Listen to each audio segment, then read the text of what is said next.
You are watching the Vodka stream.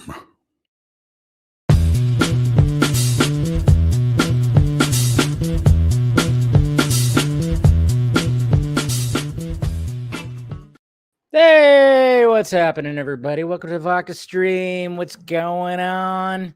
Hopefully you're doing good. All right, let's put that up a little bit. All right. What is happening? What is happening? Good to see you guys. Always great to see you. I'm also live on Instagram right now too. So if you want to see another angle where you could see my knee, yeah, you could do you can go over there on Instagram, but you know, only for the first part right here. What is happening? Good to see you guys. Cheers. Welcome to the weekend. Welcome to the Vodka stream. And yes, my camera angle is a little bit different because, you know, figured I'd have it a little different. I was like kind of getting annoyed with the angle way over here, the side angle, more side angle. So now I have it kind of, you know, looking like this, like how it does during Film Junkie Live. So cheers. Vodka. Got the vodka going.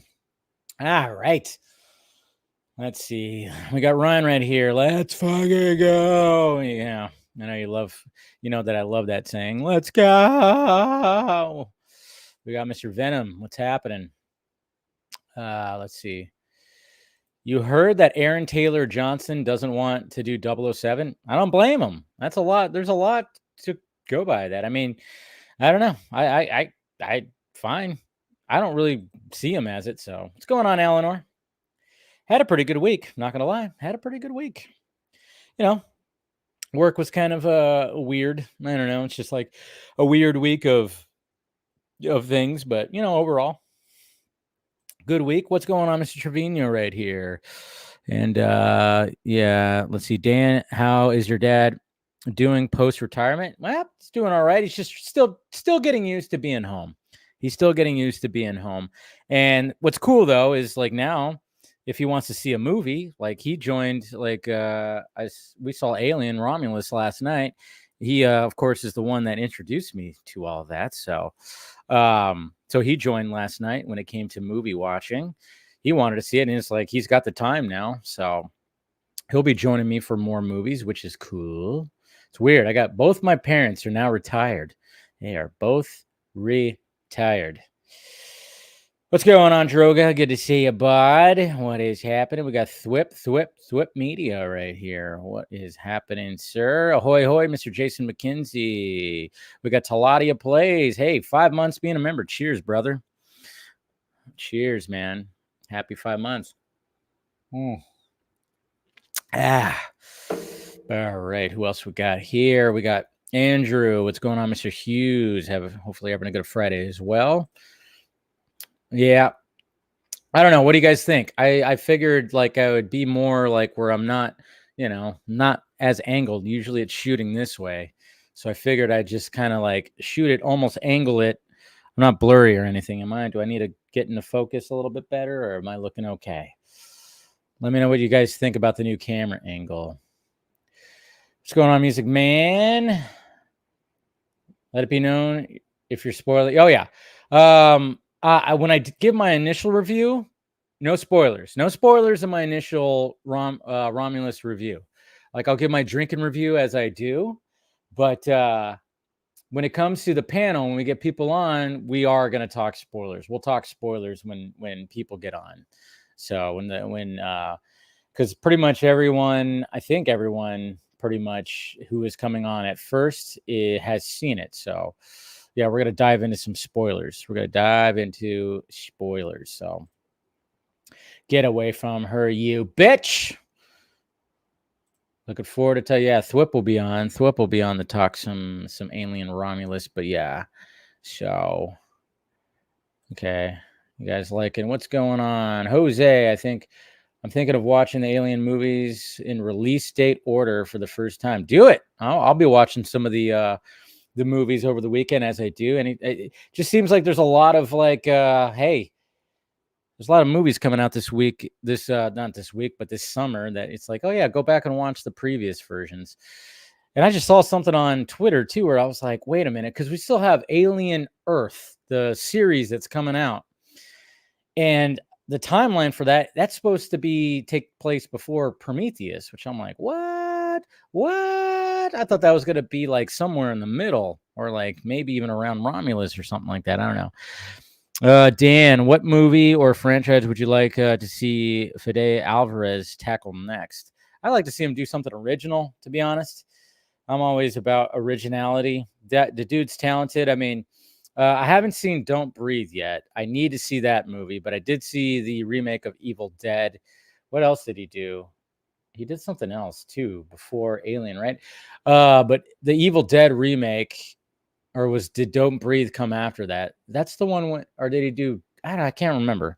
Somebody remind me of some of the movies he's done, because right now the only thing I can really think about is the Evil Dead remake, which I thought was really good, and it made me squirmish as all hell.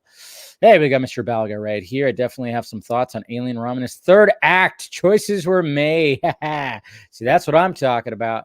That's what I'm talking about. Because I know there's a lot of controversy when it comes to choices that were made. Choices that were made. That's why we can't. Even in my first reaction review, if you watch my first reaction review, I kind of like, there's something that I do wanted to talk about that I was like, no, it's too spoilery. So I was like, yeah, got to wait till we have a spoiler discussion. So we'll wait for that. But anyways, guys, if you got any questions, we got Cortez right here. Good evening. Wonder if you finished watching. No, I have not finished X-Men 97, but yes, we'll talk about some of the drama that's happening with all of that.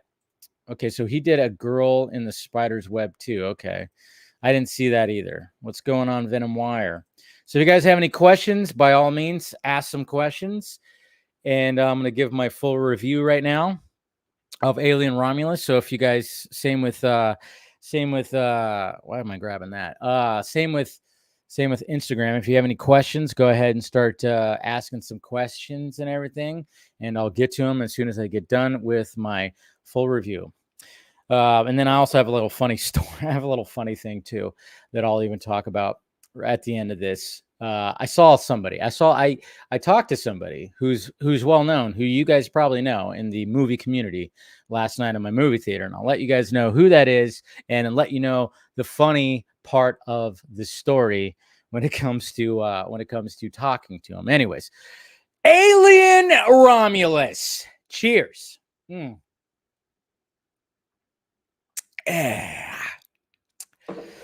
Fede Alvarez, you mad man. You are insane, and perfect choice to helm an Alien movie. I mean, obviously, when it comes to Alien Covenant and Prometheus, I'll get to, the comparisons, I guess you could say. I'm not going to really dive into that, but I get like, okay, they wanted to do something. Let's do something a little different. Let's go back a little bit to the basics when it comes to Alien. And this definitely does do that. Fede Alvarez definitely does that.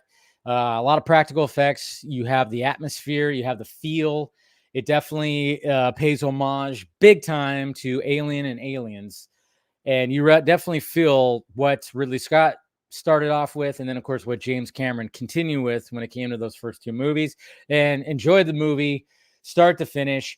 And there is a scene in this movie. There is a scene in this movie that is a pure chef's kiss. And if you've seen it, you probably know what scene I'm talking about. It has to do with zero gravity. And I'm not going to go into full detail until we do like the spoiler discussion, but there is a scene where it's like, oh my God, that's just freaking awesome right there. Just the use of what they're doing right here. And yeah, it's absolutely fantastic. And the characters, you don't really, I mean, obviously the main character, Rain, played by Kaylee Spaney, you immediately go, okay, backing her up. I forgot who Isabella Merced plays. I forgot her name. But then, of course, you have the synthetic person, or artificial person, as they prefer to be called. And you got Andy, who's the artificial person. And immediately, and this guy's name is something Johnson. I can't remember his name, but never heard of him before. Saw and when you get introduced to Andy, you immediately go, oh man, he's so innocent. They make him like kind of innocent and kind of just like, he's very like, he's almost childlike. And I'm just kind of going, oh man, I'm already going, I want to be friends with this guy.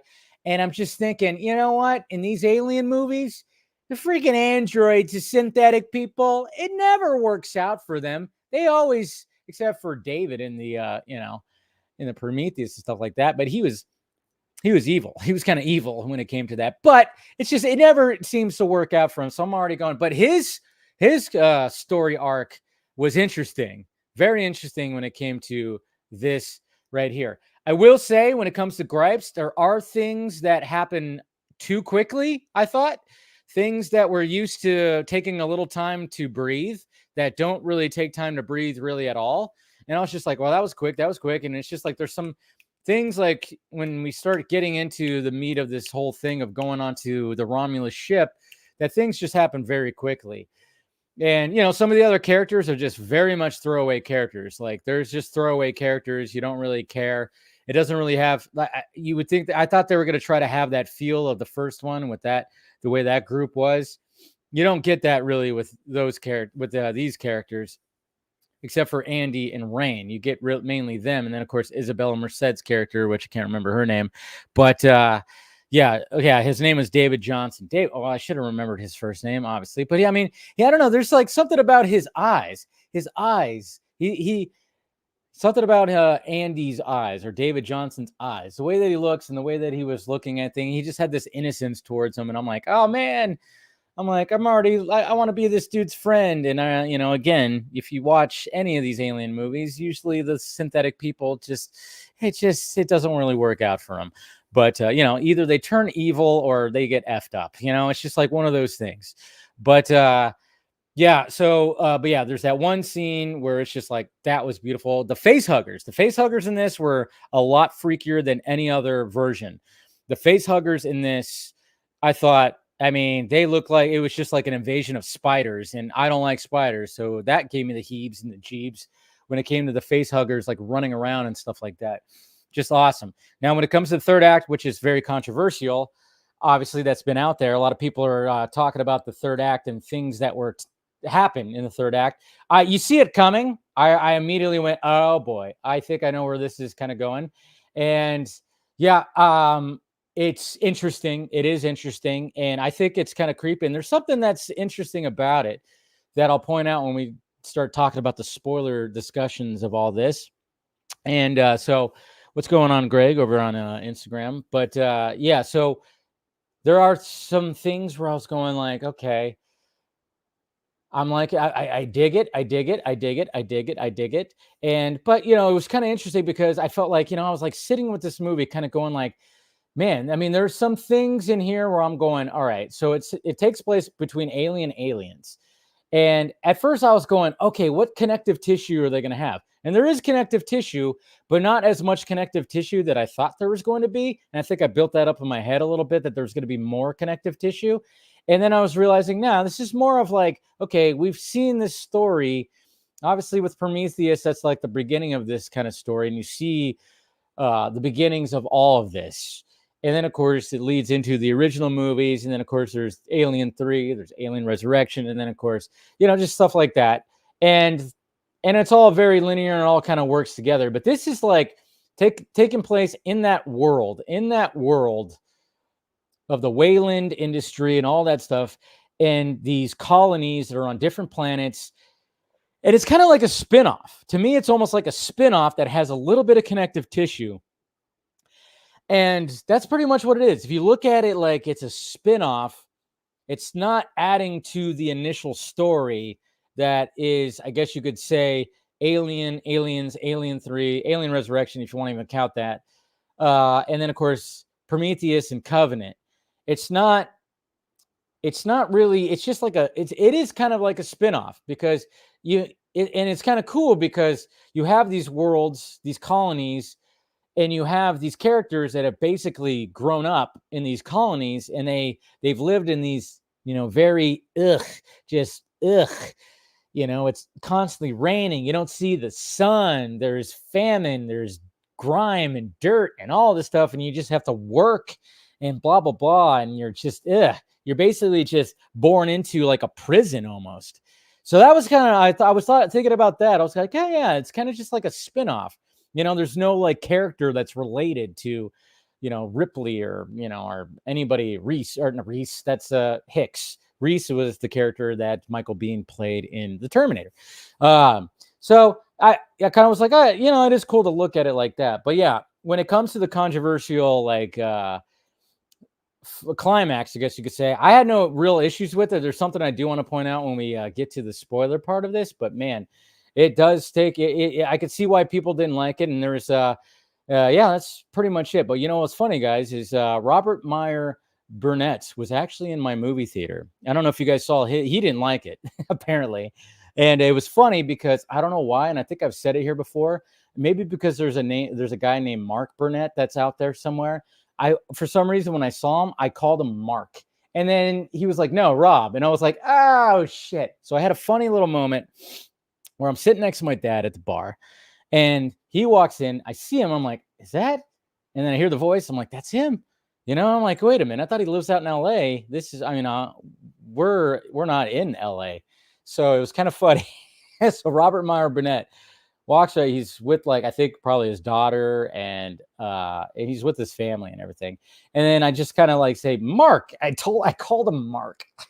And he goes, no, Rob. I was like, oh God, why did I don't know why. And I think because there's somebody out there named Mark Burnett, right? Isn't there? I don't know.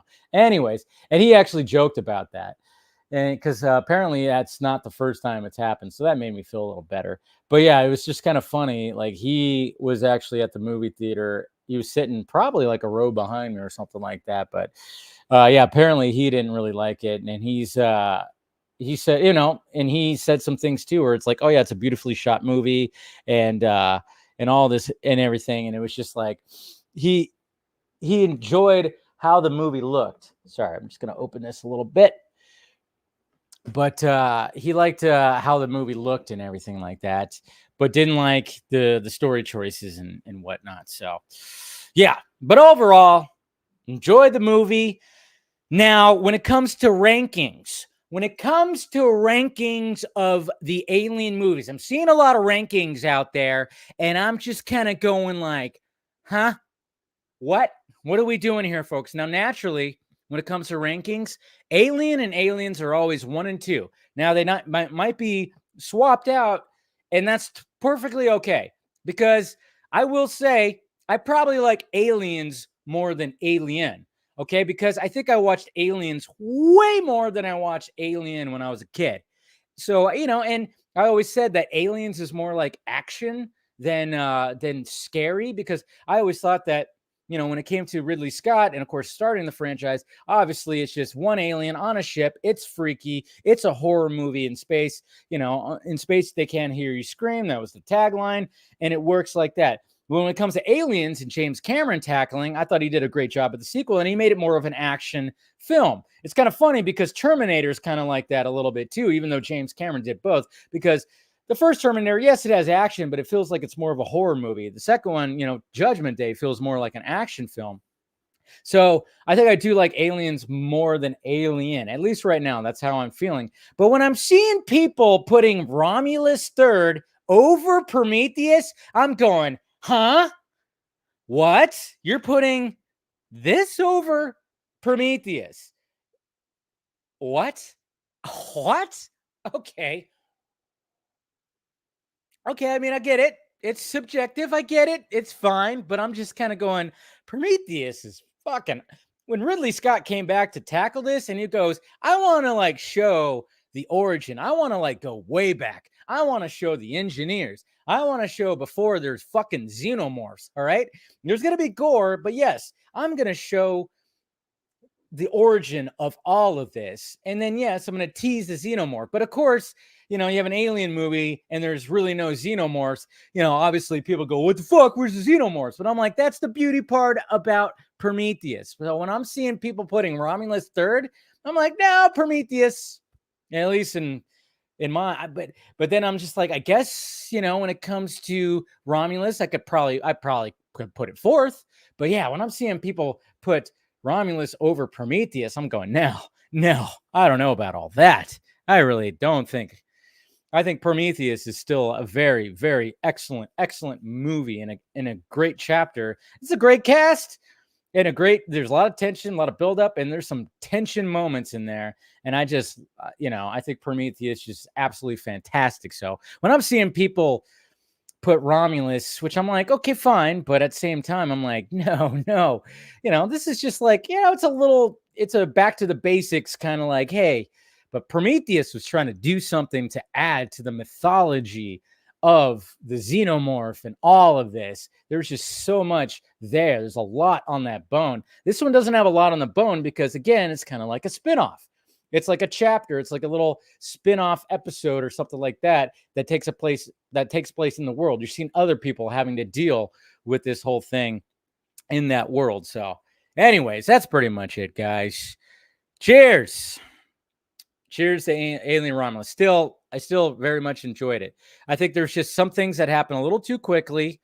And they had some choices, which I'm like, okay, cool. It's fine.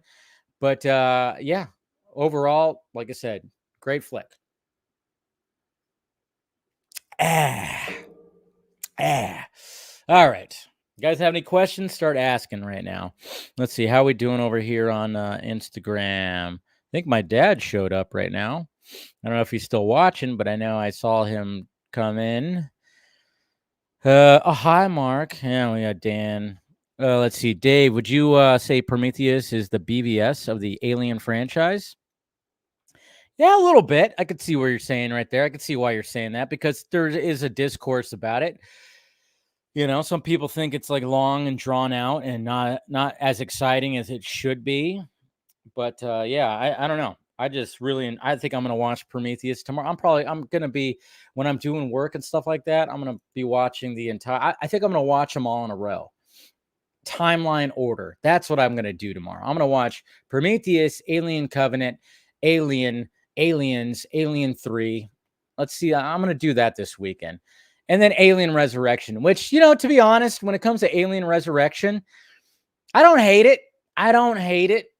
Okay. I actually put on that movie probably a couple of months ago. I think I saw it on one of the streaming apps and I put it on just because I hadn't seen it in a while. It's not a terrible movie. Okay. It doesn't need to exist.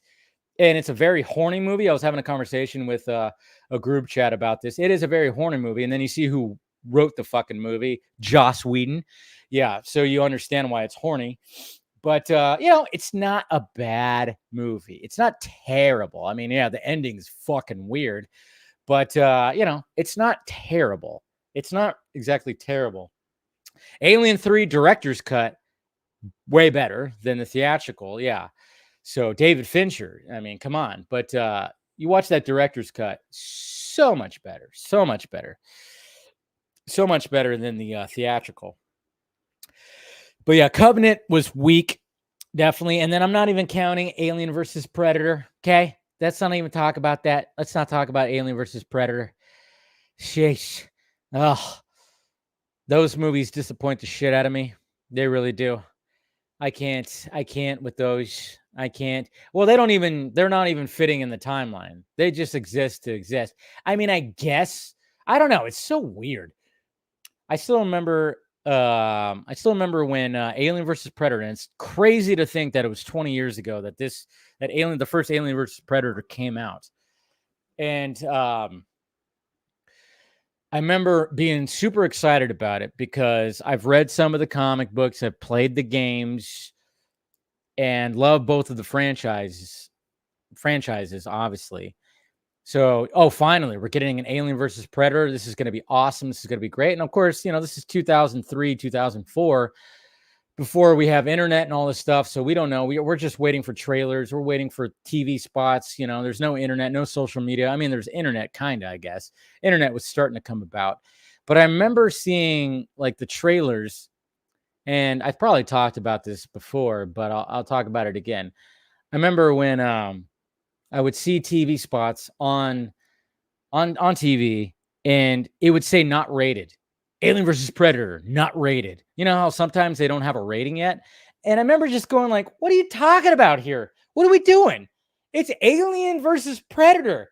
They're R-rated franchises, gory. What do we do? Of course it's going to be rated R. It might be NC-17 for all we know. It's going to be so gory that it's going to be NC-17. But, obviously, NC-17 usually means that you're going to see more other things. Anyways, I remember specifically, this is like in my brain. I remember this vividly. Like, I will never forget this. Never forget this. I was working at, where was I working? I think I was working at Sizzler. Again, this is 20 years ago. I had a busboy job. I think it's like 2004. It's 2004. I'm working at Sizzler. I'm going to be working the evening shift. So I thought, okay, I'm just going to catch a nap before I have to go into work. It's like 2 o'clock, 2:30. I don't know. So I'm in my house. I remember I'm in a recliner and I recline on there. The TV's in front of me. I have the TV on. I'm going to catch a little power nap before I have to go into work. And I hear a TV spot for Alien versus Predator. I hear it and I'm like kind of starting to fall asleep. And then the TV spot ends. Alien versus Predator. Rated PG-13. I literally shot out of the chair and went, what the fuck? I yelled it out. PG-13. I was like, there's no way that's true. There's no way I heard that correctly. I mean, it woke me up. That was like caffeine, man. I went into work pissed because I was like, are you serious? And I think I went online to look it up. Because, yeah, there was internet. Yeah, there was, of course, in 2004. I don't know what I was thinking. But I'm just saying, like, I think I went online and I looked and it said it was rated PG-13. Are you kidding me? Rated PG-13, an Alien versus Predator movie? You got, I was pissed to the point where I was so excited for the film, I refused to go see it. Yes, guys, I refused to go see it. I didn't go see it. I didn't go stand in line opening night to go see it. I said, fuck this movie. Fuck this movie. Are you kidding me? This is bullshit. This is Hollywood bullshit. I couldn't believe it. I didn't go see it. As much as I was hyped for it, I refused. I couldn't believe it because I was like, no, it's going to be watered down trash. So when I did see it, guys, I went to a drive-in movie theater. That's when I saw it. With my girlfriend at the time, we used to go to the drive-in every Friday. And we went, I can't even remember what the first movie that we saw because it wasn't the first movie. We weren't going to the drive-in to go see Alien vs. Predator. It just happened to be the second movie. And I thought, well, this is how I can eventually see it. So I can't remember what the first movie was. Trying to remember what it was. I can't remember. That was the movie that we went to go see. And then she was tired. She had work and stuff like that. So she was like very tired. So she was like, all right, well, if you're going to watch this movie, I'm going to freaking doze off. And I went, fine. This movie's probably going to be a shit show. And I woke her up numerous times because I was laughing my ass off on how fucking stupid Alien versus Predator was. So stupid.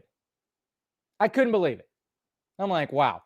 I woke her up a couple of times. I felt bad because I was laughing at how stupid that movie is. Yeah. I hate that movie. I fucking hate it. Oh God! At the end, when that woman, the main woman, main chick, she like teams up with the Predator, and he like puts a little symbol on her face with the acid of the blood, and then there's literally a shot of them like running together. I thought they were gonna kiss at one point. Fucking stupid. Anyways, all right. Oh shit. I just dropped my phone again for Instagram. Sorry, guys.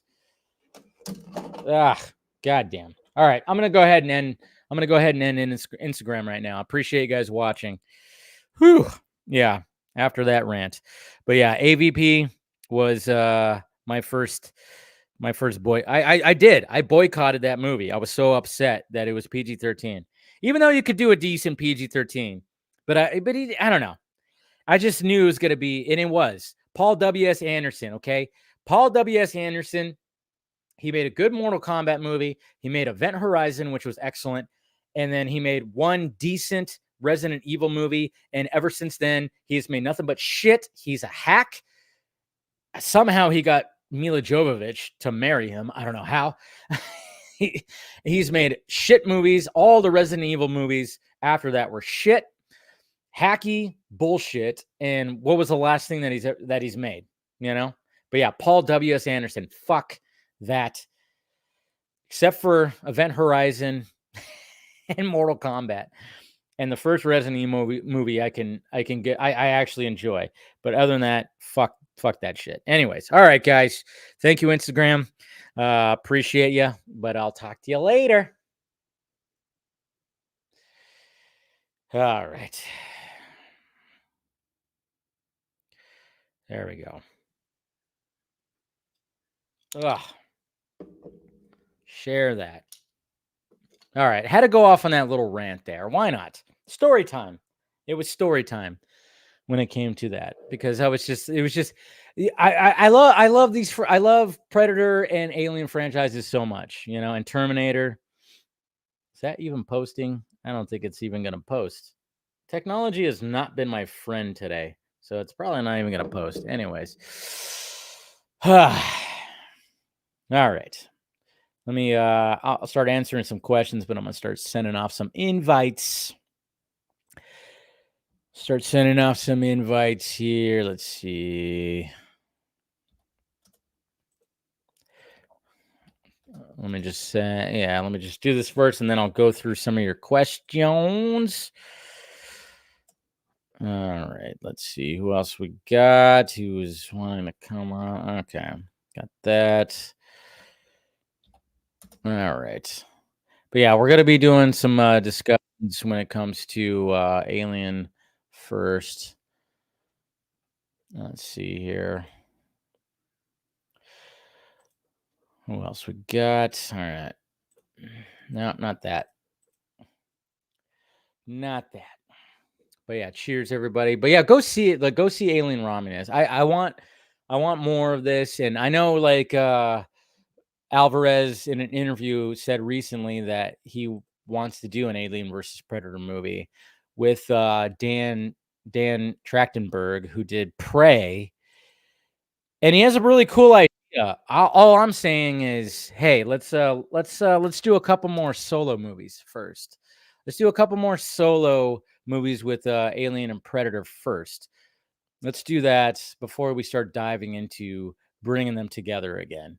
That's just my thing right there. Was like, I was like, okay, I like the idea that you had there, because his whole idea was that was just revealed today, that he would actually like to do it with Dan Trachtenberg, and they would do like that. They would direct. They would switch off directing.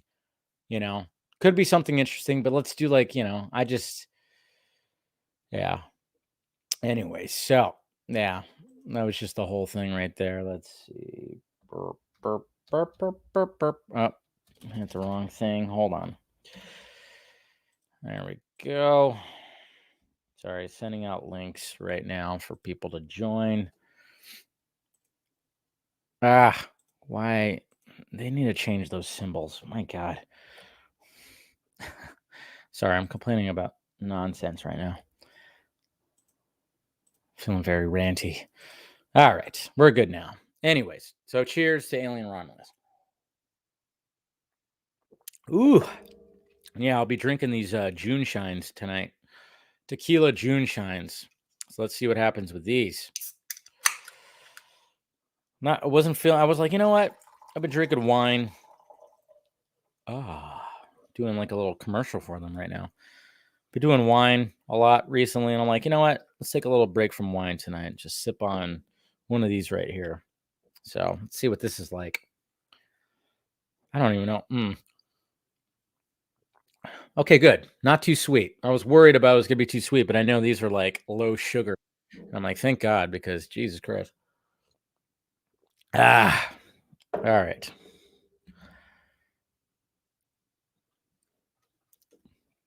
But anyways, let's see. Do you guys have any questions? Let's see what were you guys saying while I was going off on all that. So yeah, you know exactly which one. Okay, yeah. Spiders. Well, yeah, you live in Australia. I mean, you have to love spiders to live there. You guys have monsters down there. I remember somebody I made a joke at somebody like, somebody was like in a group chat or something like that. Move to Australia. I'm like, nobody wants to move to Skull Island. You guys have fucking monsters down there. I do want to visit Australia one of these days, but I'm going to stay in the city. But even in the city, Jesus Christ, the monsters just show up. Let's see. Max Wolf Danger. Yeah, what's going on, buddy? Sunglasses at night. I wear my sunglasses at night. I love how you put it in caps and like question marks. Yeah. Are you okay there? It's okay. It's creating a vibe. I forgot to turn my sign on. Whoops. Oh, we got Ray right here. Ray. Saggy. Mark Burnett. That's who I'm thinking about. Thank you. Thank you, William. For some reason. Yeah. So every time I see like Robert Meyer Burnett, I think his name's Mark. And then I saw him in person and I called him Mark. Hilarious. Hilarious. How far in The Boys? I have 2 more episodes of The Boys. Hopefully I'll I'll finish it this weekend. Versus Seed. Did you see the Isabella Merced, Josh Horowitz interview? Some insightful. I have not. But we'll get there. I'll get there. I'll catch up on that. I know I've seen some stuff where she's talked about things. Obviously, they ask her about Hawk Girl and all the stuff like that. So, oops. What the hell? What's my mouse doing right now? All right. Okay, my mouse is like going crazy right now. I don't know what the hell is going on. All right. Anyways, Dave, I'm not a fan of the Alien movies. It's too scary. Well, that's what they do. It's what they do. What the hell is going on with this thing? Yeah, it's like scrolling here. Yeah. Or maybe it's StreamYard, I guess. I don't know.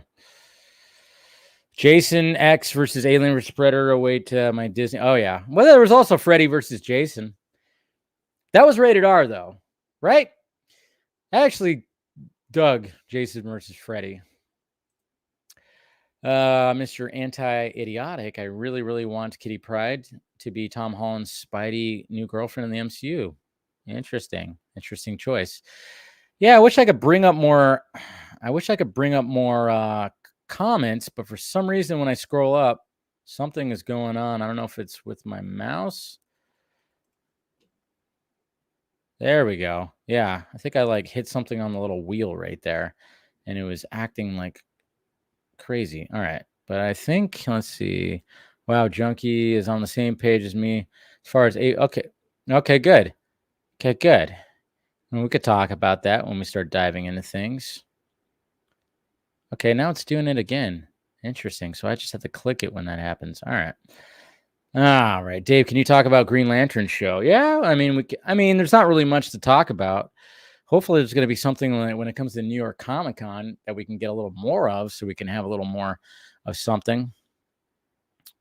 And hopefully it'll be something good. Let's see. So who wins December box office, Craven or Nosferatu?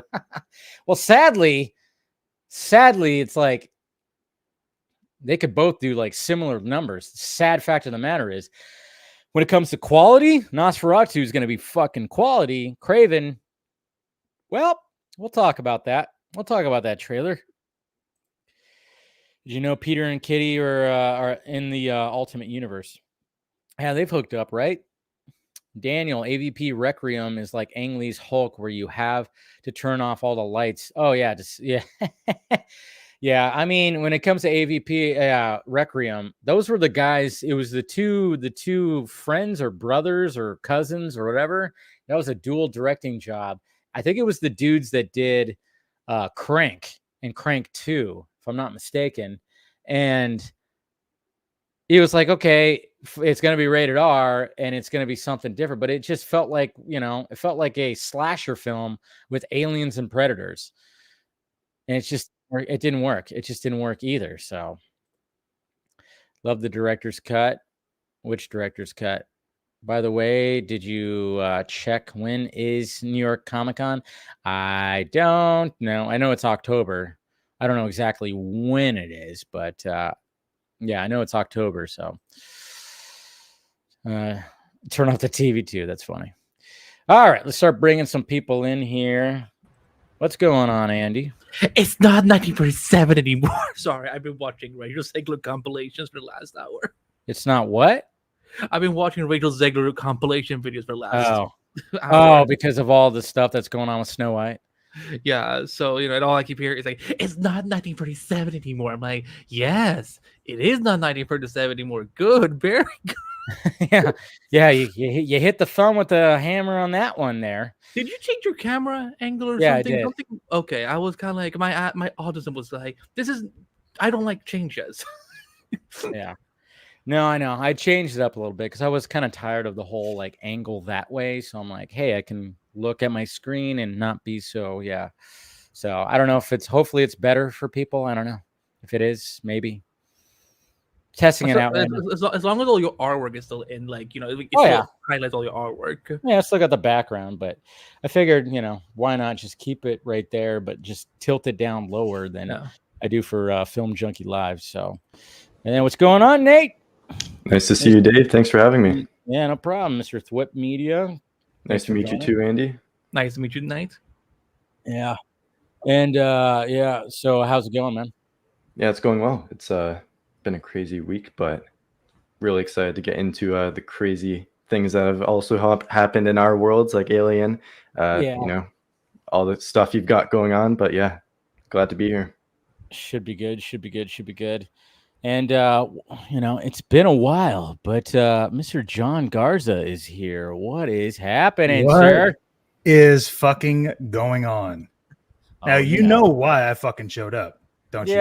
Yes, I do. And because I haven't seen Alien. I haven't seen Alien Romulus. Yeah, I haven't seen it either. Yeah. No, it's all good. It's all good, yeah. But I know what you want to talk about, and we'll get into it because I do want to get your thoughts, which is Rebel Moon. Well, I want to get your thoughts. Really? Yeah. Okay. I saw part 1. I saw the director's cut for part 1. I finally got around to it. Okay. We could we'll talk we'll talk about that a little bit too, because last week was supposed to be the spoiler discussion, and then I think it was 3 hours before when I was starting to set up the Vodka stream. When I started setting up the Vodka stream, I went, oh shit. The D23 panel starts at 7 when I start. So everything was okay, now I got to go. No, but you know what the funniest thing was? Is that you thought it was going to be just an hour. I'm like, these are never just. Yeah, I know. I did. I'm thinking Comic-Con, but I'm like, wait, this is Disney, their whole fucking thing. So it lasted for 3 goddamn hours. So yeah, well, but also the scary thing though is that the fact that we have to bring up Rebel Moon again this week. Yeah, you know what I mean? Well, good or bad, whichever. Good or bad, but you look at it. But I mean, yeah, because we had a lot of positive talk onto it. But today we might not have that much positive talk about it. Garza, are you celebrating Christmas early, Garza? What's going on behind you? I'm like, he's got the lights going on back there. Those lights up my bookshelf. Okay, no. Listen, I don't judge. I was just kind of it's giving Christmas vibes. So yeah. Well, and I would have if they could change colors like red, blue, green, something like that, dude. I would love it. But they're just regular, off white, egg white lights. They're all pretty. I was kind of I'm getting Christmas spirit already. I actually used that for fucking mind control. Actually, is what I was doing. He's controlling it with his mind. It goes with his emotion right now. So yeah. All right, we also got William. What's happening? What's going on, man? How you doing? Good. How you doing? How's the Sci-Fi Center? Doing all right. Yeah. We're headed into we're down from having 110. We're done with the 110s. There's parades out here now. So now it's 109 and below until for another 3 weeks. Then we get our hour back, and I'm going to hold another fucking party because daylight savings is a scam, and it's almost over. Other than that, I'm doing all right, man. Good. And we got Paul joining as well. Hey, guys. Hello. Yeah. Good to see you, How's it man. going? It's going pretty good. How you doing? I'm doing okay. Thank you for having me on again, man. I definitely appreciate it and stuff. It's always good talking with you guys. Are you about to make an apology video or something? I feel like anytime I see someone with a white background, I feel like I'm about to be like, I never thought I would have to make a video like this in my entire life. No, This Funko Pops. This is a chair, and this is a wall that is white. I know. No, like, I'm renting the apartment. I didn't say to them, I want the wall to be white because I have to make an apology video. The wall was just already white. So apologize. Great. Have you noticed every apology video always says, like, I never in my life thought I would have to make a video like this, right. but here we are. But here we are. We got Phil joining as well. Hey, Phil. Howdy. What's up, What's guys? going on? How you doing, man? I'm good. I just did my first Friday Phil live stream about 2 hours ago. Oh, that's Nice. right. You did that. A couple hours ago. Yeah. That was very good, Phil. How'd it go? It went really well. I kind of took some cues from you in terms of presentation, so I appreciate the influence, I guess would be the best way to say that. But I try. Yeah, it's definitely been a week. Saw Alien Romulus last night. That was epic. So should be a lot of fun talking about that. Oh yeah, for sure. Yeah. We'll dive into it, of course, and then finally, last but certainly not least, or maybe least, I don't know, Travis. Absolutely the leastest of the least. It's a full house already starting off. I know, it's already a full house.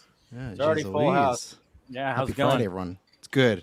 It's a good week, good weekend. No complaints. I'm happy to be here. Happy Friday, everyone. Happy Friday. Happy Friday. Cheers to everybody. But, first off, we want to start off with, before we start diving into Alien, because, we got some people here that obviously, like I said, last week, we did dive into Rebel Moon a little bit. I know not everybody's seen the director's cuts here. Who has seen them here? Only part one. Yeah. Okay.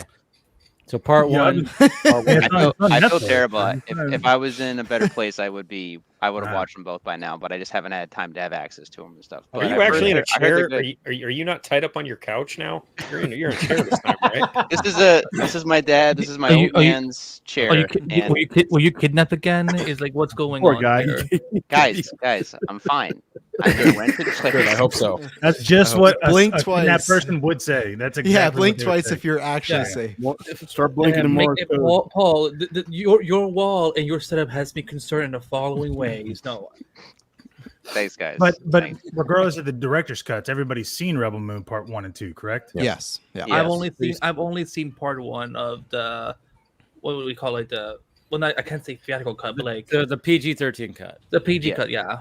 I just been you haven't even invested in fucking watching the second one, right? You know what? I hate Zack Snyder. I don't even go here. It's all good. I just wanted to ask. I actually love the Joss Whedon cut way more. No, if I ever say that, that's when you know how I've been kidnapped. Yeah. Okay. No, but I want to, we'll talk a little bit more about it because, I know John wanted to come back, our Garza wanted to come on here, and because last week got all screwed up with D23, so we did talk about it. We went. How dare Bob Iger not check with your schedule? The what? How dare Bob Iger not check with your schedule? I know, right? Or his, because he was late. No. It was my fucking schedule, so he didn't check. Unfortunately. He didn't check with all of our schedule. Like, the man failed the whole fucking thing. Out of those 3 hours, Avatar's the fucking thing that comes out. That's like the biggest fucking thing. Really? Okay. I didn't. Oh shit, my fault. Was that the biggest thing? Really? Well, it depends on what you feel, how you feel about whatever. I'm being biased. There wasn't much new there, so. Yeah, I mean everything was.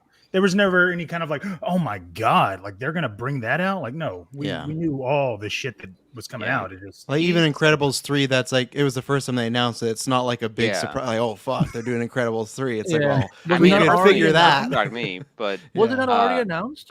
It was just rumored. It was just like I think it was like in the Hollywood Reporter and stuff, but they never confirmed it. But before Inside Out 2, it was the biggest animated movie all time. So it's kind of like a no duh. Like why? And they just saw Inside Out 2 do so well, right? So yeah. Makes sense. But the Fire and Ash thing, that wasn't like a shocker. That was the thing that was kind of already announced. I think even Cameron had talked about giving it a fire title and focusing on the fire Na'vi and stuff like that. But he filmed, I think 2, 3, and 4 and maybe 5 were all filmed essentially Not back 5. to back to back. Yeah, Not we're gonna 5. have to suffer through 3 more of those fucking movies. Because he said You something don't have to last. watch them, Phil. You don't Wait. have to watch them. He said something I- last week where originally he was Yeah. going to have other people direct 4 and 5, but now No he's decided shit. he's gonna. But now he said he's going to do it. So, Yeah. so he says he's just having too much Do it fun. So myself. I think 4. I think it's like written and like pre-production, but I don't think it's gone to filming yet. I could be feel They wrong. were supposed to start filming last year, but then the strikes. Yeah. Yeah, delayed it. 5 for sure. No, that I know. No. So- I know some of 4 had to have been filmed. I don't think it Okay. may have been completed filming because it was primarily dealing with Jake's children, and they had Right. the kids for years, and they filmed them all in this time, like as they were growing up, and now like they've been doing this for like a handful of years, and now they're like teenagers at this point. So I guess like wherever the timeline is in the Avatar world, or how far ahead in time, or whatever they do, but there's rumors at one point Sorry, that Phil. sorry, Phil, I don't mean No. I think Avatar Lord here's stuff. the thing. I'm with like, you, Phil. I'm not a fan either. I'm so. just I appreciate the filmmaking going into it. I just Yeah. think the final product is meaningless. IMO. it's a Was very. it the ever true prob- that it was supposed to be 7 of them? No, I think Fuck, that I might hope have been like a far out rumor. The thing that I've realized, because again, I'm a huge James Cameron guy, but if you're looking at his filmography, you basically have pre-Titanic and post-Titanic, because all of his that's a good movies. one.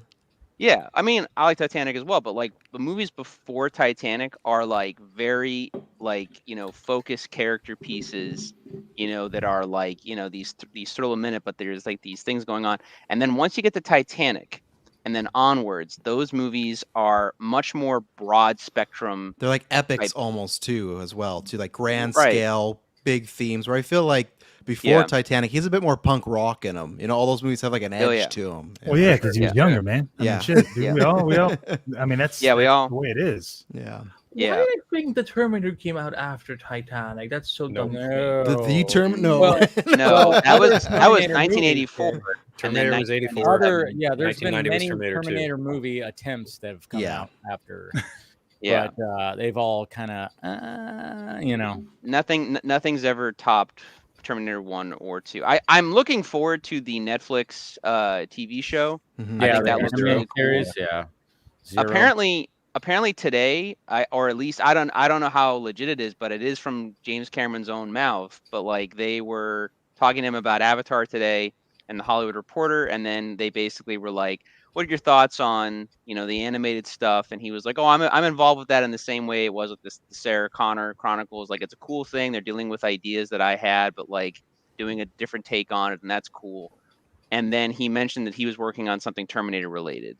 And they were like, Wait, does he not consider the other ones? Does he not consider No, the ones that he's I not mean, involved with? Like, as Depends on what you canon? pay him, Yeah, every Yeah, right. every Terminator movie after T2, you could even argue each movie is in a separate timeline, because Yeah, each one yeah. is like a separate story dealing with like, But hey, wait, 1 what and 2 is the TV Except show? for Isn't Three's it, direct isn't Yeah. the Sarah Connor TV show, like, isn't that a prequel to the No, movie? it's supposed to be after So- 2. So yeah. Yeah. Sarah Connor Chronicles takes place explicitly after 2, but like then 3 and 4 are like loosely connected. I was actually listening to a commentary track on Terminator Salvation today, and the guys I was listening to, Zachy Hassan and Brian Hall, they made a really great point in that you can see Edward Furlong turning into Nick Stahl, you can see Edward Furlong turning into Christian Bale as far as John Connor's concerned, but you cannot at all see Nick Stahl becoming John Connor.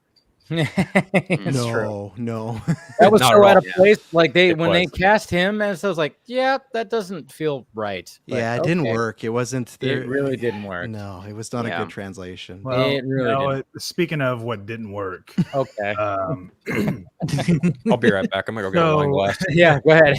real quick, I just need to ask. I need to talk to somebody. Okay. About, Let's talk. You want to talk about Rebel Moon? I need to Let's get it hear off it. my I'm chest. I need to all right. to just talk. That's all. I don't Yeah. even want to talk shit. I just want to talk. You know what I mean? Because I don't really have that many people that I could talk about, unless I come out onto a forum, right? Yeah. Like this, that's live, that, hey, we could share our thoughts in raw, unfiltered fucking emotion, right? Which should be the real thing. I mean, that's how it should be. But Yes. let me just preface it that Zack Snyder, one of my favorite directors, I think he's a brilliant fucking director. Came out with Rebel Moon parts 1 and 2 with a PG cut and a director's cut, which is R-rated. And for me, as a huge fan, I was, I'm not going to bullshit. I was a little let down with what I saw, even in the PG cuts. I mean, the PG cuts, I can understand them. I can understand why they did that. But even with the rated R cuts, you get to add this extra hour almost of the first cut and, a couple minutes in the second one. And you just kind of go, huh, okay. I can't help but think, or at least compare the two films to Dune Part 1 and 2, right? Yeah. I could see why and that sucks for me because Denny fucking killed it, and you know what? His films were fucking PG-13. They came out in theaters. They were released normally, and the thing that I come to as far as like the big kind of conclusion is Denny had a team with him. Wouldn't you agree? Then he had Greg Fraser. He had Hans Zimmer. He had all these people helping him fill this vision. Now, granted, there was some source material in it, but I think that with what we had gotten in Rebel Moon, I think we should have gotten a little bit more in depth into the characters. Would anyone agree? No, I definitely would agree. I think with me, as far as a fan of Zach personally, I prefer mostly when he deals with the superhero genre. His films outside of that are kind of hit or miss for me. I mean, I can definitely say like, oh, I saw Sucker Punch, and like I was like, I feel like this would be like a cult classic. I wasn't huge on his Dawn of the Dead remake. I prefer the original and stuff like that. And so Rebel Moon, I just kind of went in expecting, just essentially, heavy metal mixed Star Wars, and like, and the thing is that basically, in my opinion, Zach is always good on the visuals, always. But as far as scripts go, he needs the script. Like if tomorrow, I've always heard about like they talk about restoring the Snyderverse or all that stuff. But if tomorrow that was, sanctioned and greenlit, I immediately would say, get me who's the writer? Who's writing it? Yeah, exactly. Give me the writer give me the writer from Zack Snyder's Justice League and bring him full force, and let him make the scripts, because Zach is only the strongest. You mean Chris Terrio, right? Yes, Chris Terrio. Thank you. Yeah, bring in Chris Terrio. And I don't think he didn't have the Chris Terrio. I don't know who did the score for Rebel Moon. Was it Junkie XL or was it somebody else? Yeah. Okay. All right. Well, I like Junkie personally. Much better in the director's cuts than the PG cuts.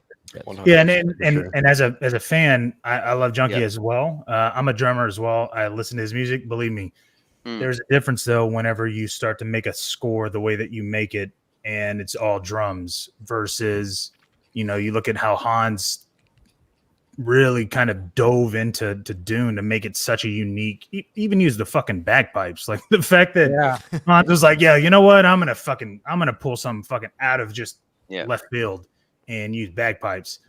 I mean, that's what makes it such a hard thing for me to be able to be like, all right, well, I'm watching Rebel Moon and I want to see something unique. Because I even remember when I watched Dune, even the first part in theaters, I was like, I know that so many things have kind of taken inspiration from Dune, and yet when I watched Dune, I didn't feel like I was watching something that was like convoluted. I didn't feel like, oh, I've seen all this before, right? Like I didn't. That wasn't the thing with Dune. I don't know how he pulled it off, but that was just the way it was.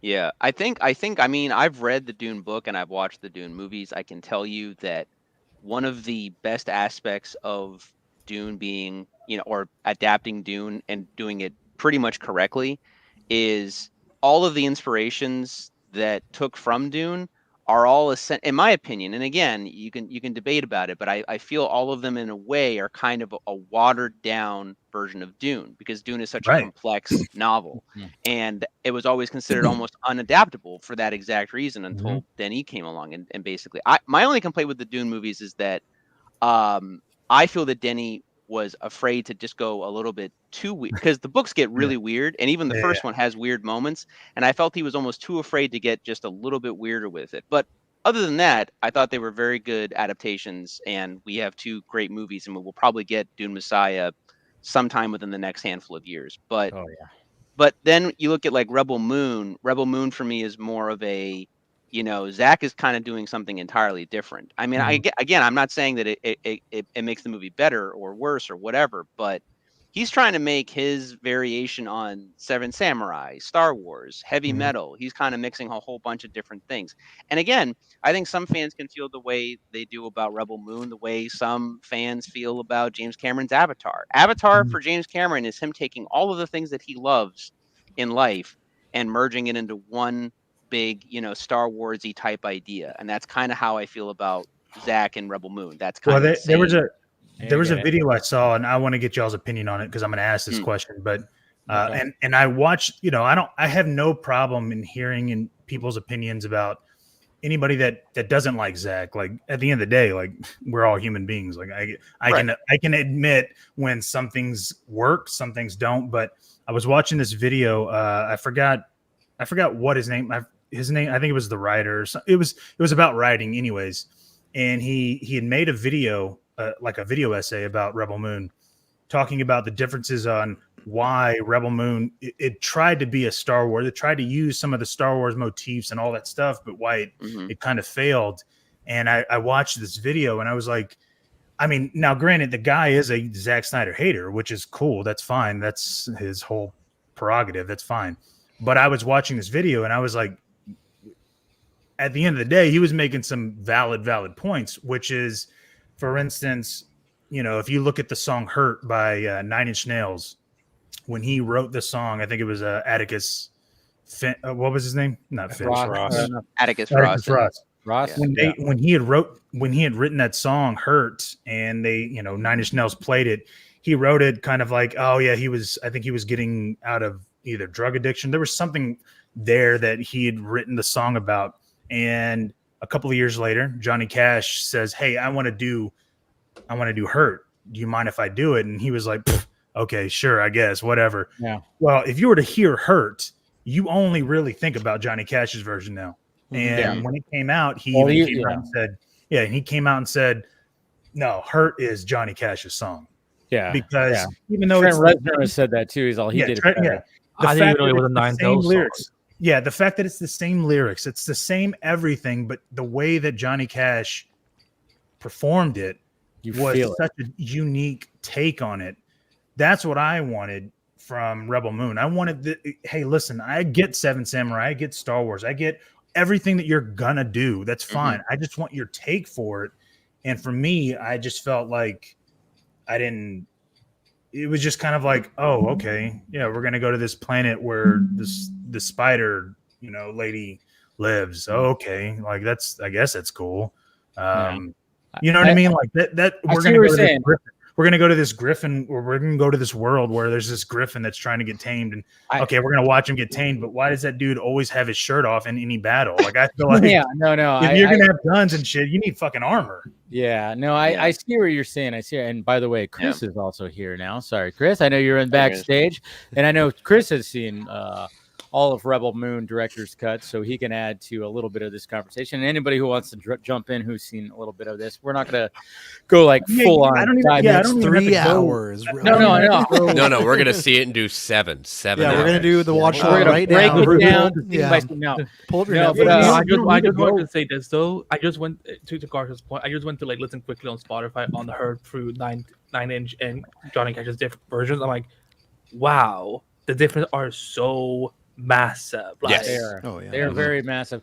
What you're saying, Garza, too, is like I get your point too, because I mean, obviously, when it comes to Zach, and especially since we are all fans of Zach, and we want him to do, and when we're thinking about this like Rebel Moon thing and the buildup of it, and I mean, I was one of those people that when I watched both both parts, saw them on the big screen. And then, of course, watched them even on Netflix. But at the same time, I mean, both times I'm like, yeah, there's stuff missing. It just feels kind of generic. It's just kind of, and I kind of lost my hype after part 2. I was like, part 2 is more action, cool. But I'm like, all right. And then I just kind of, with everything else that was happening, I just kind of lost my hype. And to the point where I was like, oh yeah, the director's cuts.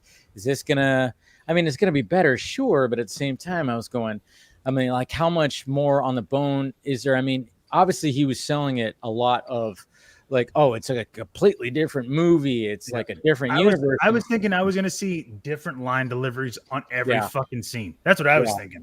And I think that was that him doing that kind of worked against him a little bit, because there was even times where I was even, especially when I rewatched it, I was going, was that different? No, that wasn't different. I mean, it's still the same story, same beats. Yeah.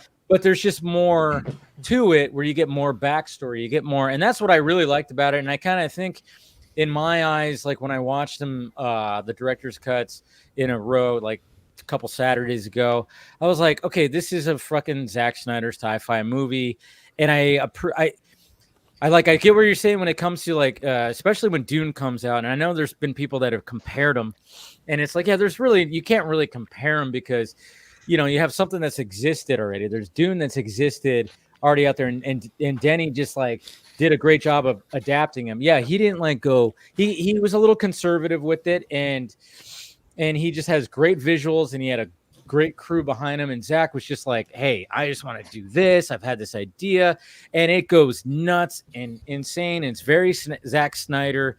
Your heads are getting blown off. There's all just like craziness. I mean, but it was kind of funny, because even like when I've done like my member streams and talked to people who are Zack Snyder fans, they even said it was more violent than I thought it was going to be. A little too violent. I went, shit, even too violent. Like, yeah. And maybe he does go a little too much with like that, and not enough with like the story. I don't know. It's interesting, because I wasn't hyped for the director's cuts. I kind of lost my hype, but then I was like, wow, these are really good movies, but I wasn't thinking that they were anything to the Dune level, like at all, for sure.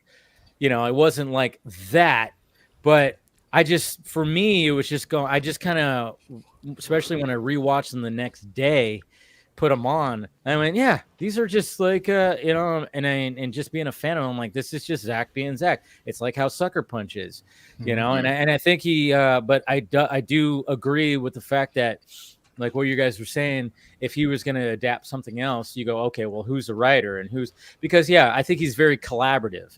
He's more of a collaborative person, and yeah, he was probably collaborative on here, but mainly it was his baby. And I think, like, when it comes to that, similar to Sucker Punch, it's like it doesn't hit like it does with some of the other stuff, where it's like you got your Dawn of the Dead or your 300, something that's existed, and he's like, well, we're going to adapt it like this, and he just fucking nails it. But when it comes to maybe an original work, maybe it's just, I don't know, there's just something where it's just like, it feels like it's just missing something a little bit, maybe. Is that where you're kind of thinking, Garza? Can I say just one thing? Yeah. Because I do know. I don't know if you guys caught it, but there was a part of his interview that he said at one point, because you're talking about excessive violence. Yeah. I guess, I don't know if it was between Cora and her love interest, or if it was the bad guy and that octopus or whatever the fuck. I haven't seen the director's cuts, but I guess there was one point where he was going to get really intense with the sexual scenes, and it like bordered on NC-17, and he went to Netflix and was like, can we let that happen? And they were like, fuck no.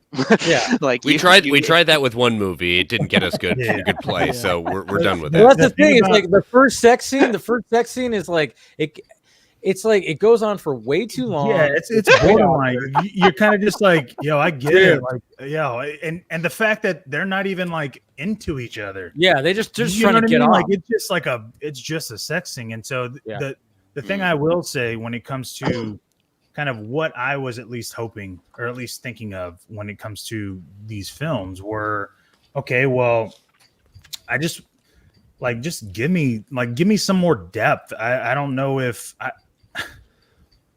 like, for instance, you know, with the thing that kind of really stuck out to me as just a fan of watching films and actors and all that, was the melodrama that was displayed in this film, and the first scene in the first film of the director's cut is very evident, and it kind of just annoys me because I'm not saying that it's a bad scene. It's just like, man, that actor is just very Eris? Yeah, I'm just like, dude, what the fuck? Like that. And I hate to do it, but the only way I could look at it is, okay, the situation that happens, and I don't have to go into detail, but if you look at how like Paul Atreides reacts to the same kind of situation where he realizes, hey, I've lost somebody that's close to me, and he freaks out on his mom, and he kind of overreact, like he really fucking yells at her, but you're not watching that going like, dude, this guy doesn't know how to fucking act. You're seeing Timothée Chalamet like kind of go like, oh, dude. Well, that's the thing. It is Timothée Chalamet. I know. We don't know who this guy is. That is the thing, right? At the end of the day, you should know if your fucking actors can pull that off or not. And if they can't, well, hey, let's go ahead and cut that fucking scene, because that didn't display on the right way that I was thinking. I was like, dude, you didn't have to. You're gonna answer the fucking question that way, like you're gonna say your name that way. Like I didn't really get it. And then I know what you're talking about. I know what you're talking about. I even thought too, I was like, that was. And then for it to like continue the way that it did, and then to see it later on, like, okay, well, I mean, the only reason why he is doing what he's doing, even the PG-13 cut, is because he's the only one that survives. He's the last one, right? Yeah. I would have rather have been like, yo, he was part of like, yo, he was killing people, or he was doing something. Like, dude, let me see him fucking really like, hey, I'm a part of this, but I'm really not. The only reason why he's kind of there is because he survived. And it was those little things that I was kind of like, man, I wish everything would have been kind of more in sync. And there's two things, right? And this isn't the PG-13 cut, but I've said this before. You remember when we see Cora, she's planting the flag, right? Mm-hmm. We see her do the whole fucking, she's going through the war, she's planning it. Y'all all saw that, right? Yeah. You know what I'm talking about? Yes. Well, and y'all all have seen the PG-13 cut, correct? The first part? Yeah. Yeah? Okay. Well, so you remember when at the very end, when Kai decides he wants to he basically turns to the men, he's like, oh, I'm going to get a fucking fortune for all you guys. Imagine seeing Kai's point of view going, yeah, I remember you. And he's looking at her fucking plant that flag. And you're seeing it from this point of view of the oppressed, the people that are fucking like, that were getting taken over. And he's looking at her and he's like, that's my fucking reason for turning on you. He doesn't have to say shit about his parents or anything like that. You could just see it, a flashback of him. Hey, this is my revenge. And okay, well, that connects why Kai would want to turn all these fucking great people in or do whatever he's going to fucking do. And then it goes whatever with melodramatic fucking Ray Fisher fucking killing people, but whatever. I just wanted something more concrete. I wanted things to like fucking connect. And as far as I was able to see, just in general, like they just the fact that Admiral Noble has a fucking group of military everybody, and they all get murked by this group. I was just like you could have at least maybe not have done that. You could have been like, hey, you know what? Noble wants to he wants to collect he wants to get Cora, so he's going to have a one-on-one with her, and so everybody's watching, and then he gets beat, and then the people that are watching are like, oh, well, obviously we got to join with you because you took out our command. Just something, man. Give me something to where I don't have to disbelieve that every single one of them is a bad shot in the military. That's all. Okay. Right? Okay, so you just wanted a little more heft on you. Okay, so are you basically you really feel? No. It's just like one of those where it's like you just needed a little bit more added to like some just backstory of a purpose of why some of these people are doing what they're doing. I guess you could say. And I think some of the characters have that, but I do agree with you, Garza. There are a number of characters that even I like part one better than part two. I'd read the books. Just because it expanded more, but it didn't necessarily. There were some of like still don't know why I still don't have that motivation. I think when you get to part 2 with the battle, it's just like, okay, it just seems like this is the next step of the process. I just still, with a number of these characters, I'm not as, like you, not as invested. I don't see exactly what's moving on. It's still, I mean, the action beats in part 2, oh yeah, they're great to look at. Mm-hmm. It's kind of like, we see, we're going to an action movie. We're not necessarily looking for the great story. We're looking to, some action beats. But with Zach, I mean, he's done good story. He's done good cinematography. But this one is just like, you're world building with the first one, but there's almost too much world. It's it's a problem where I have with like Game of Thrones. There's so many characters and so many things. Like, who am I caring for the most? I mean, I know I'm caring for Korra. I know I'm caring for some of the other characters, but it's just like we could have kind of pared down the group, and obviously we all know like he's modeling after Seven Samurai and things like that. Right. But which worked in the before it worked. But you know what? The Seven Samurai were all literally from Japan. There was no very easy to contain that story. That would have been interesting back then. It's saying, oh, they're going off into worlds, right? One from Canada, one from yeah. That's what I mean. So it's just kind of like your best Canadian samurai. I wanted, and again, it's more. It's not necessarily like I'm like mad or I dislike it. It's just I'm more, and I think a friend of mine. You're disappointed. Yeah, exactly. It was just I was just disappointed because I know that you could easily just go, hey, you know what? Instead of Kai just turning on the crew just randomly, what if you know how you made that big epic moment of her planting that fucking flag? Just something small. Like, that's it. That's all you need. Like, dude, I would have been like, oh, dude, I get that. Yeah, just a shot of like, or something. Him just looking up at her. Like, that's all we need. Just something small. But it didn't happen. It's just Kai's just like, the why is the thing I don't understand is he takes that breath. He takes that time. He's got to build up to it. He's got to build up. Because I don't get why. Okay, if there's a slain king and we see what they do, and I get it that it's Caesar and all that shit, but okay, well, why? Like, what the? I get that you didn't want to do the war, but you're still at war. Like, what? And do people underneath you not know that you did that? Like, it's just all these certain things that I'm just like, man. Could have just. Garza, as your therapist, I'm going to prescribe you a good set of rom-com films to be able to overcome this. No, I mean, I get what you're saying. I think it was just like because there is a lot of world in this in Rebel Moon. I just mean like when I was watching BVS and I saw Batman fucking take out Superman, right? Yeah. And he fucking grabs his head and he lifts him on his fucking shoulder. I was like, dude, what the fuck is gonna I was so engrossed. I had no idea how the fuck Superman is supposed to get out of this. Yeah. Right? Did any of y'all and I'm talking about theatrical cut. I was like, oh, dude. I'm sorry. I was just going like, this is a little too hard for me. I'm gonna be honest. And I can believe that. What I'm saying is, I'm going like, dude. Superman just got his ass beat. Yeah. What the fuck is going to happen? Like, how is this going to be resolved? How does it be resolved? You know what I mean? Yeah. The way I took it, and even in the theatrical for BVS was like at that point, I was basically just seeing it as Zach and the writers just like going, full force with everything, like everything in the kitchen sink. I mean, literally, he hits him with the sink, exactly. Literally. Yeah.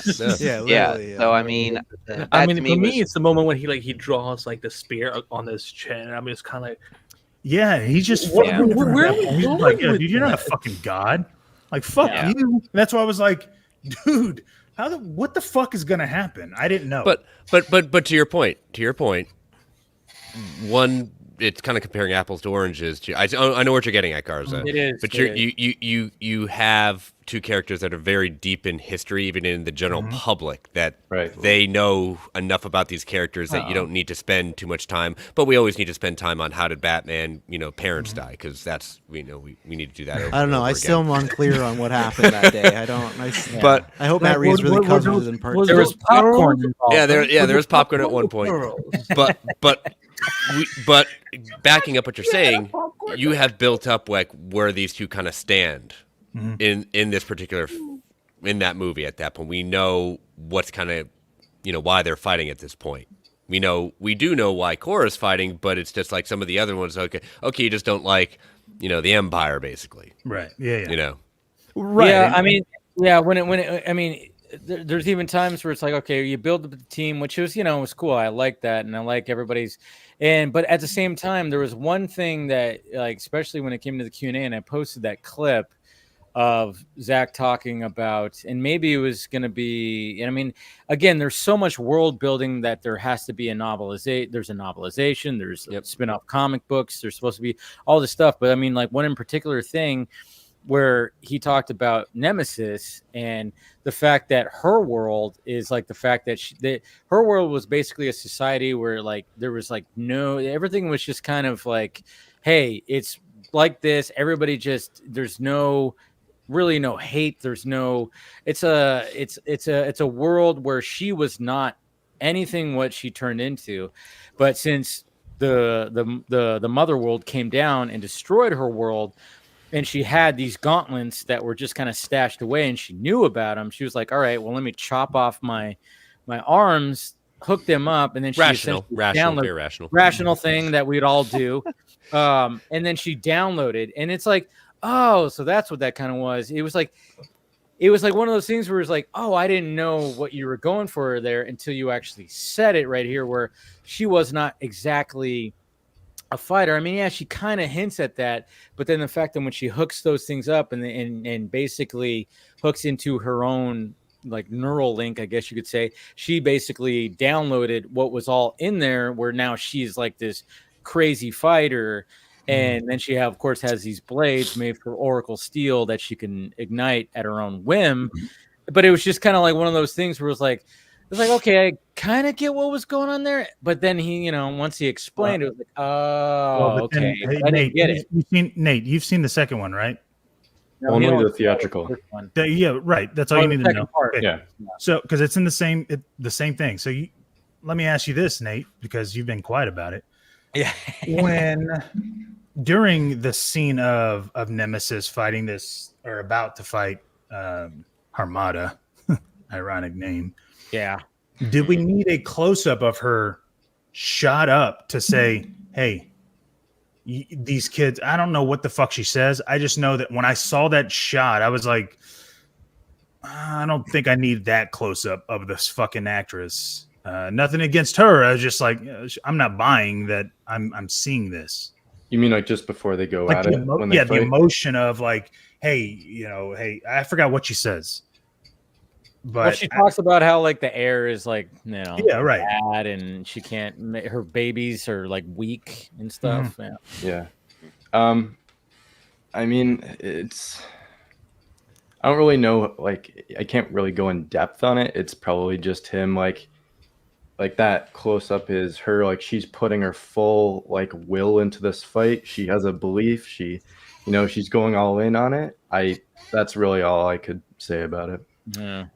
Right, she is going all in, but again, just the tight angle. That close up. Like, you could have shot that from afar. I would have gotten the same emotion from the fucking shot. But when it's close, you see like how deep it is to her, like the meaning of what this fight means for emphasizing her. Yeah, that, I guess. Yeah, and well, again, going back to the whole Timothy Chalamet thing, you need to fucking be able to pull that off.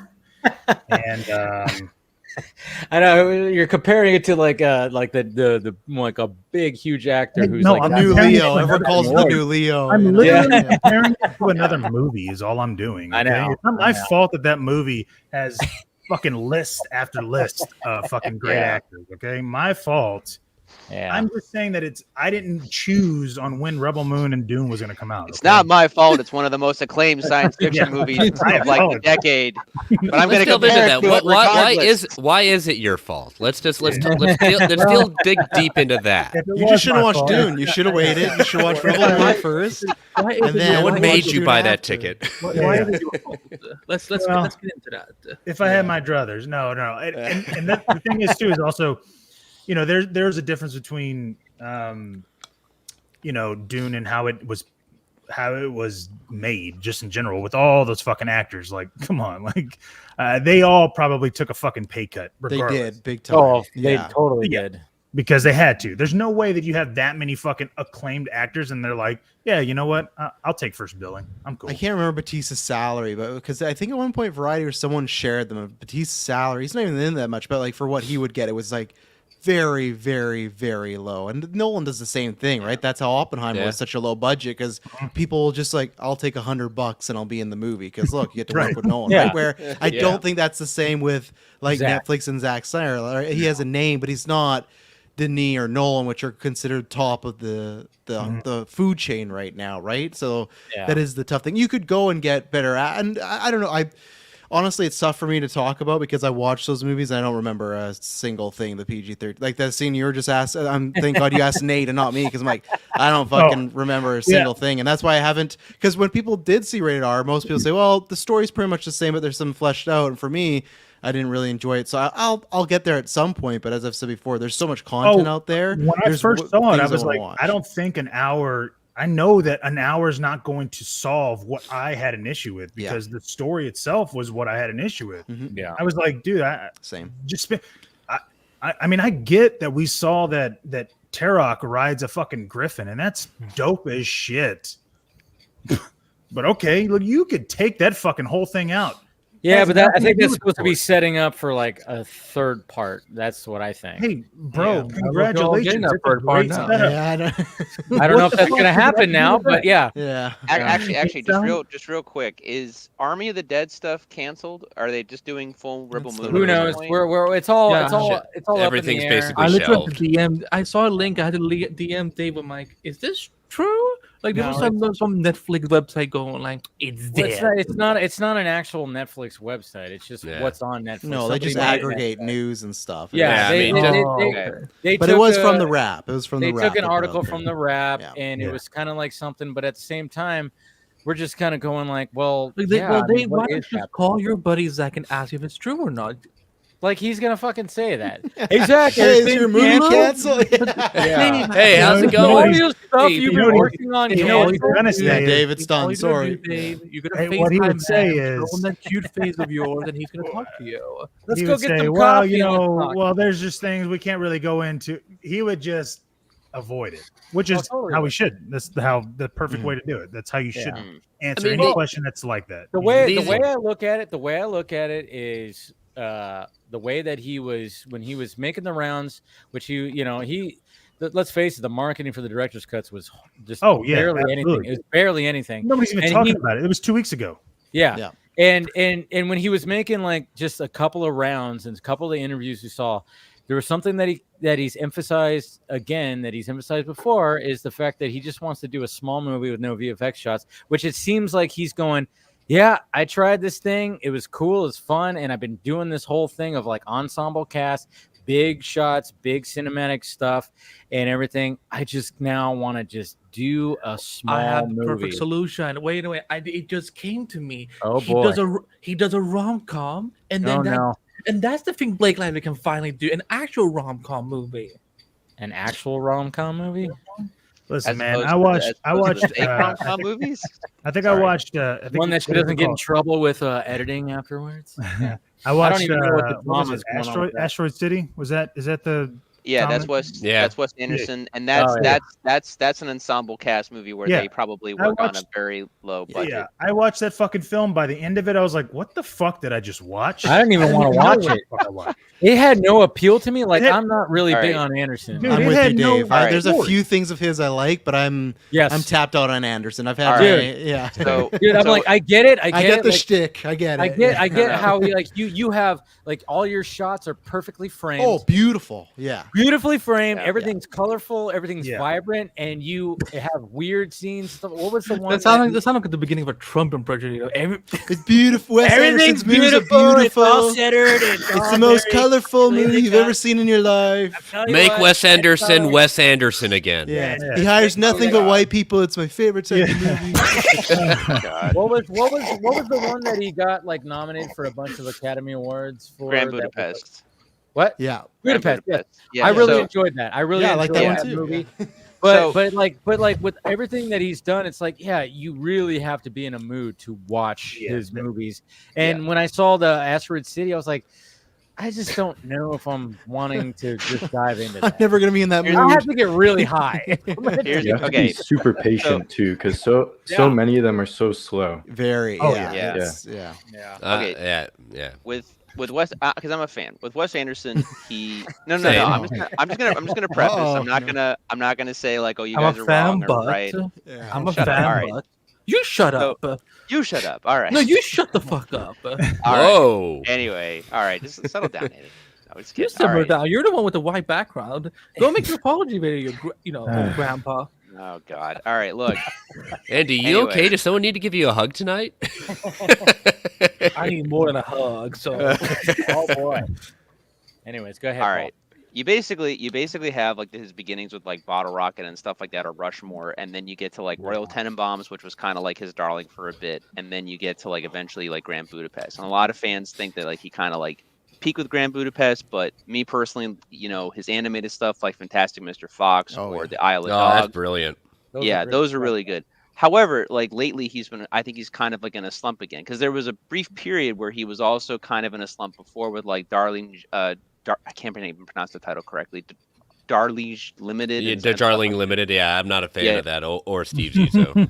Right. Well, I didn't mind The Life Aquatic. I thought that was okay, but I understood why it wasn't well received or wasn't like embraced. And French Dispatch, which I did enjoy, but like I get complaints about it, and then even more so Asteroid City. It kind of feels like he's more just sort of like phoning it in kind of thing, like in terms of like Wes Anderson and like his style and his way of going about stuff. But yeah, I mean, I don't think he's out of the game yet. I think he can still turn around and still do like M. Night Shyamalan still in the game. Wes Anderson still in the game. And Wes Anderson, he just won an Oscar last year. He's definitely in the game. For that short film. Remember for So that's right. That's right for the was it the Henry Sugar. Yeah. And I think he's a guy that, like you said, he's had slumps. In 3 years, he'll make a movie that's like everyone's like, oh fuck, this movie is really like he's back. Yeah, it's really good. Like and that's a style where I would never say. For me, it's bad. It's just like, oh, I just don't enjoy some of the stuff. But I could never say, oh, yeah, this is a bad film or poorly made. It's very well crafted, and he's very talented. It's just you have to have a certain flavor of them, And he thinks on a different level. So And going back to Zach, I want him to make that movie that doesn't have a ton of VFX. I want him to make that small movie where he could just be like, hey, guess what, guys? This is I can make this, and that's gonna, I mean, let's face it, when it came to the DC stuff, that's where it was like controversial because it was DC and it was such a discourse. And then of course everything that happened when it came to Justice League, and then of course the Snyder Cut, we've never seen something like that before, and it made history. And to the fact that it's mainstream now to talk about a cut of whatever. And everybody says release the whatever so-and-so cut. And so then when it comes to this outing right here, which is like, okay, it's Zack Snyder's Star Wars. It's this R-rated Star Wars. And, and of course, it could be due to also bad timing. The fact that it's like you got Dune Part 2 where everybody's looking at that's an alternate Star Wars and a more mature Star Wars, which it very much is. And Denny is, of course, a different kind of filmmaker. Like when I watch Dune Part 2 and that fucking sandworm scene when Paul rides that first sandworm, that is my favorite scene in the movie because I'm going, how do you fucking shoot this? Like, I don't even understand how it's shot. When I see a sequence happen in a movie and I go, how do you fucking shoot this?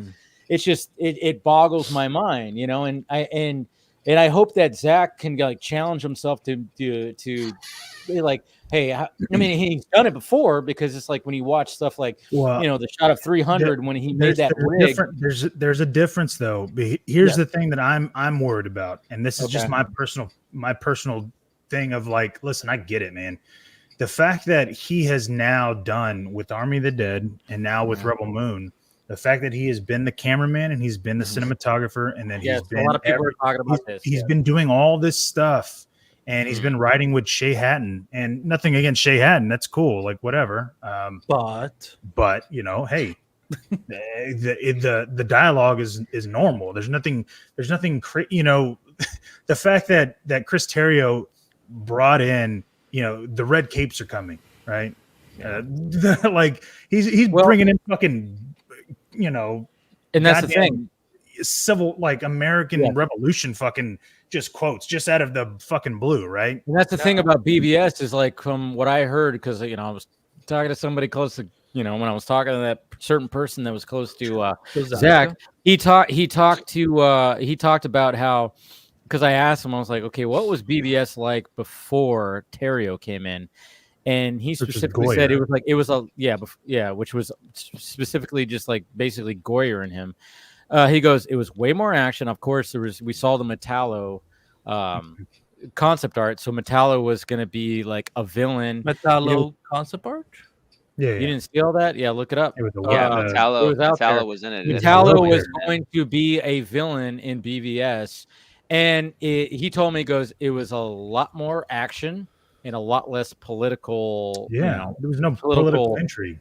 And then I'm kind of thinking, I'm like, as much as I want to see that, I go, yeah, but I think that it paid off. It paid off because that's why I love BVS so much. And it's like one of my favorite like superhero movies, because, you know, he took these larger than life characters that are Batman, Superman, and even, you know, injected Wonder Woman, you know, all, you know, and even other ones just to inject it. But obviously it's mainly about Batman and Superman. It's like he could have taken the approach of just like, oh yeah, these two are fighting, and then there's these other villains, and I'm gonna put my twist on it. But Chris Terrio came in, and, you know, Ben Affleck's one of the ones that said, hey, he's the one that brought him in. He brought him in because of, you know, working on Argo. Yeah. So it was just kind of like, it added a whole other level to it, and this artwork is awesome. Like, it's pretty crazy. Yeah, well, that's Zack Snyder for you. He was gonna go crazy with it. So wait, who was gonna play him? Like Scoot McNairy. The guy that gets injured and then gets human bomb. That was Flex was gonna turn him into Metallo. Yeah. Mm-hmm. And that's the whole thing. It's like, now I'm actually mad. I want the fact that was going to be the whole thing, and you have Lex and this whole subplot of really turning America against Superman, which is, I mean, as everything happens back then, almost 10 fucking years ago, that's literally what would be happening now. Like, no bullshit. Like, that's exactly how it would work. And you go, damn, dude, you know, there was some. Almost every single line of dialogue that was spoken had some kind of deeper meaning. There was like a different layer on top. And that's what I wanted to see when it came to just in general, just everything about Rebel Moon. Like, there was, you know, obviously with Cora, and when she's talking after that whole fucking sex scene at the beginning, right? She's like talking to what's, you know, the elder, her roommate, like, the dude that pulled her roommate. She's like, yeah, I'm a child of war. I'm like, dude, we didn't need to fucking get told that. Just show me that. Like, this is a movie. Like, if this is a book, okay, I get it. Like, if you're gonna use that as dialogue, but show me. That's the visual part. Like, if you're a child of war, well, show it to me. Okay, well, cool. Well, they eventually get there. Yeah, they did. I mean, they eventually get there, and what I like about the director's cuts is, like, they add more to Issa's character.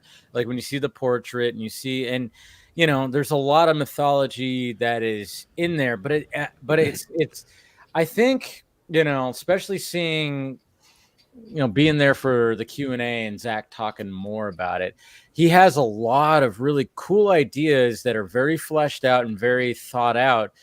But I think at the same time, it's like, if you're not guaranteed more, like, and we haven't, you know, there hasn't been a green light for 3, where we were going to get like more of that, or maybe if we got part 3, we get another 3-hour, you know, part 3 where it's like, Dave, you know what the fuck Zach said when we talked to him, literally verbatim, you know what he said was, hey, if you have the opportunity, you shoot all the fucking bullets you can. and then worry about it later. Okay. Yeah. I mean, I know he said that. But I think there was a lot of things that he was setting up. I mean, it was kind of funny too. Are you calling him a liar? No, I'm not calling him a liar.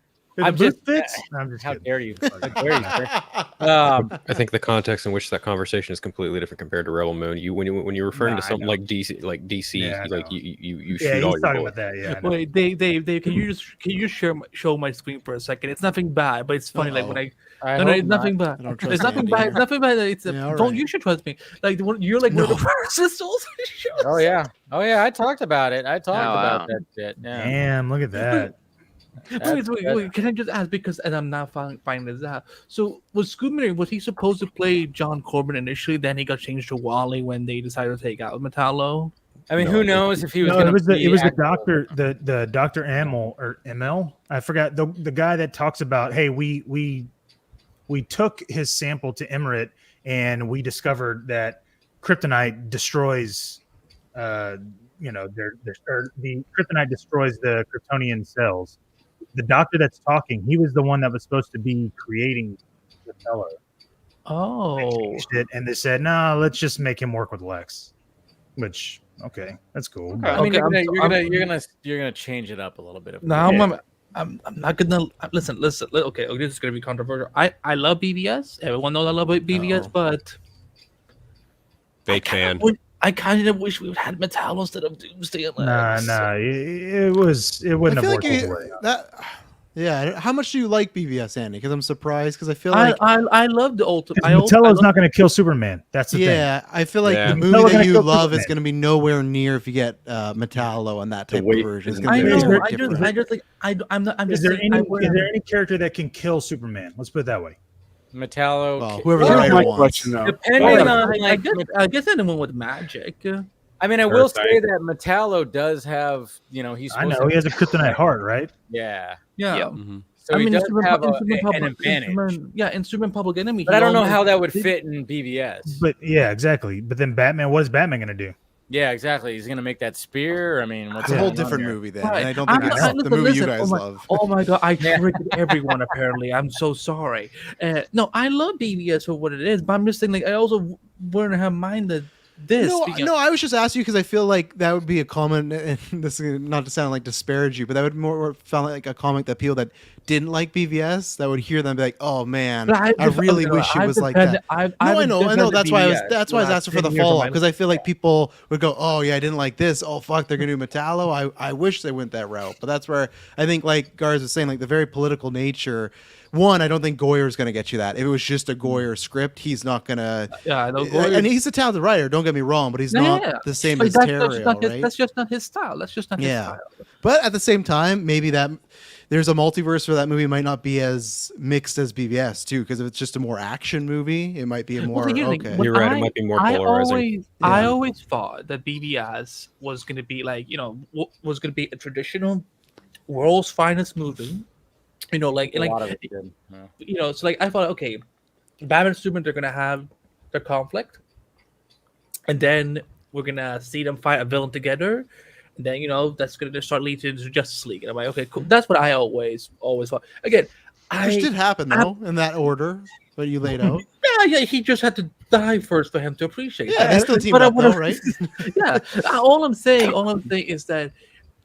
As much as I love BBS, for what it is, I'm like, I would not have minded a timeline where we would have had this movie. I could have taken either one, is all I'm saying. Me neither. So, as much as I love that movie, I think it's one of the great all-time comic book movies. That's I agree. The only thing I don't like is the Doomsday and Superman death thing. And I don't agree with people who say that, well, then, how do you get to this point without that? I think there's plenty of ways you get to where you need to be as far as without drudging up, Superman, Death of Superman, which is such that's the only weakness that movie has for me, because you bring in a character that, to me, that clutters it on the back end instead of one that you could have threaded throughout the entire movie.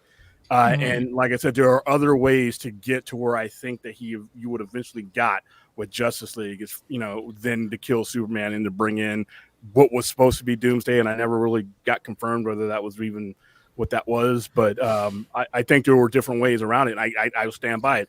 As much as I love that movie, that's that's a direction change that I wish would have happened. That's just me. Well, I want to say something in the comments. I think what he's trying to do was make a Dr. Manhattan type level threat that would unite everybody, going like, yo, the U.S. government, they can't just nuke this dude. They can't just do whatever. That's the strongest weapon that the U.S. government has. And guess what? All it did was make him stronger. We have nothing to do. Now, all of a sudden, Superman shows up. He gives his life. And, oh, okay, yeah, now he's dead because he gave his life, but he stopped that enemy. Well, now when he does come back, there's a certain level of respect now that you have to give because, well, one, the fact that he came back, but, okay, he literally stopped. Doomsday doesn't die. The world is fucking gone. Yeah. That's just it. The world is fucking done. Superman stops him, sacrifices his life. Okay. The U.S. government, who would technically, if you're looking at it from the American point of view, is the strongest in the world, right? Okay, well, if we agree that he's a good guy, then everybody has to agree that he's a good guy. Nobody's going to attack him. And he's American. Look, you could have done the traditional thing. You could have had them fight Metallo. You could have had him fight Parasite. You could have had him fight any other fucking villain that would have just had them go, oh, gee, God Williker, you're not so bad. Handshake, and then fucking that's it. They're friends. Cool. Whoop-de-doo-dah. I think when it comes to Batman v Superman, Dawn of Justice, you have the two biggest icons in all of the world. Granted, Spider-Man's the biggest money-making on the Marvel side. There's no doubting that. But when it comes to DC, when it comes to superheroes in general, there are Batman and there are Superman. You have the two, again, biggest icons imaginable. And when you want to tell a story and you want to take your stakes and you want to take big swings, you take their two most iconic stories, but you flip them on their head. And that's exactly what he did. Yeah. And when it comes when it comes to adaptation, again, this is important to stress, and I feel like this goes over a lot of people's heads because they want the Marvel method. They want the Marvel Cinematic Universe for DC, and because they didn't get that, that's why they don't like Batman versus Superman. And I'm not pointing any fingers here at anyone in this fucking panel. I'm just saying, from a generalized perspective, not visually, but in his mind, he's maybe. I know he. Check it out. That's for goddamn sure. Like, look, that's for sure. I should not have said anything. There's something so much more seminal and impactful on building the Justice League on the back of the death of Superman. Yeah. Because let me tell you something, you were never going to get the 1,000 fucking character death of Superman where you have Green Arrow and the Flash and fucking, Black Canary. Everyone. You have everyone in the DC Blue Devil. Blue Devil. Everyone just be like, oh no, Superman's fucking dead. What do we do now? Well, wait a year. He'll be back again because that's how comic books work. No, I think from a realistic perspective, he did exactly what he needed to do, and he subverted expectations in the best way possible, and people fucking rejected him because he didn't do what Marvel did, and I think that's absolute nonsense. But to that end, I should not have said anything. I'm sorry. Oh my God! Like, holy shit! I'm not pointing the finger at you, but Jesus no, Christ. you're pointing thumbs, not fingers. Guys, I think we can all agree that the Ultimate Cut came out, people saw a better version of the movie, and that mixed with Man of Steel is the reason why the Snyder Cut even got released, because if there hadn't been love around those movies, Snyder Cut would not have happened. Period. Amen to so that. Here we are. We're all good. Which again, which is also why Rebel Moon, which was kind of, I'm like, dude, what? Yeah, I understand Netflix doing certain things to make more money or to resell a movie twice or whatever. I would have been just fine if we had just got the R cuts right off the bat. And I'm not alone in that thought, I think. So, I mean... No, you're definitely not. You're definitely not. Everybody's talking about it like agnostic. So, what happened in the news this week? Well, yeah, but did the R cuts need to be R cut? You know what I mean? Andy. Like, I don't know. I mean, I see Zach, if he's doing a thing that's based around, like, hardcore Kurosawa films and heavy metal, I'm assuming it's got to be an R-rated type of deal. Let me ask everyone this: when was the last time y'all watched heavy metal? I saw it a handful of years ago, but 5 years ago. I'm amazed you know the exact year, Chris. I mean, I'm just rounding about it. It definitely wasn't the last couple of years, so it definitely wasn't 10. So I'm choosing 5. I was being cheeky. I know. Yeah, but I know. But Phil, you recently bought it, right? I did. Yes. Yeah. I bought it specific, and I messaged you, and I messaged Scott. I was like, "Hey, I haven't seen this in a hot minute. And Scott was even like, dude, it's $40. You better fucking pick that shit up. I was like, okay, yeah. I hadn't seen this movie since I was like a young lad, like 14, 15 years old. See, even Williams got the fucking right idea. This is my guy right here. And I saw it in the theaters when it was okay. Nice. Rewatching Heavy Metal and then going into the director's cuts of Rebel Moon, I was like, oh, this makes so much more sense. Yeah. Oh my God.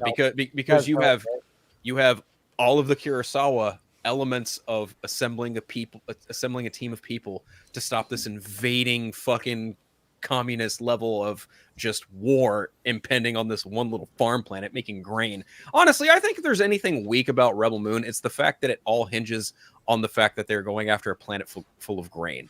That's maybe my one nitpick of it. Well, we also don't know why the fuck does Noble want to be a senator? What the fuck perks do a senator have? Right? Sure. Like, I have no idea why he is so adamant about, hey, look, hey, I can only fucking he saw Scarface and he kind of got these ideas. You get the money, then you get the power. Yeah, I can only fucking do this one goddamn thing, and that's how I'm going to be a senator. And then once I'm a senator, bro, I'm out, done. Like, dude, I have no idea if that's how it is. Like, I just look at it like, okay, I get the motivation. The way you put it out there, and again, I haven't seen the director's cuts, but the way you put it out there, it just sounds like, I mean, his job primarily seems to be going around to planets, asking questions, and then killing people. Well, he's looking for the rebels. He's looking for the he's looking for the blood. But if that's your job, like, even a psychopath has to get bored, you know? Correct. So like, if I'm a senator, I can just easy street, don't have to keep flying around looking for these assholes. I can just, like, I'm assuming that's the perk. Like, I get settled, I get to be, I mean, it's just like America. When you're a senator, you can basically retire, like, and just not care anymore. And then, like, maybe that's what is in the Empire. I mean, I'm guessing. I don't know, but I will just say that, like after watching Heavy Metal, not 2000, because let's just not talk about the sequel. But Heavy Metal specifically, like it's for anyone who doesn't know, Heavy Metal is like this long sketch of skits regarding this one little green orb of power, and it's about humanity. People in like futuristic settings, massive gratuitous sex, and just all sorts of just batshit insanity and animation. But the very first like story shown is one about a taxi cab driver helping out this chick who comes across this orb, right? And once she gets what she needs, she almost pulls the fucking gun on him, or rather she does pull the gun on him, and she's like, oh, fuck you. If you're not going to fucking help me, I'm just going to take what you have and, whatever. And then this dude's like, fuck that, and kills her in his taxi cab, because that's the whole thing. You have, like, trying to explain this movie is even a feat in and of itself. Like, explaining the little plots of this film is even just like a thing in and of itself. But, like, my point is, in comparison to Rebel Moon, it's like, I feel like there's a lot more influence there just purely from not only like a visual perspective, just from like a humanitarian perspective, because he's dealing it's not Zach's mentioned, it was either Zach or Shay Hatton, one of them mentioned about grounding these characters in such a realistic way where they are human beings, right? And it's like, oh, okay, after watching Heavy Metal and then going into the director's cuts, I was like, oh, I see exactly what the fuck you're going for. It makes sense to me. But like I can understand why someone like John probably has like just like, you could have done this, you could have done that. I wanted something more along like these lines. I didn't even know what I wanted. That was the thing. Yeah. I didn't know. I don't know. I mean, the question is, was Zach shooting to make a fun B movie with like big Netflix special effects level type film? I mean, that's like very I mean, that seems to be what the case might have been. So I think like he's all about the tropes. He's all about the tropes. Yeah, and that's expresses cool, that, man. But you can. And here's the thing: like this is before BVS, right? We would always see a fucking critic or multiple critics always say, "Oh, style over substance," right? We all fucking know I don't even know what the fuck that means, and I know that's what it was fucking always said. It wasn't until this film that I was like, oh. Okay, I kind of get like now you get it because there's a lot of style. There's a lot of fucking style there, but okay, well, does it make like it's interesting? It's interesting because I felt like there was a lot more like what the director's cut it's just me. But at the same time, I am a unique person because I was there for the Q&A and I heard a lot more things. You are very unique. We call those in the States. Here in America, we call those dick riders. But you're very special, unique, Dave. Don't worry. I'm just kidding. No. But I think it's just because I heard like so much more. Yeah, because you knew about the history and all that, the lore. Yeah, you have all that. I heard more about because he talked about it, so I was like, yeah. And then, but then I'm like, okay, but yeah, if that was more emphasized here, and it's like, okay, we're gonna get future. I mean, the tricky thing too, like, sorry, David, I didn't mean to cut you off, but just like it just came to me, right? Like, science fiction is so tricky to get into, depending on your taste, right? Yeah. Like, what do you really want out of a science fiction story, and what makes you what gives you that dopamine fix in terms of visual, just, humans creaming to a visual movie in front of them, right? Like what in a sci-fi movie does it for you and what doesn't do it for you? I guess would be the question to ask, right? Like, so there are some people who lean Trek over Star Wars, and then you have the vice versa. You've got people who just go absolutely batshit over Battlestar Galactica, and then you've got other people who are like Babylon 5 all the way. It's just like, what works for you in science fiction, and what line are you willing to cross, right? And I think that Rebel Moon does a good job of like adding more fantasy aspect to 100%, yes, genre for sure. And I know, like, just watching it, I'm like, and then of course, we don't see Zach doing a lot of gunfire, hand to hand.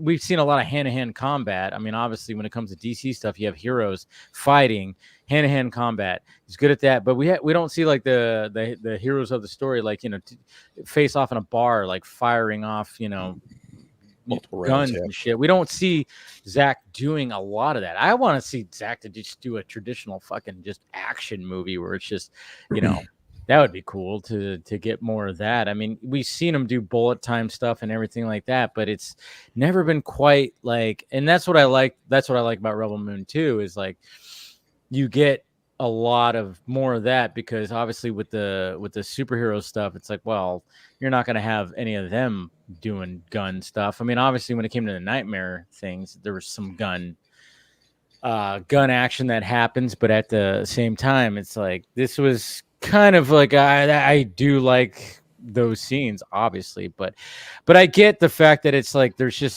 so much that is trying to be packed into this story that maybe people are like, all right. But there are people that have come around that have been like, wow, geez, look what's going on. Let me just ask this question, because I know Seven Samurai obviously was the first to do it, but I do think some of the R-rated cuts had about, probably, if I had to measure it, probably like 20-30 minutes of slow motion. Yeah. Now, I don't think that there was enough between the two of them combined. I don't think that you needed that much slow motion in the film. With Zack Snyder, what are we talking about? Come on, man. I know, but come on, man. I love it, dude. Oh, fucking. Hey, there's certain things that I can appreciate, but at a certain point, it kind of goes, all right, well, like, what the fuck, man? Like, come on, dude. Like, man, listen, I get the grain. That's important. I get Titus drinking water. That's important.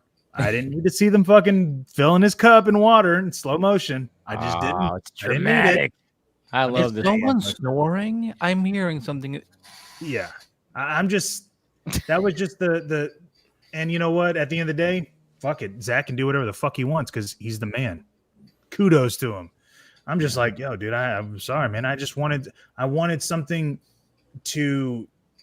Okay, like. When I watched The Force Awakens, I was like, okay, I guess that's New Hope. All right, that's fine, man. There's lightsabers, there's all this cool shit. All right, Starkiller Base, that's fine, dude. It's New Hope, but just modernized. Fine. That's cool, dude. Zach could have done that. Yeah, I would have been like, yo, okay, dude, it's just even better, right? But it was just kind of like, oh, okay, well, it's just grain and farmers and I get it. I mean, there's even like there's a part where I do actually laugh even in chapter 2 where the gunner scene. I mean, it's all obviously in the PG-13 cuts he doesn't make it, and then of course he I mean, after seeing like the entire like sequence, which is cool and everything, the battle with the villagers and everything like that, And then, Gunnar, tells Cora, is like, you saved us, all of us. I'm like, I'm like, what about gonna go like, I think like most of the freaking village is destroyed, and a lot of people. It's not even that. It's like, well, what about the repercussions? Like, you think that they're just gonna be like, oh, hey, we just lost that whole fucking thing. We'll let that shit slide. Where the fuck? But at the same time, there's so much happening. But it's overall for me, I'm just kind of going like, it's one of those. It's like, is it my favorite Zack Snyder films or no? No, of course not. But I do like the originality, and I like the fact that he went for it, and he, but it is kind of funny too, because one of the things, even going back to Heavy Metal, there is a poster out there that shows Cora riding the Griffin with a sword. And it's like, you don't see that in any of this. Maybe you eventually would see it. If Turek would have ridden a fucking Griffin, I would have been like, yo, that whole fucking scene that we see him do that makes sense. Yeah, but I think I know that Zach said, hey, shoot all your bullets, but I think he really had it in his head that that's going to be something that's going to happen in like part 3. That was setting up part 3 for sure. But because I think at one point it was guaranteed that he was gonna like, oh yeah, we're all in. That was when Scott Stuber was like at Netflix, and now he's not. Yeah. So the guy in charge right now, Daniel Lin. Dan Lin. Big Dan Lin. Yeah. Big Dan Lin. Yeah. I don't know if it's confirmed, but like I wouldn't call him big, but sure. He's a big guy. He's not that tall. Netflix. He's big. I don't look at his belt buckles; they're massive. Dave, how big of a dude is Dan Lin? He's not that big. Belt buckles are massive. He's not much taller than me, so I didn't think so. Wait, why are we dragging down? Travis, your argument is invalid. He's not that big. That's not what I said. His belt buckles are massive, so that's why he got the name Big Bad Lin. Dan Lin, but he must have a lifted fucking truck, right? A fucking big ass lift truck. Okay, why the fuck are we dragging? Why are we dragging Dan Lin out of his side? Because he said comments before in podcasts that he did not enjoy. He pretty much just insinuated he did not enjoy Snyder's film. So you would parlay that, okay, he is now running Netflix. And when he gets presented, hey, you want to do Army of the Dead 2? You want to do Rebel Moon? Which Army of the Dead, week 1, they touted of like, oh, it was, I think, with top 10 on like the first week and whatnot. Rebel Moon did not get that, and the director's cut didn't. So I think it's a combination of, I don't think the success is there. And you also have a guy that, if this isn't the stuff he jives with and the strategy he wants to do, why is he going to do that? So I don't think you're going to get any, maybe Army, but I don't even think so. So we're hating on. He was on a podcast where he made some comments. Not Snyder, just like those type of movies. He didn't like the fan base either. So like you can dig it up. I know he dismissed something about like, he joked about the boss with that one episode of She Who Must Not Be Named, but other than that, I don't recall him like being adamantly dismissive of Snyder's films. No, I wouldn't say adamant. He got asked questions about it directly, I think. Yeah, I don't think he was like, I fucking hate the dude. I think he was just, you could tell nicely he was not a fan of that era of DC. But the fact that he said that publicly, like at the end of the day, like, dude, you are making a statement when you say something like that. And you're in that situation or that position of power. Opinion, though, it's like film is subjective, right? So, like, what? So yeah, dude, he didn't have to answer. He could have answered it like a politician. You can be like, hey, you know what? He does some great stuff, and I'm happy to all that shit. That's it. Yeah. You don't have to fucking say anything about the Snyder Cut or Justice League or BVS, right? The moment you say that, you make a statement. You draw a line. True. Paul, I know you got to go, and sorry we didn't get to dive into Alien Romulus, but just give your quick review before you leave. Quick review. I just came out like out of a 4:00 showing today, so it's pretty fresh in my brain. But overall, I saw it on a giant IMAX screen. It was a great time. I had a lot of fun with it. I'm not a huge Alien fan. Like I love the first one. I love the second one from like way back. But I would say it's a good time. I have a little bit of issues with the third act, but overall, it really is immersive. Like it feels lived in. The practical effects were like first and foremost. You could feel it. Like it's good. The standout for me is the character Andy. I'm not going to say any more about him, but you'll know him when you see him in the movie. He was like the best thing in the fantastic. Yeah, right. Yeah, Andy. Fabulous. Yeah. Well, he better be fabulous. Hey, is the third act, because I don't know, I haven't seen it yet. Is the third act more or less not a favorite because of how it ties into certain things, or is it just the way it is? The way that I would say happens. Yeah, I mean, there's we're ringing a bell again, and I don't like that we're ringing a there's bell tie-ins. I think there's tie-ins too, because there's some people like I don't like it ties back to this and this, and I'm fine with it. But I think there's a few tie-ins. If you don't like certain movies, you're like, I say that like with Prometheus, where you're watching, and you're just like, oh shit, okay. Yes, I will say this without. And I love Prometheus, so I was all right. I'll say this without giving too much away or spoilers. I will say it does tie into certain things. I didn't mind how it is tied into it. The way it's done, and again, it's not necessarily just this movie. It's a recurring thing that has happened in many other Alien movies, and I'm just kind of like over it, sort of. But it was handled okay in this film. But for me, that wasn't really the standout. The standout were, Andy, other characters within the film. Like I said, the aesthetics of the movie just feeling like a lived-in world. Like it really brought me back to like I remember in like the first 2 acts very much so being like, wow, this is like a real movie. And the last time I think I really truly felt that was maybe Mad Max Fury Road, like way back. And that's like, and that's kind of the same thing. Like CGI is used in the movie, but it's used sparingly and used when it needs to be. But the story itself is good. It's well written. The characters are. I actually kind of gave a shit when certain characters I could tell were gonna die, but I was like, oh man, like well, they gotta go, I guess. But like I didn't want to like if I felt bad when like the aliens come and take them. So I have a question. I actually have a question. I mean, I've never seen the Alien movies, but the only thing I care about this one is how is Isabella Merced in this film? She's great. Yeah.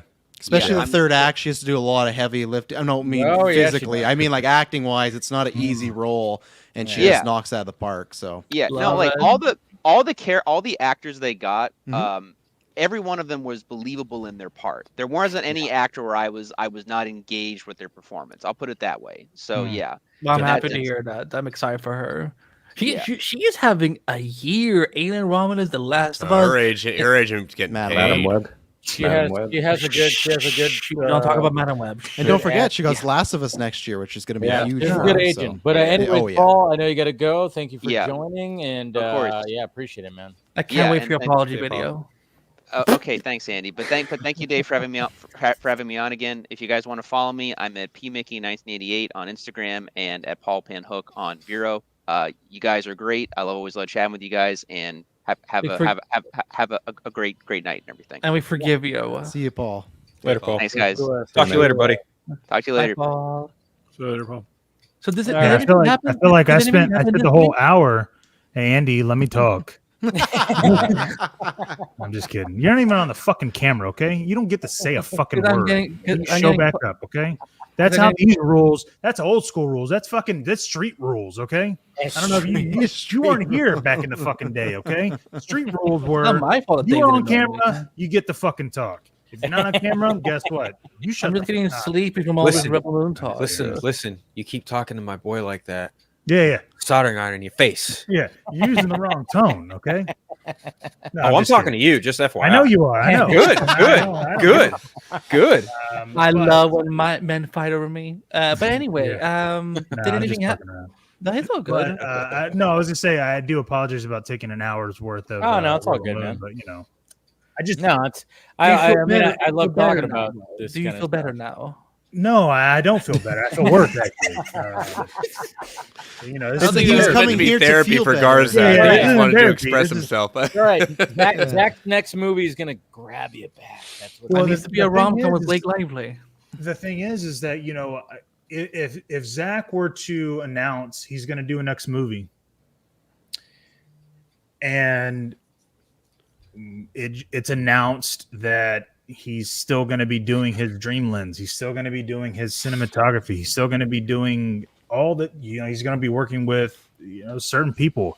It's just kind of like, oh, okay, well, like that's valid. It's just like, oh, okay, well, I mean, we've seen that. Like, yeah, I want to see something. I want to see something like raw. You know what I mean? Like very. I don't know how to describe it. Visceral. Anyone know what I'm talking about? Like, I just want to see. No, I know. I get what you're saying, and that's why, like him saying that he want to do be on a soundstage and doing VFX.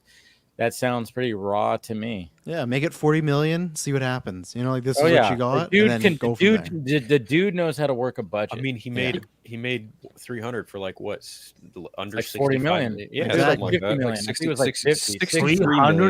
300 is it was made for 40 million. No, Yeah. No, I think it was 60 million. It was like $63 million. Yeah. $64 million. Either way, so you have 40 to 60. Go do something personal, and then let's see what happens. You know, like I want to see. You know, he can just do the sequel to. He can do it. He can do the sequel to It Ends With Us. So. Oh, geez. Well, no, I mean, even if you Blake Lively right now, Andy, like, what is Andy? your, like, I don't think anybody's biting on the joke. I'm sorry. That was the fourth attempt. Right now? Because that's all I've been seeing this entire week. Like I feel like we're not talking about because for me the Blake Lively thing is the equivalent of like Depp and Heard, where I'm like, I don't really give a fuck because I don't know these people. I didn't like even talk about Blake Lively. We're not Joaquin Phoenix and his drama. Also, we can talk about men but not women. Okay, I see how it is. Here we go again. No, because there's like whatever happens with her at the end of the day, it doesn't matter because like the movie was successful and like that's Hollywood. That happens all the time in Hollywood. People are assholes to each other. They both have their sides. And for me, it's like if the movie was a bomb, I'd be like, oh, I get this juice. But it's like, it's super successful. Yeah, it's gonna make 100 million this weekend. Yeah. Whatever they went with, it worked, and it's just like you know, it literally ends with her. Can we pivot from this to the Bo DeMaio Marvel situation by chance? No, we need to talk about more about that. Stop trying to make it a thing. Bo, Blake, we're going to cover every single thing in just half an hour. Let's go back and talk about all the Rebel drama Moon. right I now. was kidding. I was Before. kidding. Okay, I was just kidding. Yeah, I know. We should. Bill, like, see your drama wastage on stage left. Before we start diving into Alien Romulus, maybe. Well, yeah, I was gonna say there was. I was literally gonna say one thing, but I completely fucking forgot about what I was talking about. So, he became addicted to the Blake Lively thing. That's what it was. No, it was like right before that, and y'all were talking about something, and I was like, "Oh yeah, that's a good point." And then, oh my god, I just read Travis. You put your hair up. You look so different when your hair is like all like. I did. It's sweaty in here because AC's not on, and when it's down. Like Patrick Wilson and Aquaman 1. I'll take it. I wish I had the body though. Oh, that's true. He does. He looks like he looks like fucking Orm, bro. But look brother. Travis, I mean, Travis, if you hadn't said anything, I would have guessed that you have his body. No, I go to the gym, but he got in fucking major shape. Patrick Wilson, that movie, he was looking good. But no one forget last shot of the DCU. Patrick Wilson eating that sandwich. Never forget. Let's not talk about eating that roast sandwich. Just did. Talk about that, okay? But hey, we could look at the Deadpool and Wolverine, $1 billion. It defeated Joker. I mean, biggest radar movie all time. Yeah. I mean, it's crazy. Like, obviously we all kind of saw it coming, but at the same time, it's just in 2 weeks, right? It's been 2 weeks, and it's already like the I think it's like movie. Yeah, I think it's 8th or 7th on the fastest to hit it. I can't remember on the. It's in the top 10. So they hit $1 billion, R-rated. It defeated the Joker domestically. It defeated the Joker first. It's crazy. It's crazy. Yeah, what's even crazier? I haven't even fucking seen it. I've seen everything that's fucking you haven't seen it. About I was gonna ask you, I know. if you saw it. I know. It's just. I'm sorry, Garza, but I'm not gonna hold back any spoilers if we do talk about it. No. He just said he saw everything. Dude, I already know stage who's left anytime. You know that, dude. Right? If you didn't see it the first weekend, you got spoiled like a yeah, absolutely. The first night, remember the Comic-Con panel when here's all the cameos. Yeah, they did it for you. They didn't have to. To the point where I was like, okay, dude, I don't even. Okay, I guess doesn't matter if you fucking really have seen it. They're just and I'm talking about like websites. Websites like I fucking just announced. Yeah, Variety was like, fuck it. Yeah. Variety always. Variety they will always spoil everything. And at the end of the day, it's like, well, I could have just avoided it. It didn't really matter to me at that point. But I was just like, okay, well, sure. I mean, it's going to be $1 billion film. That's cool. Like, it was surprising to me because I do think, even though I haven't seen it, I feel like it's just a full-on fucking comedy show. But it's like, well, I mean, when it comes to Deadpool and Wolverine, it's yeah. I mean, does it have is it like something? I mean, I still think the first Deadpool is the best Deadpool. Even with all the madness that happens there, and even with Hugh Jackman, I'm like, I'm all about the original because it's so going back to the whole Raw thing. It's like it's a fucking low budget. Hey, this is a Deadpool movie, authentic Deadpool movie, and they fucking did a fantastic job. So I think the first one, you're never going to defeat it in my eyes. This one was like, it was Deadpool like going into the MCU, where now he's got access to the toys, which I knew that was going to be the case. And they, all the characters that show up, I don't like to call them all cameos. I think Cavill was a cameo, but I don't think some of the characters they should be called supporting characters. That's why I know when everybody's like cameos, I'm like, or surprise roles or something like that. Surprise roles. Yeah. There you go. That's better, because I mean, a cameo is like showing up for a little bit, doing the thing, and then leaving. Cameo is at the end of what was it? Days of Future? No, it was the one where maybe it was the First Class when they say we're here to jet the X-Men. Fuck yourself. Yeah, and he's like, fuck off, and you're like, no, that's a cameo that Hugh Jackman was in. Yeah. Just like Cavill's cameo. Cavill was a cameo, Yes. That was actually his original scripted line. He changed it. He ad-libbed it to go fuck yourself. Yeah, which is so great. Yeah. So great. So perfect. Because Matthew Vaughn fucking back when he was a good director, but for fucking sure. Oh my god. Garza, could you say at what point in his film career did he stop being a good director? No, I'm he got obsessed with fucking Kingsman. Yeah, Kingsman. That's what took him down. He just Kingsman. No, that's where the downfall starts. Kingsman. Yeah, that's what I mean. Yeah, that's where it started. For some reason, it's like he made 3 of those. Yeah, I like the first one, but it's just second one's getting wonky. Like when you get to that final act on the fucking island, double down on all the insanity. His collaboration with Mark Millar is just bad taste in mouth. Yeah. Maybe people should just stop working with Mark Millar. I don't hate him all that much, but I was like, Mark Millar is literally a poor man's Grant Morrison. There's nothing. There is. I think that offends. I don't even want to say that because that offends Grant Morrison. It just might, but they might laugh. Grant Morrison very well just might laugh at that. No, he'd laugh, but it's just like, I don't know if I'd compare him to Grant Morrison. I'd compare him more to Liefeld at that point. Okay, you know what? At least Rob Liefeld has some level of creative integrity. Mark Millar has none. Well, that's just it. That's why I'm giving shit about Matthew Vaughn. Like, I'm just fucking around. Like, Oh, you mean the same guy who was like, I don't like a dark and gritty Superman. Oh, by the way, I want to take Henry Cavill and turn him into fucking Red Sun Superman. What? The fuck? The accent. That accent. I want Phil to do that the entire rest of the show. That'd be fun. You want me to talk like this? You want me to talk like Taika Waititi? All right, no problem. No, fuck I will fuck my ears if I ever have to hear it. Go on. Here's a pitch right on you. Whoa, fuck your ear like with? Can you bend that way? Is that a prosthetic or what the fuck are we talking about? Make sure you're off camera when that. We've all seen Scary Movie 1, right? So I don't know. Take a rib out or what? I understood that reference. Yeah, like now that I see whenever I see like old scenes of the 4 movies and I see him as like what was it, Cord or whatever like the Rock thing is called, I'm like, Korg. I don't care. You asked though. You asked. You said what was the Rock thing? You can't. You can't ask us and then when you answer, oh fuck you, I didn't want the answer. Yeah. Can I ask this question because I haven't seen it? I'm just curious. Was Spider-Man in Deadpool? No. Well, there's the only Sony. So Amy Pascal is like, no. Yeah. Everything that's on internet now is what was in the movie. Yeah, Nate, can you explain that to me? Why wouldn't Spider-Man be in a fucking Flip? movie? Fox. It's Fox. It's not Sony. Yeah. They're celebrating Fox. Dude, that's the thing. It's Disney now. Dude, he meant like the movie was celebrating Fox. Even though had they shown that full image of Peter and Tony, they would have had to have paid Sony.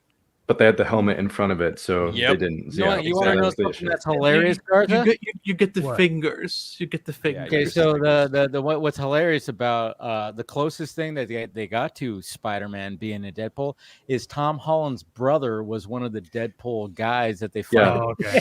But also in the car when he's doing the pew, pew, pew, yeah, he does that too. Yeah.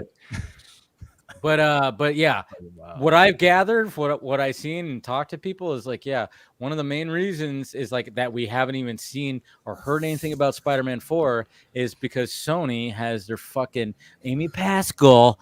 She has her nails like into that. I mean, we've seen the interview. Specifically her fault. It's the CEO of Sony. She's not even at Sony anymore. Oh, she produces the Spider-Man films. Though. She's part of the problem too. I get it, Andy. I think they're all a woman. I'm doing I'm just saying that she isn't the only problem. I'm being sexist again. She even a final say anymore? You kind of are. It's only dudes here. I don't think she has final say, but I don't know because I remember those. Am I supposed to feel bad that I was born a man? Fucking 37 years ago. My fault. I want to kill myself. Can you stop? Shame on me.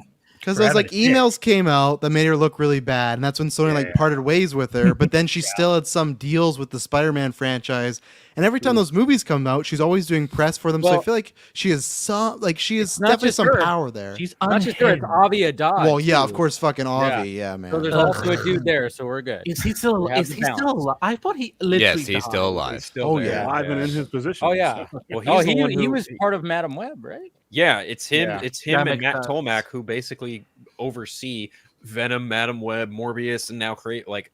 Can't they we'll get the Craven. Something else. Like I don't like. Do we get the Craven? Do we? Well, we will. We're going to talk about it. Are we Craven more Craven? We're going to talk about that after. Chris is not Craven more Craven. I can assure you all that. I'm Craven more Craven. You know, and I'm like, listen, Aaron Taylor Johnson can get. Hey, we got Brad joining right now. He's like, "Do I want to join this right now, motherfucker?" Well, actually, I mean, you kind of. I had a little bit of a. Because I was Avi Arad involved with Madam Web? Because that's, I mean, he's made some names on it. Yes, he's with all these. Like, I feel like we'll get a big deal when he's not on the first one. That'll be a big thing that we'll talk about. That'll be that'll be a good sign of things to come. I'm still sad and disappointed. His name is on Legend of Zelda. Right, I forgot about that. Yeah.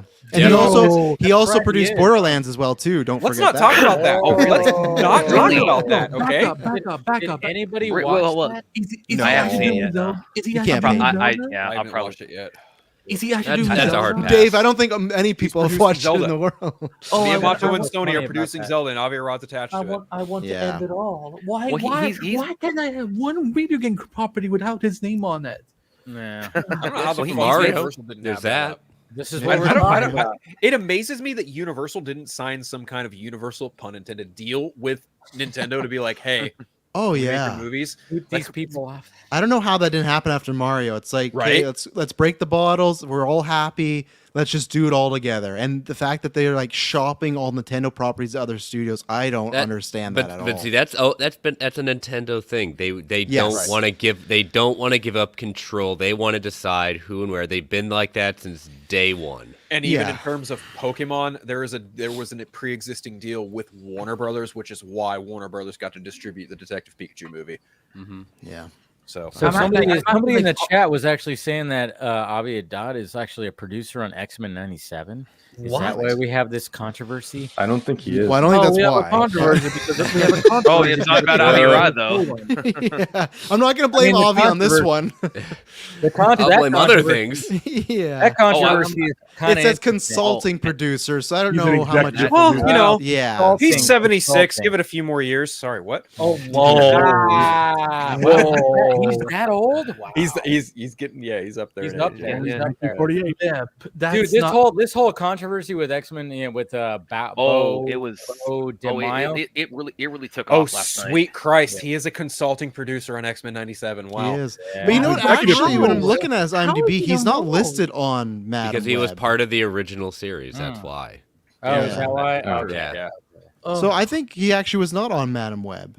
Okay, he doesn't have that credit. He's on all the Venoms. He's on Craven. He's on Morbius. But even he saw was like, nope, sorry. Nope, I'm out, guys. I draw the line. This is where I'm doing it. No, you know why? Because he's like, this won't sell any toys. Because remember, that's what is always big. That was his pitch to Sam Raimi about Venom 3 was.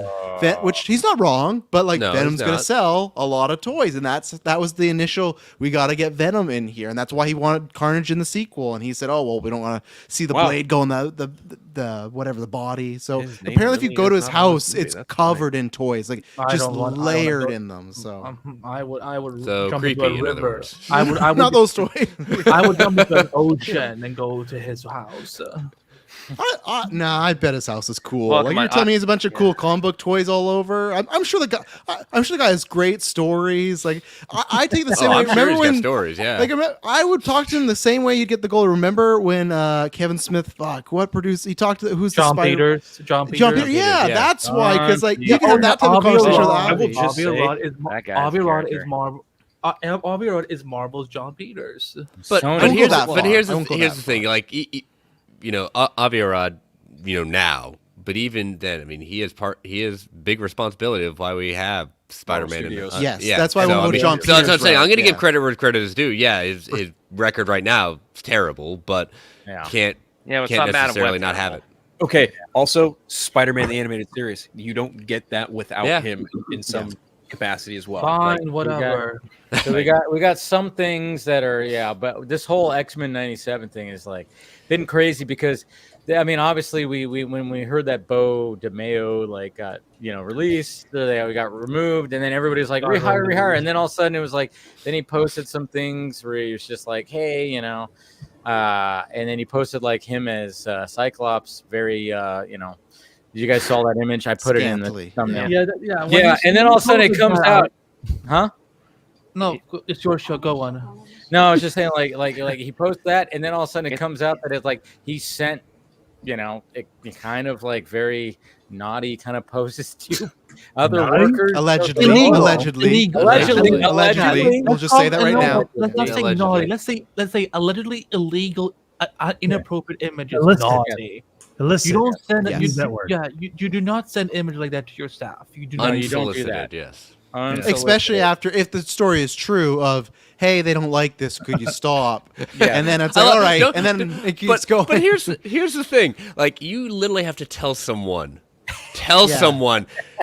don't do that. You know that naked photo of you as Magneto? Don't send that anymore. Don't do that. Like that's why it boggles my mind. It's like you literally have to tell a grown adult saying, don't send that to a bunch of people. Please don't do that, and you keep doing it. No, But at the same time, you you post something like this online, and you go, well, this doesn't help when often allegations. Well, this is like but you know what he did today? You know what he did today? He posted an image while the haters are hating. It's literally a shirtless photo of himself. I'm like, He has done that for a while. Well, he has done that right for there a very Cyclops. long time. Controversy. No, Where's but- the but- controversy? This is Well, I mean, It that sounds right there, like he Cyclops. did I mean, this that's with he, Like with the he did, photo like, or his- with what happened to him? no. I will just say- what's going on with him in general. Any job I've ever been at, if you do this, there's an investigation. Yep. I was worried about you were thinking. I will just say that when I talked to him on the show floor, he was nothing but kind to me. So I'm sure he's a nice guy. Yeah. I'm sure he's a Yeah, nice hey, guy, listen, but I'm man, sure I'm- anyone in Hollywood is nice when they're in public. Hey, listen, man. Camera and I'm shit. I'm single. Hitler got a wife. Okay, I'm just saying, dude. Like, people are just crazy. Garza, that's an interesting comparison there. I know. Put that on your Very Tinder. like Put that that. on your Tinder. Listen, Yeah. Way to shatter Godwin's law, dude. Hitler had a wife. I'm a step up from Hitler. There you go, buddy. I think know, the con I'm not even married, man. Like I'm just saying, people. Hey, they could be something completely different out in public or to Yes. other people. Yeah. Well, You have the thing was like when he was first when it came out the week before, he was fired. Disney, Marvel was silent. They put it out the week before just to get it out there because there were going to be questions. They were going to say, "Why isn't he on the press tour?" They got it out there, and people were like, well, "What happened?" Well, then the rumor started like an OnlyFans, and then this whole thing was like, "Well, how is he? That's not fair. People have it." And I kind of say this so many different times, like, this is a public company. It's Disney. There is a moral clause, more than likely, that lists a whole bunch of stuff you're not supposed to do. And if you want to try them, guess what's going to happen? You're going to get fired. And it feels like they kinda- James Nunn learned. and they warned him. yeah. And they warned him when they were fired. There was an NDA agreement that that if he wanted to keep his credit, be quiet.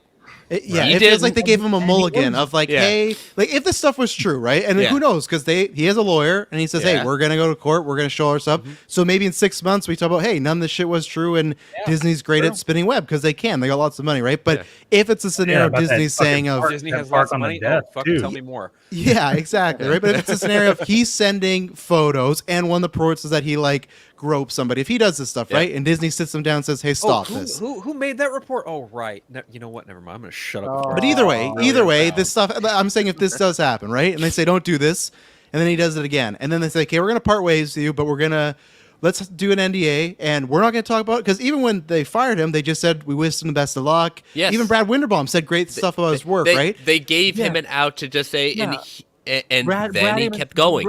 Brad even said, you know, he wasn't fired, we parted ways, you know. But Bo posted not that Brad, other Jesus Brad. Christ. Yeah, and here's the difference. Like it's not the but to tie back to like Zach and Rebel Moon and everything like that. Like I don't think you ever get Snyder cut if, let's say, a year after, if Zack Snyder's like, "Fuck Warner Brothers, I fucking hate that place." Zach was always smart. He played ball and he got the long game. Bo was always these past few months like he's like putting his feet in the water. And then he said that, okay, they're taking my name off of season 2 because I posted this photo of Cyclops, which sounds weird. Total baloney. One photo. And then he starts going on even before there, like he started it's all me. I'm the one who did this. I'm the one who did that. It's like, that's also not going to play well. Hey, real quick though, just because you mentioned Zach and WB, because I'm going to say this real quick before I leave. Okay. Here's the thing. He had mentioned, maybe I misread this or something like that, but wasn't there something that he's going to be doing that George Washington thing with WB? Or like he was going to be producing a series? It was a 300. It was like George Washington. It was the 300 series. Yeah. Was that just made up, or did I really see that? No, it's all happening. They're doing a show. And I think he's doing the pilot, right? You're not crazy, Garza. You're not crazy. So I'm curious. Do you think Warner Brothers would let him have as much freedom as Netflix would have, even now? No. Maybe. I don't think the current regime, because it's Warner Brothers television. Go with it. Because it's Warner Brothers television, I think he might have different freedom. Yeah, because again, like I don't think. Not only is it WB television, it would more than likely be HBO, i.e. Casey Bloys, who had a hand in the Snyder cut. So yeah, there's probably a rapport there, and Casey Bloys is probably pretty coy to what Snyder's known for. And he's like, sure, do whatever the fuck you want.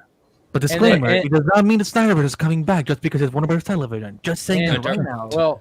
Well, then it's like, and it's also like he would, if he would come back, he would be like a showrunner type, or maybe direct some episodes. I don't think the pilot, I think, is what they said. The pilot, yes, the pilot is what's at least right now they've put out there that he's well, directing. He will not be the showrunner. I think he will be like he would do what Ridley Scott did with Raised by Wolves.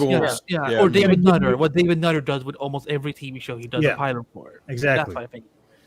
But it's also Warner Brothers, so who knows how the fuck that's going to go with Zaslav. But same thing. Either way, he's getting that chance because he always played nice in the public, right? Look what happened with James Gunn. James Gunn, same thing. Yeah, exactly. James Gunn played the fucking game. He stayed quiet. He didn't say anything. And him, to me, is way more justified of like, not great tweets, gross stuff, but it's like, like rash decision, right? Where this guy, if this is the case, and these were the things he was doing, and he kind of got lucky that Disney just said, "Hey, we parted ways. You should have fucking counted your stars and be like, man, everyone loves me off of 97." To Travis's point, though, when that article came out from THR, Bo DeMaio did not deny any of that. Just that he's lowering up. But even before, like, Disney kept quiet until last night. Last night they said that was it. They were done. And the fact that they put out a statement in the middle of the night saying, not just Disney, Marvel. Saying, nope, we're done. And don't tell me that, like all of a sudden things start coming out. They're saying, "Oh yeah, you want to play this game? Fine, we're leaking information." We got old tweets. This was his statement. The truth will be revealed after the Disney Plus disaster. Marvel wants to mislead with alleged contract breaches over tweet. It is tragic. It has come to this, but unsurprising. Stay tuned. You know what this kind of reminds me of? It kind of reminds me of like the Ray Fisher Warner Brothers situation, but if Warner Brothers was winning that debate or that confrontation. Everything goes back to Snyderverse, right, Brad? Well, no, really, I'm kidding. I'm not kidding. I know, I get Brad, that is your identity. Also, he did tweet out this as well. I saw a comparison. I made it. Brad, this is also what Bo also added this. This is their Disney Marvel usual playbook. Legal letter as well as their other items to prove their long-standing pattern to follow. It's about finding a safe outlet. Thanks for your faith and patience. It's all very interesting. He basically just ended his career today. Yes. His career is over. He did. His career is over. So we won't have to hear from him after Disney buries him. We won't have, because it's not just Disney. Mm-hmm. Every other studio is going to run from him like the plague because they're not going to want to deal with this. He hasn't been hired.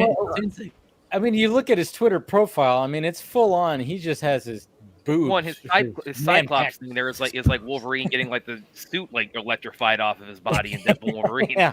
But here's the thing: his conduct. That's what I laughed. I was like, "Damn! Look at his profile. It's like full on nipples." Just he still has to be professional, no matter what his preference is. He still has to be professional, and he's just right now. The other thing, like he posts, I think earlier in the day before the other one comes out, or a day before, saying, "I haven't been invited to the Emmys." Are you kidding me? Yeah, are you kidding me? That's what I think. That's what I think started all of that, because he probably could have. No, I mean.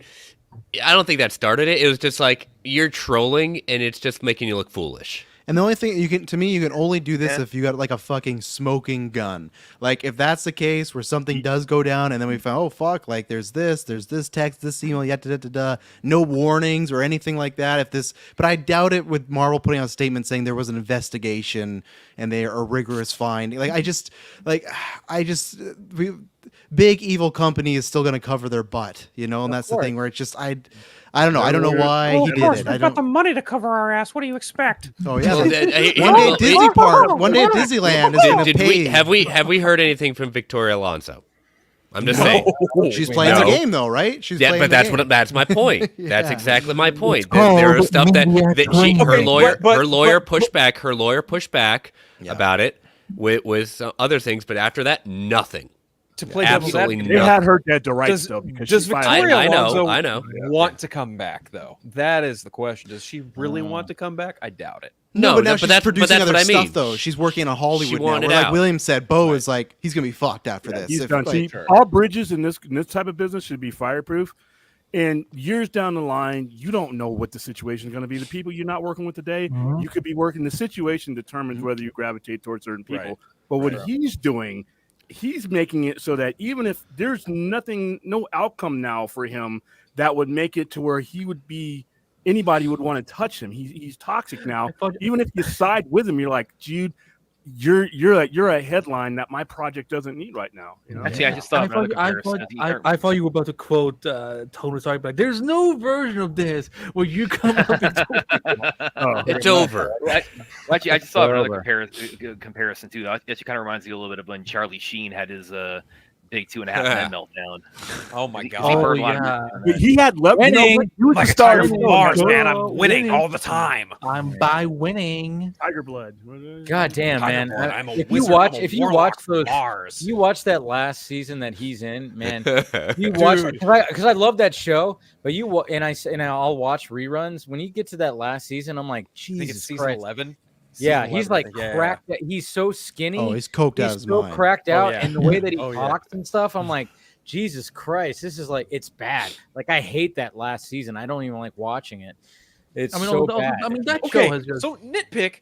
When they brought in Ashton Kutcher, oh god, here we go. We pivoted. I did not like that character's name, Walter Schmidt. I was like, who the fuck came up with that? What in the fuck kind of name is this for a fictional character played by Ashton fucking Kutcher of all people? Walter Schmitty or whatever the fuck. I was like, I hate the Ashton Kutcher years. Good God. That was bad. I made it through one season. I was done. I will say, period. Charlie Sheen being like, I got to do the one thing everyone wished they could. I got to tell my boss, fuck off. True. I'll give him credit for that. It's like, yeah, you told your boss fuck off. How high on coke were you when you told your boss go fuck off? He was snowblind. And now look at those two. Aren't they working together again now? Him and Chuck Lorre? Him and Chuck Lorre? Oh, they're great now. Yeah. They're great. They kissed and made up. Hey, Chuck. Sorry about that. Went on a giant bender, caught HIV. Yeah, I know you gotta go now. Right? Well, no, I was just gonna say. So, all you guys have, how many guys have seen Alien Romulus? All of us. Pretty much. All y'all, right? Yeah. The amount of hands raised on this. Oh yeah, we're gonna dive into it. So yeah, I appreciate it. No popcorn bucket, but I saw it. Thanks. I know. All right, man. And You guys have a great fucking night, dude. Come Later, back Garza. in. Night, Garza. Merry Christmas, Garza. Always great to talk to you, man. Don't get too lost. You need a therapist? Hit me up. I know. Oh, Phil. Wasn't Chuck I knew Garza was like, oh yeah. After a while, he was like, all right. Wasn't Chuck Lorre in the 2.5 Men series finale? Yes. When they drop the piano on Charlie, he's sitting in his chair and he looks at the camera and goes, "Winning." So yeah, it was. The season finale pissed me off so much. Yeah, because like How I Met Your Mother too. That ticked off a lot of people too. Oh my god. I don't even watch that show, and I know how people hate it. Again, the Ashton Kutcher years I did not like at all, but like the show was really good up till when the show has not aged well at all. So I think it's aged very well. I think it's very. I think it's one of the most sexist shows that has ever existed. Oh, it's but the character I haven't rewatched it, so I can't defend it. But isn't Charlie Sheen that's his character, right? Like I feel like it's like you go into a certain comedy show and be like, well, this guy tells his jokes. And then I don't like the Charlie's character is like he's sexist. I don't think he's fucked that many women. No, the whole dynamic is he's a womanizer. Not that man. He's a womanizer, but he's a very successful jingle writer. Yes, I bet you in the 80s that man was drowning in pussy. There's no coming after Wall Street. Martin Sheen's son. Sorry, Chris. But there's no way you're not telling me Charlie Sheen was not getting tons of action in the 80s. Wall Street, he was Martin Sheen, the best. You made a hard pivot, I think. You're treading on some dangerous waters because there are some things that happened with Charlie Sheen in the 80s that people do not like to talk about. No, I'm just talking about his body count. So go de Mayo. But when I was younger, and I mean younger as in 12 years ago, when I was in college, I had a shirt with Charlie Sheen's face on it that said, "You're either in Sheen's corner or you're with the trolls." I was all about Team Sheen. It was my favorite baseball movie is Major League. Fuck yeah. I love Hot Shots. Hot Shots. Navy Seals. Purdue. Navy Seals. Platoon. He was all over the place. Like when it came to me, Terminal Velocity. Get the fuck out of here. Anybody seen that movie? That movie is so under the radar. And he was in the movie The Chase with he was in the Red Dawn too. Red Dawn. Oh, Red Dawn. Dude. And like I said, Wall Street. I loved Charlie Sheen was one of my favorite actors. He's on a run there. I think he had a good run. He had a great run. And then even when it came to sitcoms, like he was in. Remember when you remember Spin City? Yep, with, Spin City took after from Michael J. Fox. That was actually a good. That was a good transition. It was actually a good transition. Like he actually kept it going for. You know what's ironic is he got. He effectively got fired from WB, and then I think it was ABC or someone picked him up for anger fucking management, and it's we're putting him in the Jack Nicholson role. It's fuck they it. made it. Why not? I didn't like that series. I tried to give it a chance. I'm like, it's a tough watch. It was one of those shows when I would put it on the background. I will be like, oh, now I get the joke. He's in anger management. Okay, Yeah, it wasn't that great. They were just jumping on the Tiger Blood hype train. All in all, Charlie Sheen is a great actor, and I'm happy he's doing much better now. Yeah, he's good. But how are we feeling about Joaquin Phoenix, guys? What are we? Oh boy! That press tour for Joker is going to get interesting. Wait. So are we done for Joker? Never not interesting, is it? There's always some kind of Joker controversy with yeah. It seems like there is, right? There controversy with Joker? Was there controversy with Joker, Brad? Well, the first one because of they were trying to make it seem like if you were gonna see it, you're gonna shoot everybody up. That's what they were. Wasn't it like the incel crowd? It was. Oh yes. Whoa. Okay, I need a wait. What happened? Phil, care to explain? The narrative was pretty much just Joker movies gonna incite violence. That's what it was. 5 years ago, when I started podcasting, one of the first episodes I ever did was on the Joker movie.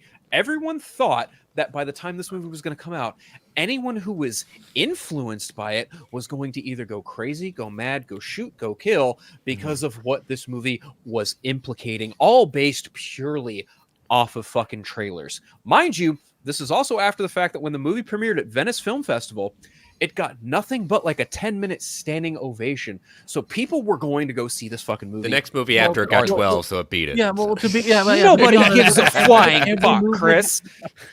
Every movie the film No, because it's the big thing. Who gets 12 minutes? Who gets 5 minutes? Remind me because I didn't give that much of a shit. Which film after it got 12 minutes? No, I just made that up. I was just trying to be funny. He's joking. He's joking. Wait a minute. I was like, wait a minute. They won the Lion Award or whatever it's called. They did good. I'm just making fun of the whole thing. Like, can we stop caring about how long people stand up? Because it doesn't really all matter. it did was make people be like, "Hey, do you know where that stairs is? Yeah, let's go take a photo by it." Like that's all that happened. Right, exactly. So, like, the big deal about the movie was everyone thought it was going to incite like riots and violence, etc., etc.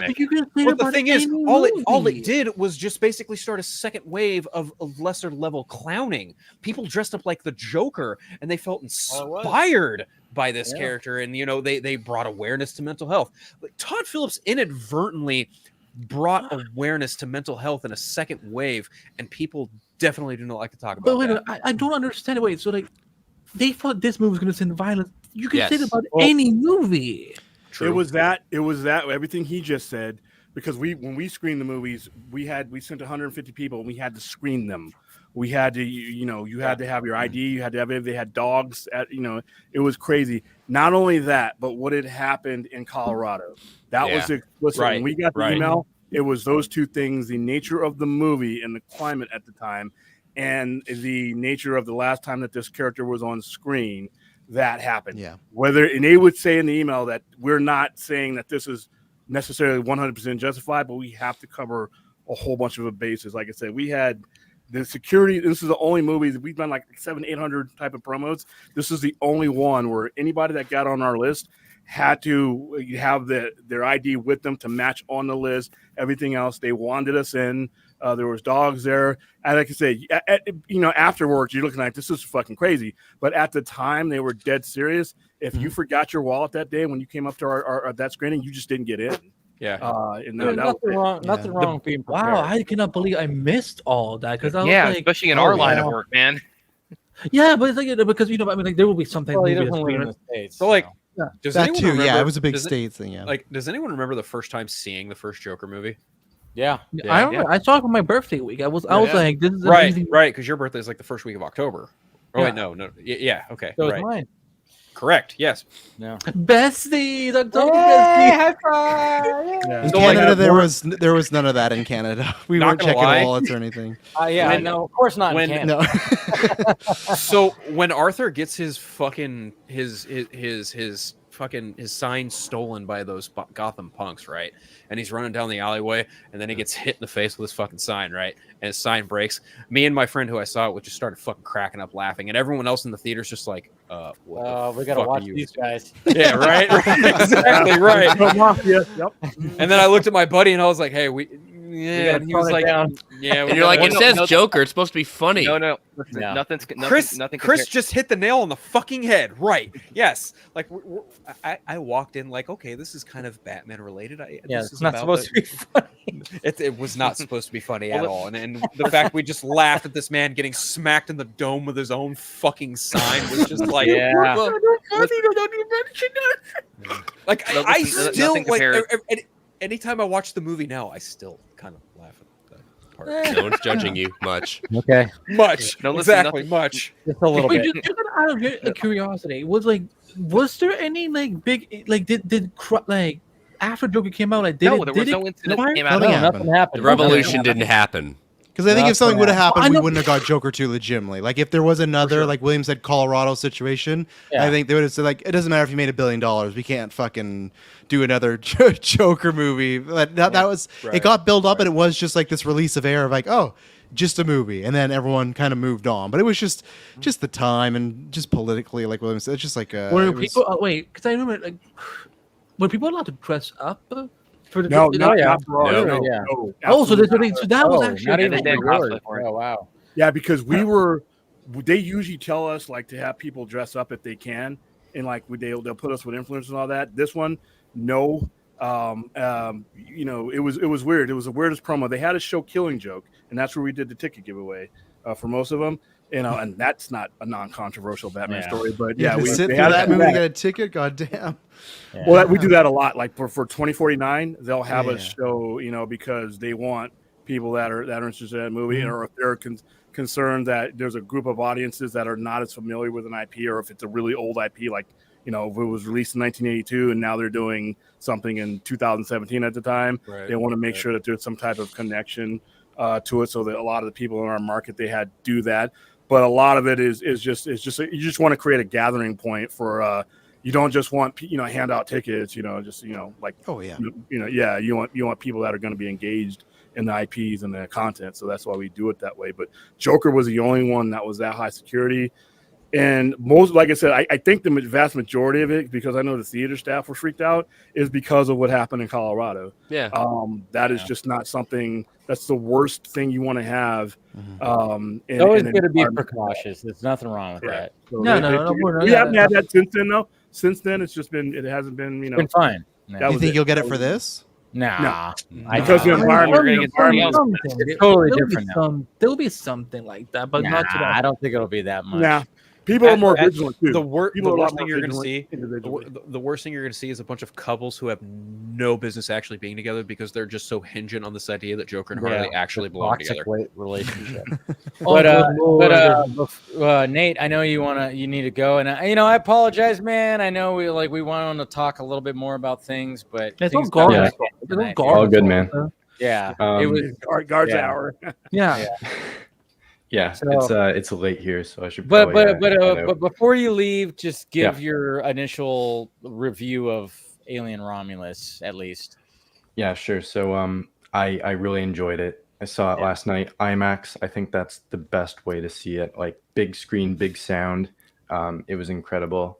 I am in agreement with the third act. I was not expecting that decision. We're talking spoilers, right? Like, go ahead. All right, so I saw that and I was like, is that actually what I think it is? And then when you see the scale of it, because obviously the engineers are like gigantic compared to humans, when it stands up, I was like, okay, they did it. It's linked to that. Yeah.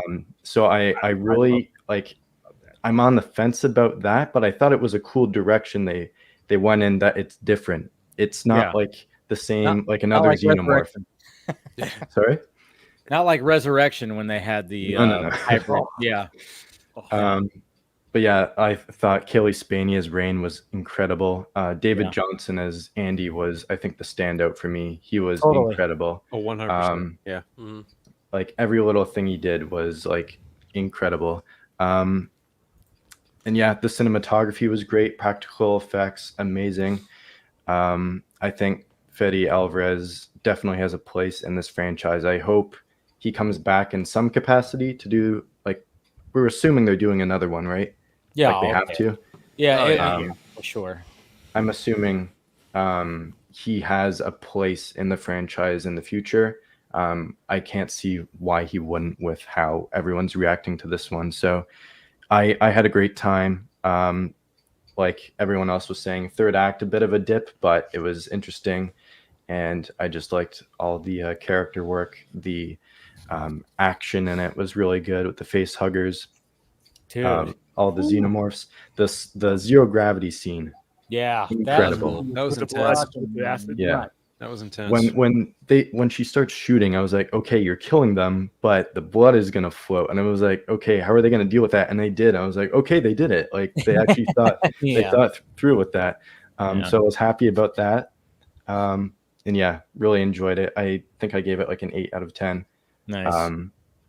I do agree with you that Prometheus is better. I had my ranking is Alien, Aliens, Prometheus, and then Romulus. There you go. So yeah, that's where my thoughts lie with Romulus. So yeah. No, I appreciate you coming on, man. And like I said, it was like madness. I know Garza wanted to come on and we talked about. It's all Garza's fault. It's all Garza. We just blame Garza. No, it's all good. It's sometimes these conversations just we get crazy. We're just Snyder called. That's why it happened. Yeah. You know, that's what happens. No, yeah, no. we are that. Blame We Brad. have. No. We have these. No, not me here. Don't put me in Whoa, that. Hey, no. No, it's just what happens. And I wish, like, you know, it was just kind of one of those things where I was like, all right, let's get through everything before we start diving into it. But I know it's late for you. So, but I appreciate it, man. And yeah, and thank you for giving your review right now. Yeah, Quickly. no problem. And thanks for having me again. It was a great time. Nice meeting you, Travis, and nice meeting you, Andy. Great talking to you guys. Where can people find you? Oh, right. So you can follow me on Twitter at nsmith_616 and my YouTube channel, Thwip Media. At the moment, I don't have any content lined up. I am working on a few things, but I have no idea when they're coming out just because of time and dealing with life-work balance and all that. So stuff will be coming soon, but there's no date on anything. So you can check me out there, X, and that's pretty much it. All right, man. I appreciate you showing up.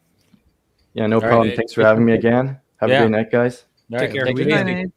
See ya. Take it easy, Nate. That's your fellow Canadian there, Travis. Yeah, I heard that last week. You hear the out? You hear the oot? Well, yeah, you talked about him saying a boot, but I don't feel like I have that. I have an accent, but I don't feel like I have. You don't really have the Canadian. I blame it because I did spend a lot of my childhood in America. Like every summer, I was in because we have a cabin out there, so I was around Seattle for, I don't know, the first 20 years of my life all the time for 3 to 4 months out of the year. So I think you're in Canada?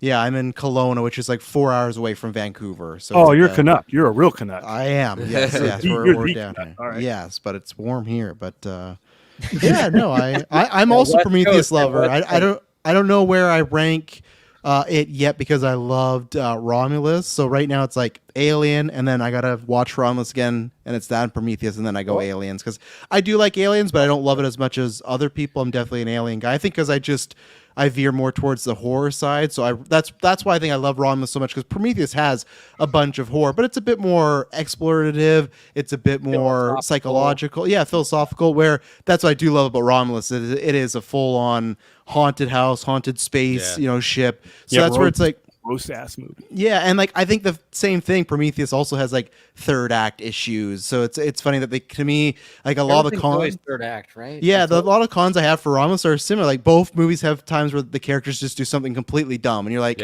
this makes little to no sense, but the plot has to move forward, so here we go. But it's like they gave us two of the best, androids ever here with David over there, and then Andy. No, I loved this movie. It was fantastic. It was a great that's time. the thing is like one of the things that I had a problem with was I thought things moved a little too fast when it came to, the face hugger, and you had the one girl that got the face hugger thing, and then they got it off her face within like minutes with the cryo, freezing it off her face, and then all of a sudden she was just like, and then all of a sudden she already has an alien popping out of her chest within minutes. Everything went so quickly. I had a problem with that. I can understand that, but I would also posit the idea that these facehuggers didn't technically come from an egg. Yeah, True. And to Phil's point as well, because we did this on Geek First, we watched all the Alien films. Almost every film they come out at different rates. Sometimes it's like it's like for a couple hours. Sometimes it's like AVP. It's like fucking immediate. You get that like, oh my god, like there's no rhyme or reason when these things pop out. They break their rules all the time. So or it's new. It's different face huggers. But the funny thing is so we're we can talk spoilers, right? Yeah, we're totally talking spoilers. Okay, so spoilers, beware. everyone. Yeah, and I know Andy, you haven't seen it. Because William and I were talking about it yesterday. I've never seen any Alien movies. That's right. Dude, how does that? Wow. You're missing out, man. They freak me out. Like even when I'm playing Dead by Daylight, because this will freak you out. This one will freak you out. Yeah, one of the killers. Kind of what they're going for. In Dead by Daylight, there's a killer that is like the alien from the Alien movies. The xenomorph, they call him. Awesome name, but I'm still terrified as fuck. Like those things freak me out. Like even in just animation, I'm like, if I have to watch these motherfucking live action, that's gonna be when I get a heart attack. And I'm like, I'm planning to die when I'm 40, not this soon. So again, I cannot watch these films. So. Okay, it's weird. I didn't discover. I didn't. Where did the facehuggers come from? What? Okay, now Like in this movie, you mean, right? In this, okay, I'm pretty in sure general. there's an answer. I'm just missing it. I know there's an answer. I'm just overlooking it. So the beginning of the movie opens with the Romulus crew taking the presumed like remains of the alien from the Nostromo. Big chap. That Ripley, yeah. Got that Ripley fucking shot out, right? They excavate it and they presumably experiment on it. Hence why when the three members of what's left of that little mining crew, it's Rain, it's Tyler and Andy, after Andy's fucking turned into evil Andy, like they're going through the ship, they're going through Romulus, and then they come across this fucking lab with the black goo, and that's when we get the whole Prometheus nod, and everyone's like, oh fuck! Yeah. It was just like, oh cool, Fede Alvarez actually does love all this shit. Yeah. Because I didn't think that was going to happen, to be honest. I didn't think they mentioned I loved any it. of that. Yeah. I loved it. Oh, they name dropped Prometheus. Yeah. They did the music cue too when he talks about it. When he said it, I did the Cliff Booth thing. I was like, and I didn't think so. I thought they'd ignore that stuff. I totally thought so too. Yeah. Howley's going to ignore it, but not Fede. No. Yeah. But I mean, I liked how even all the nods, it's like one or two. Most of the nods, most of the references worked. It was very organic. It didn't feel one or two felt forced, incling "Get Away from Her." That felt very forced. That was just like, really? I didn't need it. I laughed a little bit because I was with my dad, and I was like, "Oh, it's coming, it's coming." Yeah. And then when he goes, "Get away from her," you bitch. He was like, "There it is." I was like, I looked at my dad. I'm like, "There it is." It was like timeline that doesn't work, but okay. So did they get those from David though? Did they get the facehugger? Because the xenomorph was a drone, so the xenomorph couldn't produce the facehugger. So were they experimenting? In theory, I thought the xenomorph was still alive though when they got it. Yeah, but it's a drone. Because it was like in a hibernation state. Because they said he didn't need water, didn't need food. Like it was literally like stuck in this rock. That David probably had a hand in the creation of these facehuggers. There is enough time between Covenant and this. Yeah. So they've picked up on his. Got it. Yes. Got it. Well, I mean, look at the way. Major spoilers. Look at the way Rook was moving the fucking plot along and how they wanted this specimen to move and the forward. fact that was the whole thing. I know that was so cool. I was not prepared for that. I was like, oh, we're going here. So, all right. Not to be that guy. When you see him laying on the ground, Yep. I was going like, I was like, that's gonna look. I was like, it's either gonna look like Bishop, and I couldn't remember what it was. Yeah, or because like me and my dad were like, when we finally saw him, we're like, what's his name? And I was like, well, his name's Rook. And I'm like, and then we couldn't remember like the name of the android from the first one. And then my dad finally went Ash, and I was like, oh yeah. I screamed out Ash. I screamed out Ash like a little kid. Yeah. So like when the reveal happens and you see Ian Holmes' face, I was like, no, I explicitly said, no fucking shit. And oh my god, like. If I have a nitpick with this movie, the CGI on his face didn't look good. It's a little questionable. It was a little wonky. It was better. It was better than Tarkin and Rogue One. That's for damn sure. I was just surprised because they get him and they put him on that monitor. It's a movie. I'm surprised. There are some points where it looks fucking great. And it does. There are some points where you're just like, eh. But they had him so lit. They could have like done a scene where he's like kind of in the dark, and I think that would have helped him to be like. But they have him on this monitor, and there's like a light. Like he's bright. You can see everything about him. And I feel like they could have shadowed it a little bit, but they're like, no, we're gonna go with this. And sometimes it's great, and then sometimes it looks like a AI type of app where you're like, oh, something's off with this, But and another one of the things for like Fede in his movies, love Evil Dead, and Don't Breathe. But with this one, I was really surprised because I wasn't expecting gross out, but the Alien movies are known for kind of their hardcore kills. For sure. There's a few, but it is very tame compared to some of the other ones. I said the same thing in a group chat. I was like, you know what? I thought it was going to be gorier than it actually was. Yeah. Because, I mean, they cut away a lot. Yeah. We get one chest burster. We do. Obviously, we get and it's a cool scene because the fact that they added that level of that X-ray light where you could actually see. So then when I forgot her name, who was like the pilot of the ship, Navarro, the one that gets in the stomach, Navarro. And then all of a sudden when she finds that, and it's like, oh, that's foreshadowing because I already saw the trailer and they actually right. And then all of a sudden when she's like gets back to the ship and she's like going and then she like puts it behind her back and you see it, I was like, I mean, it's a good touch because it's like, okay, take some kind of futuristic technology and add to the chest burster scene. Because obviously you got to have that. But at the same time, I'm with you, Chris. I was like, it was more tame than I actually thought it was. But then I'm going, well, it's owned by Disney now. But at the same time, I don't know. I don't know if that's even a thing, but they did tame it a little bit. Like I specifically said in the group chat, I'm like, it wasn't as gory as I thought it was going to be because, I watched, Alvarez's Evil Dead. That thing made me squirm. I could agree if we didn't get the birth scene at the end because that's still like. I was just going to say that.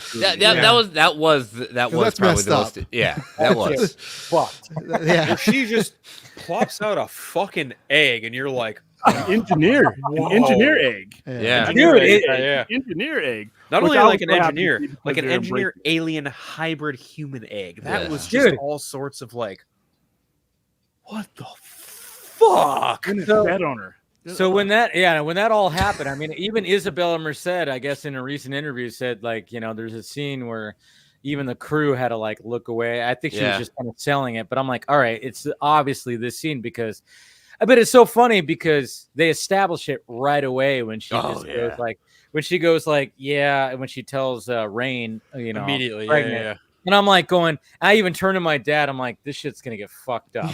That's good. There's no way that they established that she's pregnant and like some weird shit's going to happen. There is something in, even in Dark Horse, there is always some obsession with like pregnancy and trying to get an alien out. Like there are so many different arcs that involve that. It's just like they can't get over it. My mind immediately went to Prometheus when Shaw gets, obviously I'm watching that impregnated right now on my little side screen. Right. Like I was like, does surgery on herself to get it C-section. out. Yes. And I was like, okay, there's no way that this character is pregnant and something doesn't fucking happen with this. Like this is for sure going to be like the stitching point of this movie. And sure enough, the third act is like Isabella Merced's character just and you get an even more gruesome just fucking burst scene of her popping out an acorn with a fucking engineer baby fucking inside it. And then even the egg itself has like that fucking acidic alien pus in it too. It's like, what the fuck, dude? It was really well done, but it was also like if you are unencumbered to this franchise, you are going to squirm in your seat. But even just establishing the world, the fact that you have these people, they're super young. Yeah. All the characters are very young.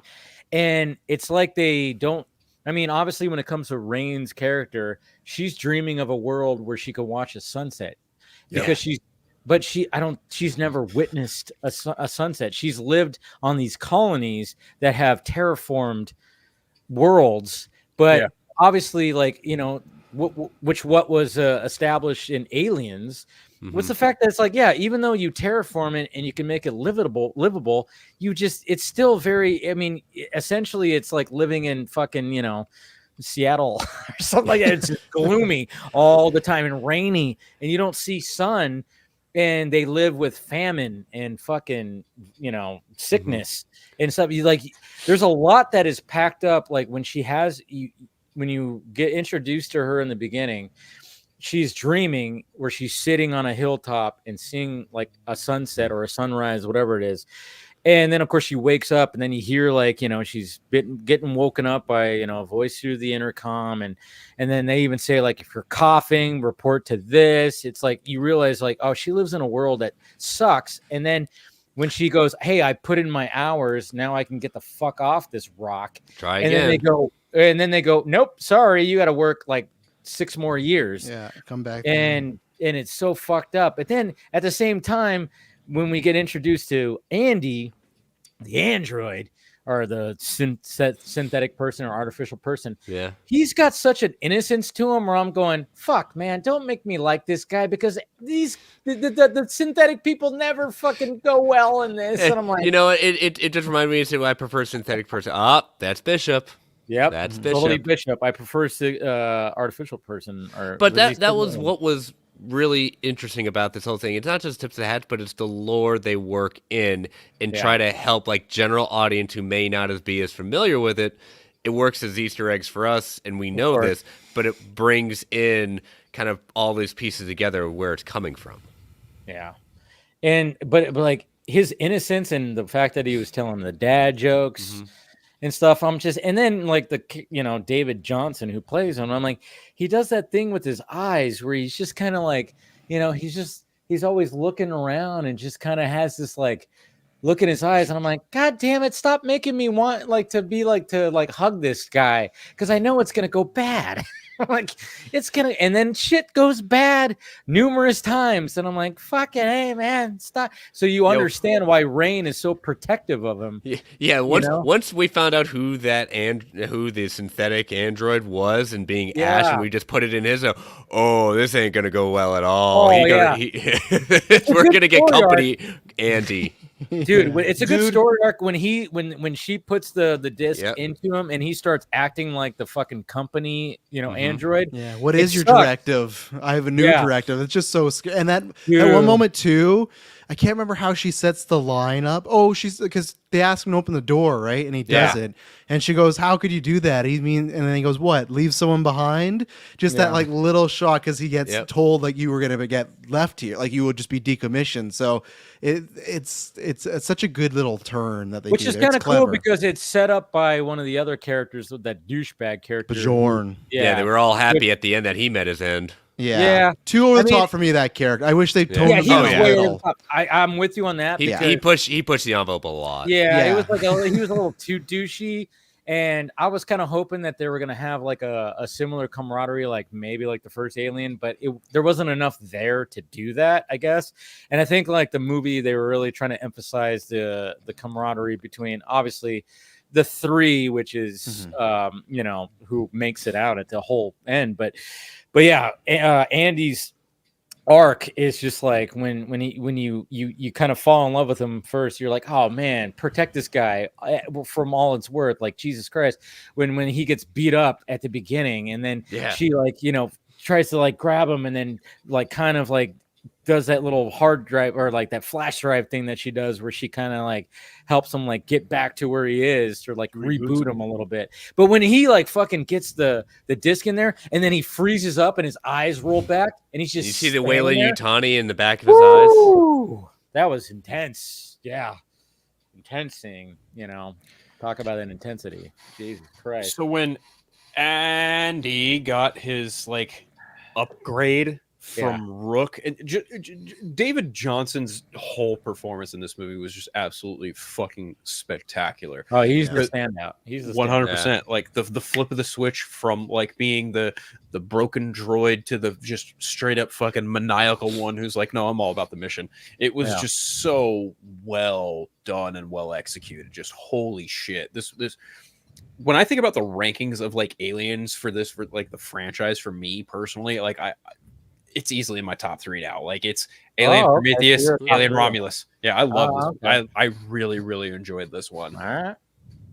I can't wait to own it and watch it again. It's and I'm so glad. Remember, there was a time where this was just going straight to Hulu / Disney Plus. Yeah, like Prey did. Yeah, and Prey was one that I was mad that I didn't get to see big screen. I hope the sequels they do that, but this one especially, some of those space sequences, especially the third act when they're outside the ship. Imagine if you didn't get to see that first time in theater. Couldn't even imagine. So I'm so glad, and it's doing better than tracking. I will say I did like kind of the preview poster that they did when it was on Hulu. Kind of the etchings in the stone with the alien and the baby. That was a cool preview for that. And then kudos to Fede Alvarez. He did some Christopher Nolan Interstellar kind of shit when it came to some space sequences. It was quiet. Yeah, it was like just do just like there's no sound. Just fucking do quietness. And I went, space, no one can hear you scream. Exactly. Because,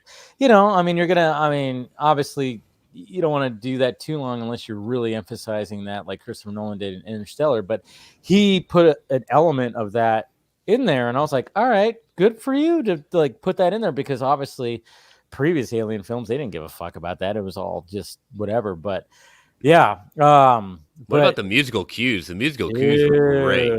Dude. Yeah, Benjamin Wallfish. Yes, exactly. Very underrated. Wallfish? That was Wallfish, right? Yeah. He The first channeled time- Goldsmith like nobody's business. It was fucking phenomenal. Oh my god! Ever since he did the It score, that's when I first I'm like, who is this guy? Because it was really good there, and he did Flash, which I like that score. He did this. I can't remember. There's another one in the past couple years. Blade Runner 2049. Blade Runner. That's the other one that I love. Well, didn't he collaborated with Hans on that? Did he? I think not? he did. Yeah. Yeah. He also did Shazam, which was fine. It's fine. It's fine. It's fine. Shazam 1 is fine. The second one is done by Christoph Beck, and that one was just fine. I hope he does. If Muschietti does Batman, I hope he does the score because I know he That'd did be fun. He did it like That a would little be bit, but he fun. had to use Keaton's theme, right? So it's like you didn't get to do your own Batman theme really. So I'd like him to get his shot. Be like, hey, what could you? Especially that's gonna be a bit more of a fantastical Batman, I imagine. So I feel like Wallfish's isms fit well with that. We got to get through a James Gunn Superman movie to get that Batman movie. Okay, let's just take things one thing at a time. So. Yeah. But yeah, I hear you. Like I wouldn't mind hearing an original Benjamin Wallfish Batman theme, especially if he invokes like Goldsmith's theme here with this. Oh fuck yeah, sign me up. I'll be here for it. But like I said, like we said, like some of the other characters a little over the top, and you're just like, all right, well, they're just gonna fucking die. It doesn't matter. But I mean, the face huggers were so goddamn intense. They were more of the stars than the xenomorph himself. Dude, I know there wasn't. That's the thing, and I love that. And again, that's why when I was saying when I did my initial review, I'm like, and I love Prometheus, and I'm like, yeah, I know it doesn't have xenomorph craziness, but it's like, yeah, I get it. That's the whole thing about Alien. But at the same time, it's like if you could show the least amount of a xenomorph and just build tension, you have, and that's what I like about this. The Jaws effect. Yeah, he's echoing the first one for sure. Like you don't see the Xeno a lot, right? And that's what I liked in this. It's like okay, they saved it for the end, and even the third act, he's not the Xeno's not the main villain or anything like that. It's right? capitalizing the whole idea of like human nature. Like it's scarier when you don't see it, or you just get hints of it. You see shadows move. But I mean, the face huggers were just like, geez. And I hate spiders, and they were looking like spiders just crawling around, and I was like, whew, what are you doing? But that scene after he warns them, saying, don't be fearful, good luck with that. Sweat, speak at that point. We know where we're going with this, and all of a sudden it just stops and he just says, run. Yes. Oh, dude, he says it so calmly too. Yep. It's like, oh shit. God damn. And they're like, and the way they move, like you said, spiders, but it very reminiscent of like zombies, like just going the fast they're zombies, all everything like that. And then they just kind of, and they scatter. Oh yeah.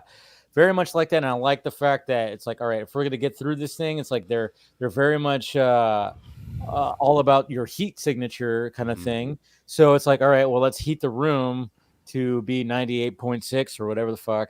So yeah, I mean, I thought that was a cool little aspect, but man, the fact that they established the whole gravity drive thing and then they utilize that, I was like, I love that. That scene for the gravity. When cool. She just like fucking turns off the gravity, and then she just starts. And by the way, obviously the gun that she's shooting, the sound it makes sounds like the guns in Aliens, which is awesome. Looks like a silver version of it.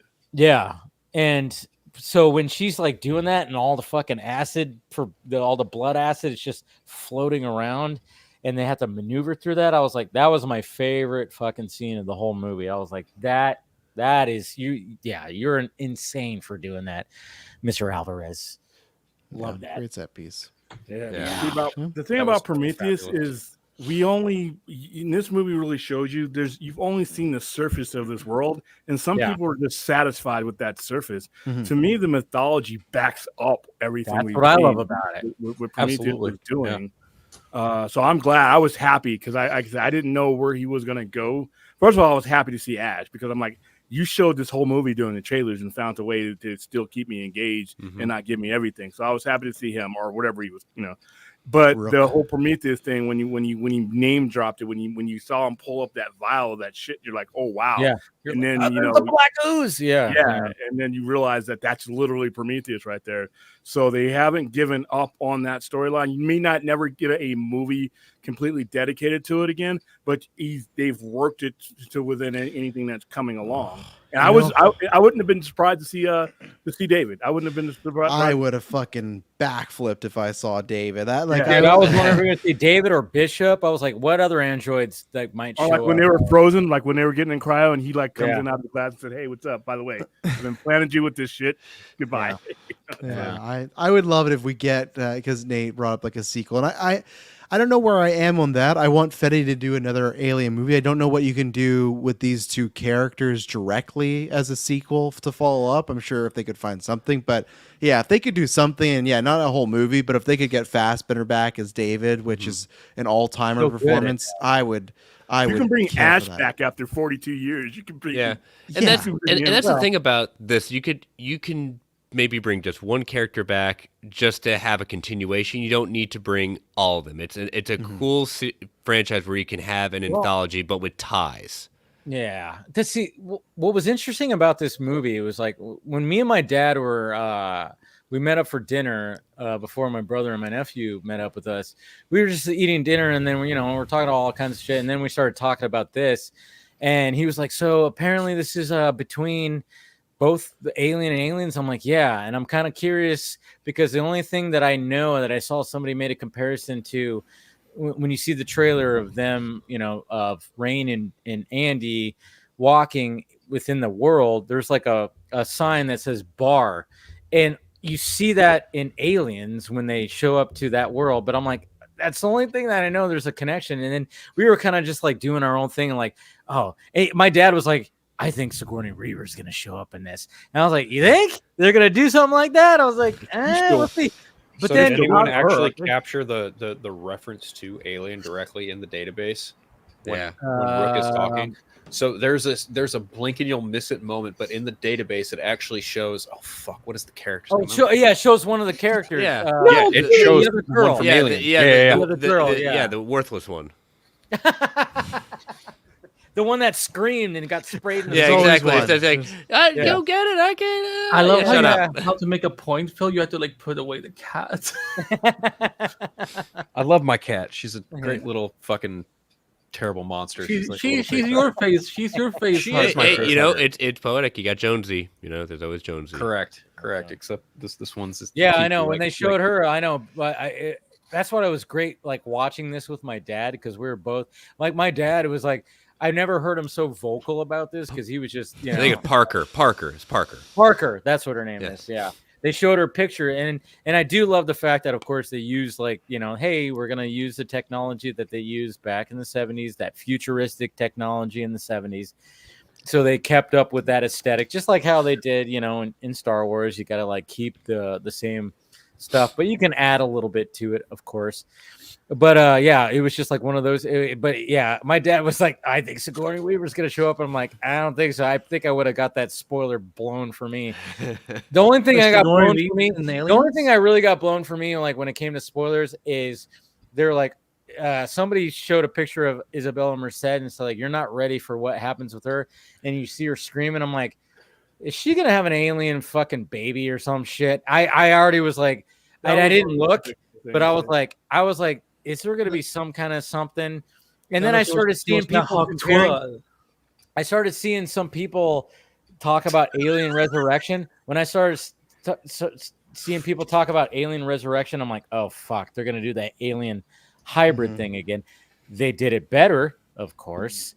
Oh yeah, because obviously, because like we were saying right here, it looked like one of the engineers, and I was like, oh my god, they it was creepy as fuck. But what's good about it too is it looks like an engineer, but if you were to watch this movie, it would just be like a fucked up human alien hybrid, right? You don't have to watch and be like, I need all this lore on what this thing is. It's like it could look like anything. So it's great for the diehards that like Prometheus and feel that like Covenant as well, that you get that. But for anyone else, it's just a detest monster. It's gross looking and everything. So I love it. It really just feeds somebody. it feeds into the idea of like what was not only established in Prometheus, but also a little bit of Covenant too, in that, you know, this black goo that effectively is the DNA of the xenomorphs. Like there is no like one true path in terms of execution there, because, you know, in Prometheus you get the black goo with humans having coitus, you get giant facehugger, and then, you know, that facehugger lands on engineer, and then you get the fucking deacon. But then you get to Alien Covenant, and that black goo has now been like spread into like, you know, fucking plants and shit, and it becomes almost like this, you know, like dust or inhalant that you know, when injected into the bloodstream, you get blood bursters, right? Like there's so many different creationism avenues you can take with the goo that's just absolutely fucking bonkers. And the fact that Weyland-Yutani and the Romulus and Remus ship decided, oh, let's just fucking experiment and see what the fuck we can find out. It's just, and then you see. Why do I hear Jeff Goldblum in the background saying, you know, you did it, you shouldn't have done it? Yes. I posited. It's funny, Chris mentions this. I posited the same fucking shit at work when they started talking about AI. That's a completely different conversation. But like, it's just like it's the same though. It's like it's the same thing. Like you didn't think about it, you just fucking did it. And before Can you we just leave AI? Patented it, you packaged it, you slapped it on a plastic lunchbox, and now you're selling it. You're selling it. Thank you, Brad. Thank you. Like, I'm just fine if AI stays like making funny memes. I don't need to do anything else. You know, like just leave it at that. Meme generator, great. Let's leave it. AI, that's the peak. We don't need to go any further. I wouldn't mind having an AI that can do podcast editing. I wouldn't mind that. Yeah, but then they take over, and then they don't need you anymore, and then you know, then you're useless, and then you're the people in Wall-E. Hey, did you mention something about Sigourney Weaver? Is she in these films? No. No, she is. No, my dad. She's mentioned. She's mentioned, but my dad was like, because we were brainstorming. But was she actually? No, Andy means overall in the franchise. Yeah, she's the Alien made her career. Yeah, like that gave her the big. Okay. Yeah, that made her. Yeah, she was the first $1 million actress. She doesn't get Ghostbusters. You want to know what the first thing I ever saw her in was when I interviewed her for the Defenders, and I'm kind of like, oh yeah, like she's like, people were like, you know, like, oh my gosh, Sigourney Weaver. I'm like, oh yeah, she seemed like a big deal. I had no idea. No, she got big paychecks for those movies. Weaver, and you had no idea her. No, I know, like I just again, those movies freaked me out. Like, you know, like when I heard there was an infamous commercial. I always remember that. I feel they always play when it comes to like, it's like someone is screaming into the camera, and something is coming up to them, and they're just like screaming and crying. That's Sigourney Weaver. I think you're talking about the shot in Alien 3 when she's bald, right? Is it the lady that's bald? Yeah, that's Sigourney Weaver. Yep. Alien 3, and they're like, they do an homage in this movie, kind of like that. You get a shot of. Which is of a brain. You know what I saw for the first time, because I don't think any of you guys have seen this film. She played the evil queen in a horror version of Snow White. Yes, she really. What was that movie called? Not Rachel Zegler's Life, funny enough, but like it was called like Snow White and like the Horror of Night or something like that. It's actually pretty good.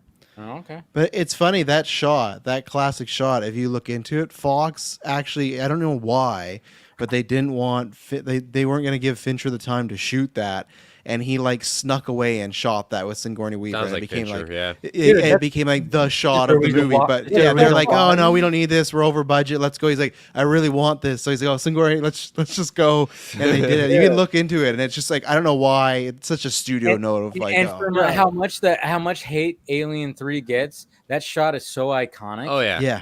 You know, because there wasn't a shot really like that in the first two, but like you see that shot, you go, holy shit! And it's kind of the shot of the franchise, right?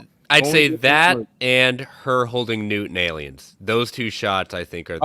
Those are like when she's holding her and then holding the gun up.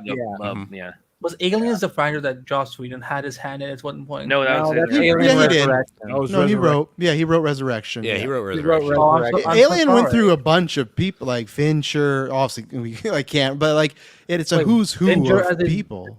His worst movie, by the way. Fincher's worst movie. His first movie, his absolute worst movie. Yeah, he won't take credit for it. But the director's cut better than. Well, it's not a director's cut; it's an editor's cut because they went to him. they went to him and said, "Do you want to make a director's cut?" He said, "Absolutely not. I don't want any part of it." So take my name off of it if you could. Yeah, he didn't even want to like retouch it up. He's like, "I don't even want to fucking." But it's better. It is better, but I don't like what they do. Well, that's like shit with fragrance, though. It smells better, but it's still. By the way, speaking, you're not wrong, William.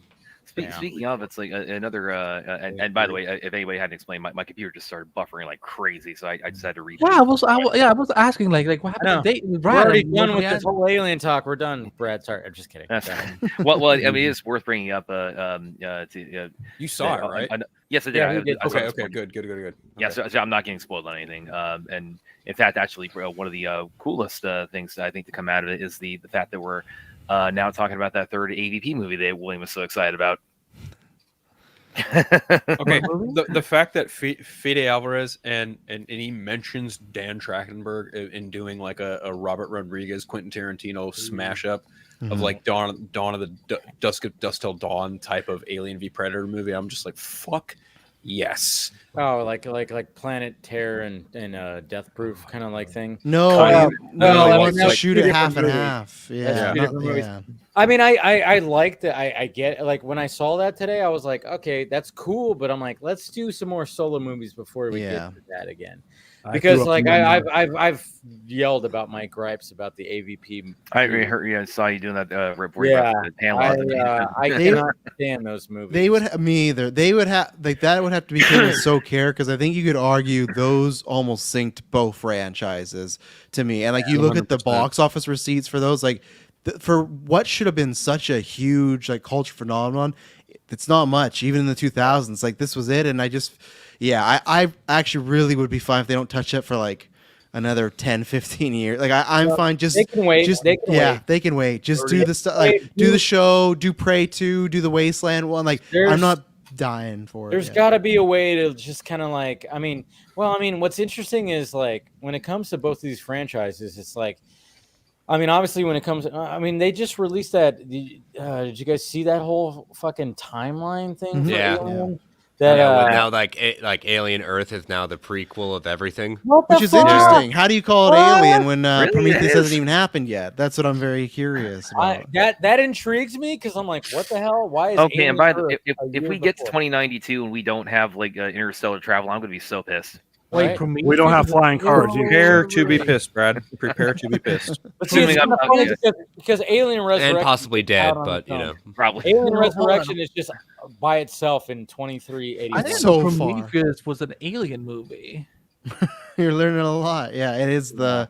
Why didn't they put Alien in front of it? There's a whole thing for a while.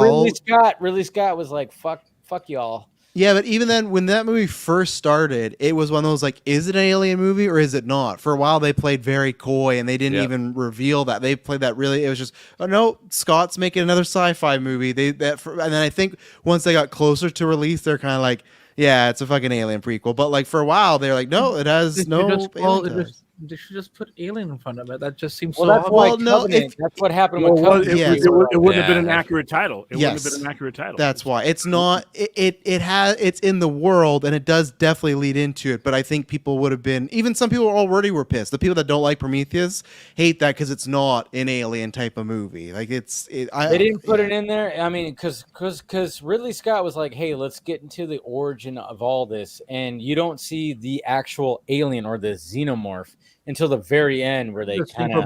I just think for brand recognition, it would have been smart. Well, that's why the next one. That's why the next one was called Alien Covenant. But then Alien Covenant did worse than Prometheus, so it didn't really matter. Them putting Alien back in the title, people were over that because I think I love Prometheus. Covenant, I like Covenant more as time goes on, but I don't love it. But I know why people don't like those movies. The David story that progresses.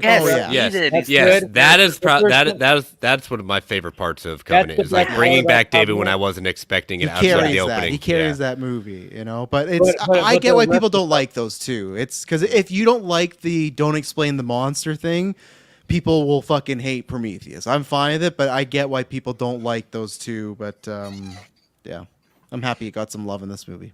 I love it. I get to be the one who just like what's that? What does that mean? Like, what's that reference to? Like, we all love it. Oh, well, you're definitely gonna love Romulus. There's plenty of that in there. Well, that's what's again though. When it comes to Romulus, it's like it's cool that it's like it's like because one of the things that I was thinking about, I was like, well, all right, this doesn't move anything when it comes to the timeline of everything.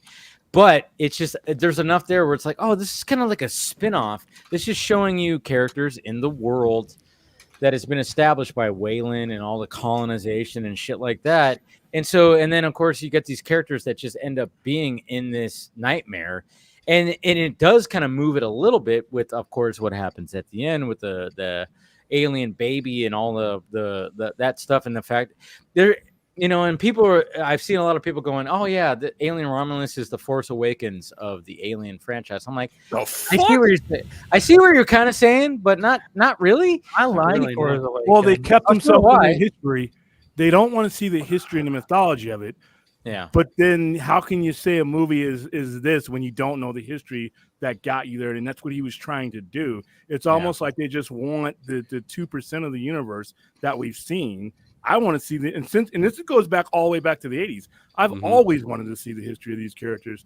Why would you show me that groundwork and then fuck the eternal mystery shit? I want to see what you had planned, Yeah, I'm with you on that. I want to ask you guys, because we don't have Hulu here in Canada. It's like Disney Plus just all together. I just sent this to Dave and Chris too. Did you guys get the Alien Earth teaser before? It's only a 9-second. No, I did not get this. Okay, so someone just I did. posted on Twitter. I got it. Yeah. Okay, I didn't see that. And I what for I was sure going to did. bring up, Yes. it's interesting.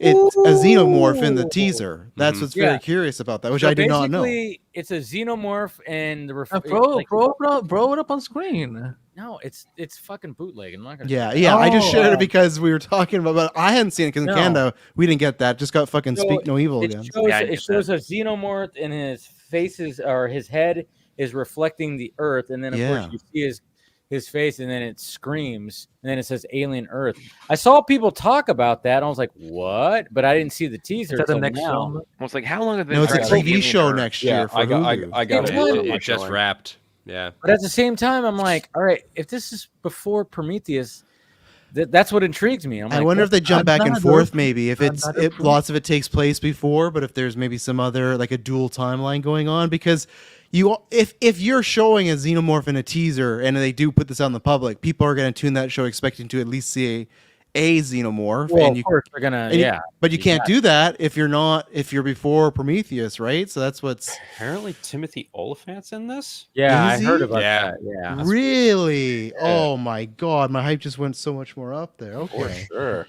Yeah, someone has a boner for Timothy Oliphant. Oh, Justified, man. That's one of the best. He's a good actor. I like. Dude, he's about to be the Terminator in Terminator Zero. Yeah, he's a great choice. He voices the Terminator in the. 8 episodes. Yeah. Wow, and I love Noah Hawley too. So Noah Hawley's doing okay. All right. I'm fucking set. I mean, I'm still not gonna watch this, but I'm like, hey, good for the people who are excited. Listen, that's next year, so that's exciting. What? We was about to say, how long has the franchise been trying to bring the xenomorphs to Earth? Because it's only happened properly once, and that's in. Well, I mean, the only times that it's happened, I remember I even said it on Film Junkie Live. I was like, oh, it's Alien Earth. I'm like, oh, finally the xenomorphs come to Earth, and somebody in the chat went, well, there was Alien vs Predator. I was like, oh, fucking Rec Room, they're all over. They're at. I'm like, Home Depot. They're in pools. We're not talking about that. We're not talking about that. They're buying homes. They're starting businesses. They're running out the humans. Making a deposit on it's a whole allegory, Are you seeing there's been this many movies, and those like Xenofreaks has never been on Earth? It's for the best, in my opinion. Yeah. but in really shitty fucking movies. When it comes to the actual timeline of the Alien franchise, no, we haven't really gotten that. I mean, I can't even look. I just try to look at a picture. Like I can't. Alien Earth is 30 years before. Yeah, the closest thing we got was at the end of Alien Resurrection. Is like they're crashing down on Earth. Ripley's clone, and then of course Winona Ryder, who's the android. After they sucked out the hybrid thing, that thing was silly. Isn't that the chick from Stranger Things? Yes. A lot of other things. Yeah. One of the biggest stars of the 90s. You're about to see you're getting Beetlejuice. Girl Interrupted, Beetlejuice. Come on, Andy. I never saw Beetlejuice because I just wanted to make up. There's a lot of films that I just didn't watch because they freaked me out. Yeah, I know. Mr. Deeds is fucking crazy scary. No, wait, but wait, Mr. What? Mr. Deeds. It was an Adam Sandler movie. She's the love interest. Yeah. I don't like after Adam the Sandler, shoplifting anyway. conspiracy. The bad stuff. Nah, she's been around for a bit, but yeah, she was the android in Alien Resurrection, which I thought she was good. But then they just they were crashing down on Earth, and there was like that whole thing where like, you know, like I forgot what that line was. Sigourney says, I've never been. Yes. She's all, I'm an alien here too, or something like that. Yeah. I just noticed Travis's profile that was saying Casey's face.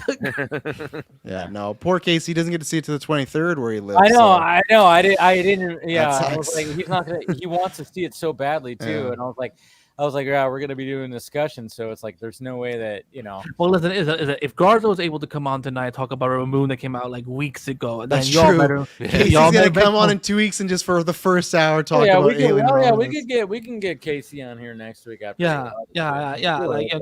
We gave Garza a fucking therapy session for free, like, you know. Yeah. No, he'll come on next week. We'll talk. Am I going crazy? I'm hearing snoring somewhere. I'm hearing snoring somewhere. Nobody's snoring. I don't know what you're Who's hearing. snoring? Between Nobody's Prey snoring. and then we got those other movies coming out. We got Alien Earth. We got this. I'm just happy these franchises are in a good spot again because for a while it was a dog who's looking maybe a little snoring? dire and stuff. I'm like sorry. that, Nobody has a dog that is snoring. I don't know what you're hearing right now. I'm Could be not my hearing dog, but anything. no one else hears her. So you just got great hearing, Andy, or your headphones are really good. Well, I don't have a sense of smell, so I do have extra good hearing, so that could be it. That could be it, yeah. But I'm happy where we are with these franchises now, and I Yeah. hope they keep plugging away. So will there be an Alien 7 or whatever the next number is? Absolutely. There's going to be definitely another think one. so. I think this movie's going to do well enough where.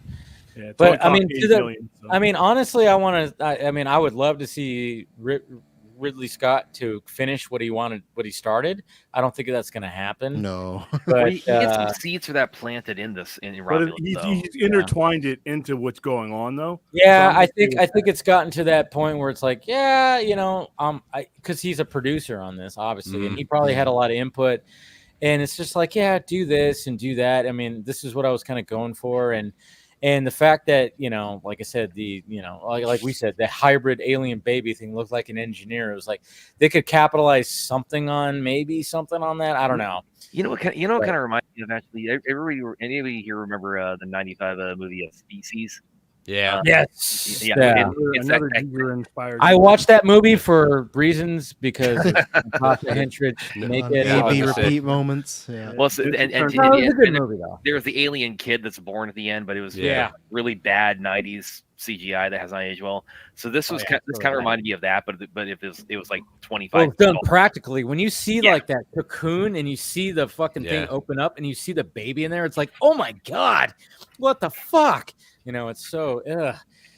But again, I mean, like with this movie, everything was so accelerated. You know, everything just was like, you know, like I said, like you got that, you know, the girl that got the face hugger, they get it off her, and then all of a sudden it just pops right out. It's like, Jesus Christ, everything's so accelerated. But I get it. You know, they didn't have time to breathe when it comes to overall. The movie's great. I thought. Don't breathe? No way. What? Don't breathe? Yeah, I know, right? I know, right? I did see a funny video. There was a theater where like they had like people with those face huggers just like lying on the ground. Oh yeah, they were lying on the ground. Yeah, my dad. All the mentioned that. promotional stuff, yeah. Oh, and those things can move like that. They can move like the Flash in this thing. Yeah. Oh, no, I saw one on the movie. I saw a comic video where they were moving. You know, like just running around the garden. Yeah, you know.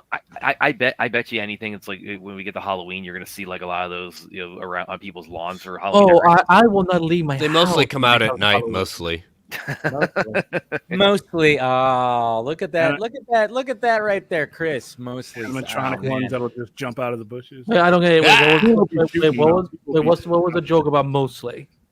That's out of Aliens, man. Yeah, and in Aliens, there's one of the characters that talks about that. coming out at night mostly. Yeah, well, at Halloween, I'm just gonna lock my doors and just not go because if I see one of those fucking freak things on a lawn. So wrapping up the Alien talk here. So when it comes to like, I'm just gonna say rankings when it comes to at least Alien and Aliens. Are we all saying that Alien is the best out of all of us here? For me, yes. I put Aliens as my number one. Okay, thank you. Okay, I'm Aliens number one. I still posit Alien. William, what's yours? I had Alien number one, and I was flip flopping the other day between Prometheus and Aliens. And then after that, it kind of got murky because I don't count Resurrections and AVP because I think they're garbage. You have to count it. I don't count AVP. My list has about 5 or 6 on it. You can't not count it because you don't like it. This is a Justice League. It's not one of those kind of situations. Alien 3 was one of the first times I lied to get my money back from a movie.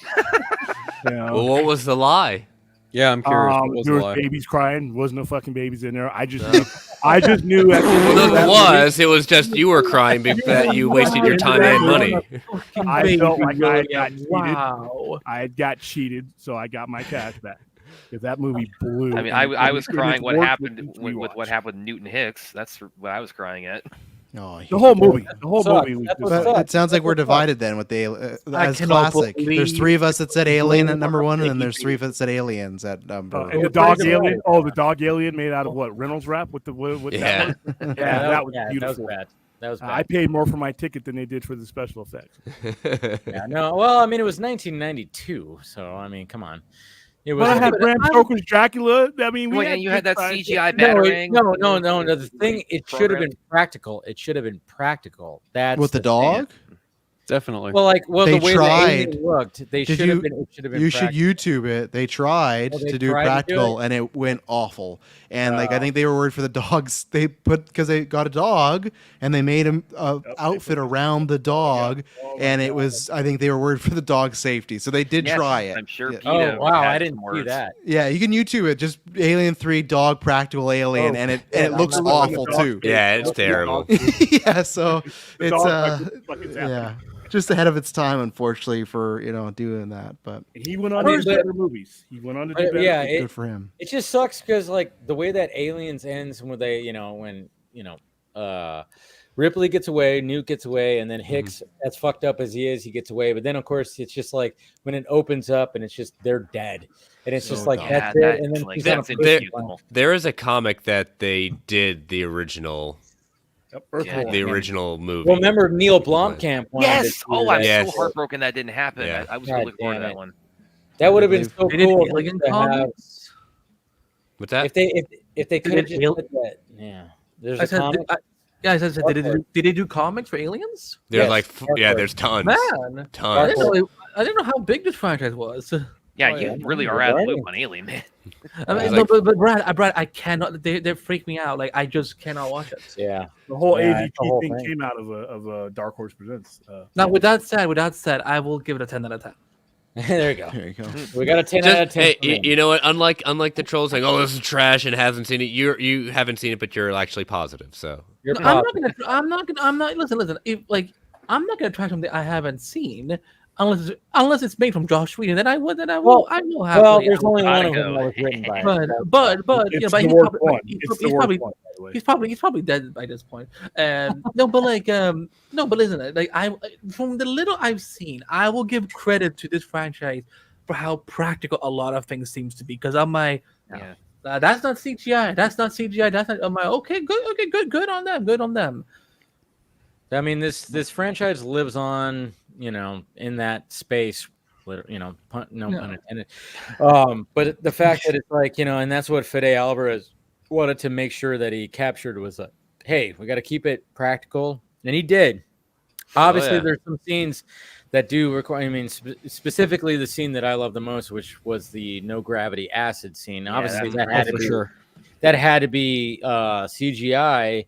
But it was so freaking on. I mean, Jesus Christ. When she was like, when she realized that and she did it, I was like, oh, this is going to be a cool scene. And she started firing off and killing and like just blowing away all the aliens. And it was just floating. I went, oh, this is beautiful right here. I'm like, oh, this is something like I wouldn't even thought of in this kind of franchise in the franchise, and I was like, so that was my favorite scene. And even the desperation of the moment, it is definitely a callback to her just Sigourney Weaver Ripley just destroying all the eggs in Aliens. Well, at that point. That's just her just out of like venting like how much held inside of her at that point. Mm-hmm. Yeah. Just like fuck all you, and I'm just gonna let you just. You opened up that egg. I warned you. It's Aliens a franchise where like at some point there's like something like pops out of a chest. Yes. Chest burster. So basically, Andy, like they have these things called the face huggers that look like kind of alien spiders.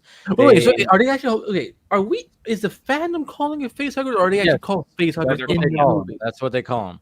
The face huggers, and they implant something into your body, and then that's the embryo, and then it uses your biological, whatever the fuck, to basically grow, and then it pops out of your chest. Yes, very painfully. Yes. Do you become a xenomorph after that? No, you die. In the original movie, the idea was that they would grab you and you would turn into an egg. Yes. And then face hugger. You just become an. And they would be doing something to you where you would be literally like physically morphing into an egg. Yeah. And then what comes out of the egg? Face hugger comes out another of the egg. face hugger. And then when the so you become you become that was the original idea. No, but it didn't really pan out. Yeah, but it would be like a cycle of like. So basically, what this oozes, and this is something that they may keep consistent throughout the entire franchise. Mm-hmm. Is that David is the X factor to alter what was a biological weapon, because what they're doing is there's half of these engineers want to preserve the experiments and the other half wanted to wipe it out. Yeah. And I think that's what you're going to find out with those ships. And they were on their way to eliminate all the experiments that the engineers had made, because they're like, fuck this. These things are savages. They're going to spread like fungus throughout the universe. But one half of the engineers is like, no. And somehow they crashed those ships, because those ships were on their way to probably wipe out the experiments, which was us. And that's how I think they're going to tie all this together. Because what it was supposed to do originally is each one of their experiments, it was supposed to genetically alter and create dead ends. So it creates one half of the species that would eat the other, and then the other half was a dead end species. Yeah. But what David did was he altered it to the point where it's more of a uniform type of thing. You have what you have with the xenomorphs, and that's how I think that's how you see that xenomorph in Alien Earth. Because remember, everything that David does is before all of this. So he's gonna know through all that technology. He's gonna know all the worlds that these things visited. And remember, at the beginning of Prometheus, he's on Earth seeding the DNA, so he'll know about Earth. So I'm betting you see David in the TV series. That's what I was kind of wondering. Is Michael Fassbender going to show up in that series? That'd be nice. That'd be cool. Wait, Michael Fassbender's in this franchise too? Damn. Yeah. Because he's the only way you get a xenomorph at this point. Because he actually gets created this genetic line to a xenomorph, which Wayne will found years later, obviously. Can one become a xenomorph in this franchise? No, he's an android. Androids can't become xenomorphs. Yeah, and that's the whole thing about it. But he's probably going to, in the timeline, he is probably going to be on Earth trying to screw, because it's after a nuclear holocaust. So that's probably how you see a formed xenomorph, whereas you would not have seen one until these later movies. So do these xenomorphs have any motives? What do they want? To breed, to kill. They don't. So just kill. To kill and procreate. No, I guess what I'm asking is are these aliens that are they have intelligence, or are they just living just as they have a high mentality? The whole thing about the xenomorph is the fact that the whole basis is they're a perfect being kind of thing. That's the way that some of these humans, especially the Wayland Company and stuff like that is that's obviously the whole thing running this whole thing.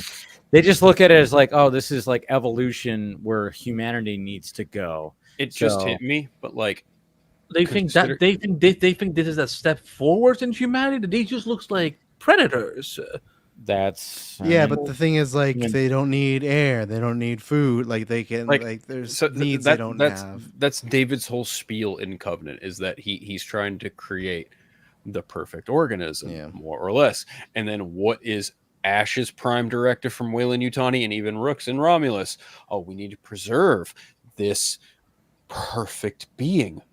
Where does that connection come from? More than likely, David and Rook and Ash, like there's some kind of connection there between the two in terms of what Weyland-Yutani wants from this specific organism. Because remember, in Prometheus, they aren't looking for the weapon. They're looking for immortality. Yep. So at some point, Ash and them, the company finds David, and that's what changes the direction of Weyland-Yutani, is because from that point on, because remember, in Alien, they're looking for the weapon. They're looking for the alien. So at that point, they know about it. So they're probably going to find out about it when, so I'm thinking David has to be in Alien Earth, because that's what sets them on their path. I hope. Yeah.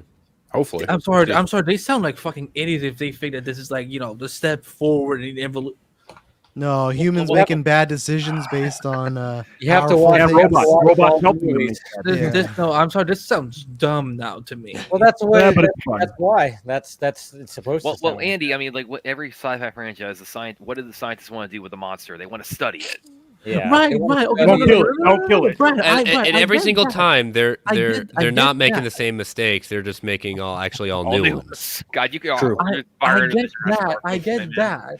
But I'm like, isn't all like these corporate figures like wanting also intelligent? This just looks like so we just want to become monsters so we can survive longer. I don't think they can control it, because remember, it's something that can be engineered.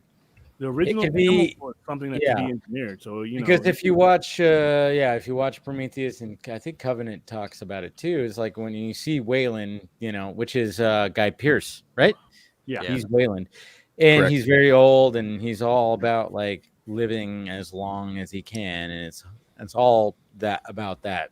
My head hurts. Eternal youth and all that kind of stuff. It's all about what they were looking for. So it's always, and even in this movie, they talk about it's the perfect being, even though it's not perfect being, but it's like the fact that there's no eating, there's no oxygen thing, and then if you pierce the skin and blood comes out, it's fucking acid for blood. It's like, Jesus Christ, like there's just so much. I mean, I will give the only thing, guys, this is how we're gonna wrap this up. This discussion. It sounds like another Trump impression. Dude, the only thing that I will give credit to fucking Alien versus Predator, only thing that I thought was cool in that, Paul W.S. Anderson, you fucking hack. Anyway. There is a shot. At the beginning of the screen is awesome. There is a shot when the first battle between a predator and a xenomorph, where like the tail gets cut and the xenomorph flings the acid right at the fucking predator. It's a cool shot. It's a cool shot. I'll give it that. And I sound like Trump. It's a cool shot. It's pretty good. Done well. It's the best shot. It's the best shot. Yeah. Other than that, Paul W.S. Anderson, he's a hack. Bad filmmaker. Lock him up. He made one good. I love the hand movement. The hand movement is perfect. The irony? Emails. Yeah, the irony about this is Prometheus. If what I think is going to happen is going to be, even if you never get another Prometheus movie, it could be the binding tie that logically binds the entire history together without another movie. Yeah, Dave, can you do another Trump impression about talking about? I'm all out. That took too much out of me right one there. Thing I'll add I can do a Biden impression if that'll make you happy. Okay. That's pretty much it, right? That's your face right there, right? I really thought he was gonna make a speech about aliens. That's all it is. What? What's happening? What? There's aliens? What are you talking about, man? Huh? Okay, so one do Kamala as they're talking about aliens. Oh God. Oh fuck. No, we don't need to do that. No. Yeah. Let's just not. All right. You think you spell out of an alien One thing I will add to tack on to as far as like a good shot, and that is when they have the flashback to the past when humans are with the pyramid and the xenomorph, like the whole swarm of them marching. Yeah, kind of cool. Up there. That was a good moment. I thought. No, I have one. You think you just fell on an alien spaceship? It's in the context that you exist with it.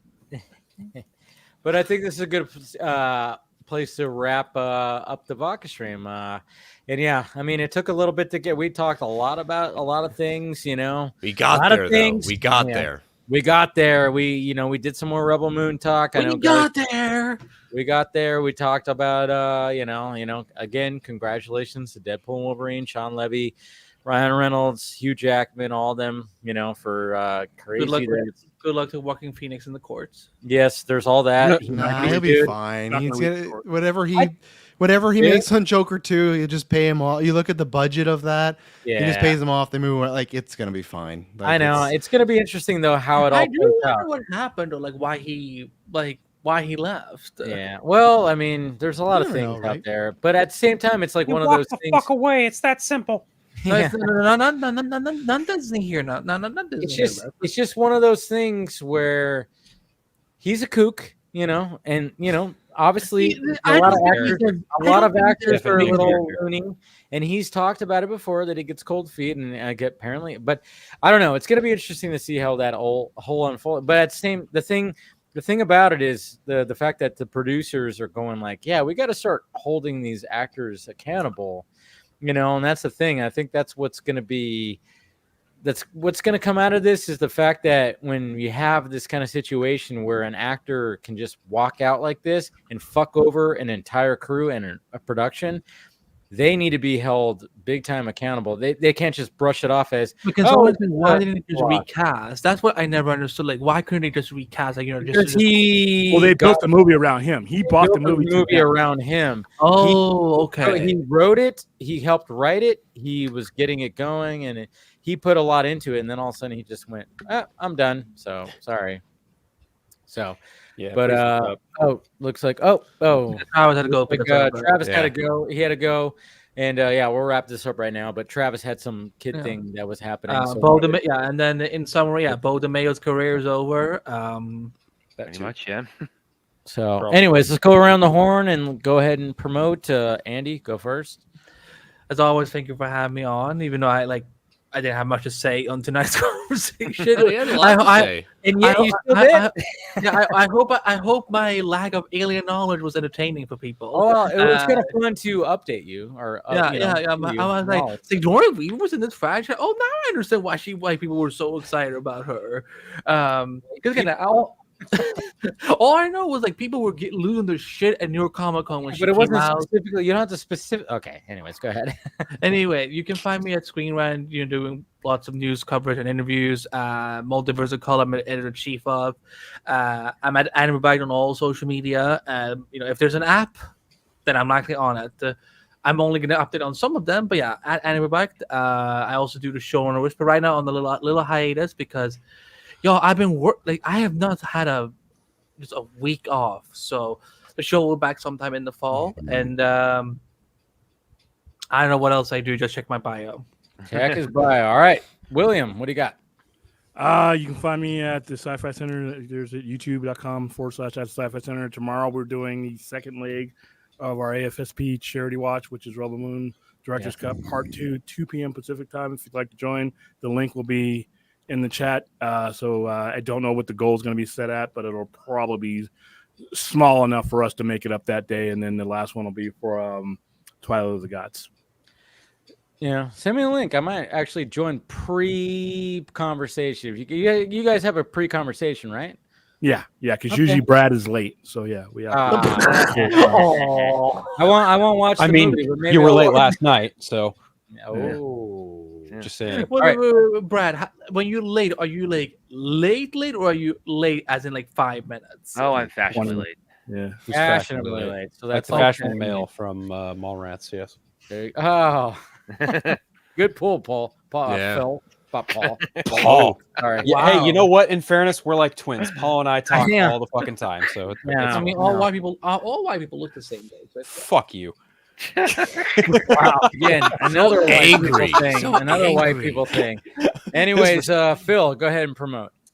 First of all, I write for Multiverse of Color from my editor-in-chief here. The white guy. What you mean?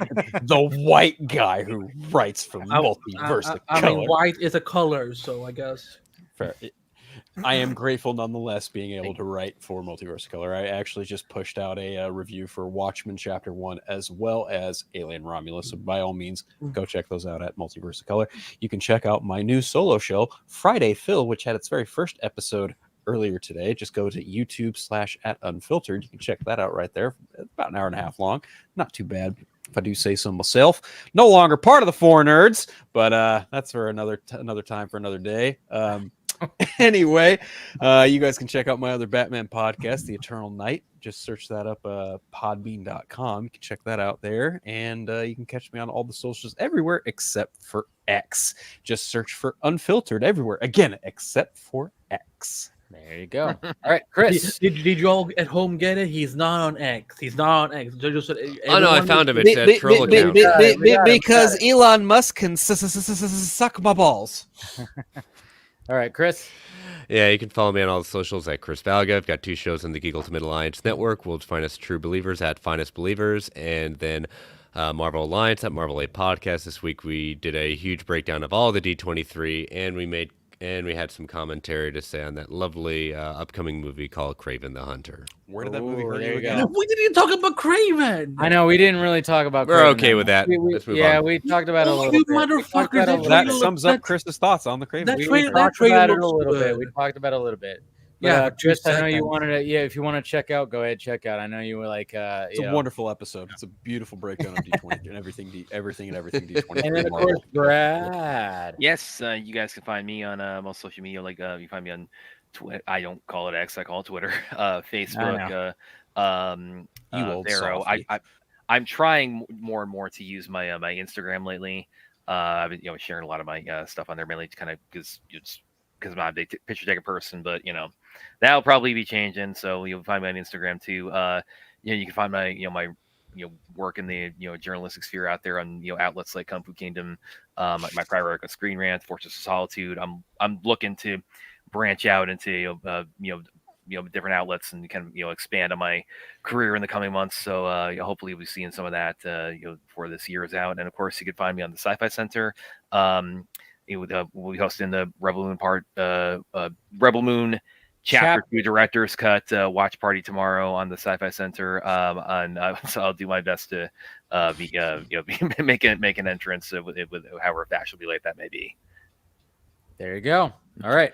We'll tune into that tomorrow. And thank you guys for joining. And been great. And thank you, of course, to everybody here. Thank you to Andy. Thank you to William. Thank you to Phil. Thank you to Chris. Thank you to Brett. Thank you to Garza for coming on. And then Blake Lively. Yeah, thank you to Nate also. I know. Apparently Andy hates Blake Lively now. Bitch, I have been watching her since Gossip Girl. You don't get to tell me I'm a hater. I'm just saying, you've been bringing her up. Okay, so because she's on trending every fucking day. Okay. So you're defending Blake. Oh, that's good. No. I'm not. I'm not taking any side. I actually had a Blake Lively post go viral on Threads, but no one gives a fuck about Threads. So there's that. It happens. But anyways, thank you guys for joining, and we will talk to you later. See ya, everybody.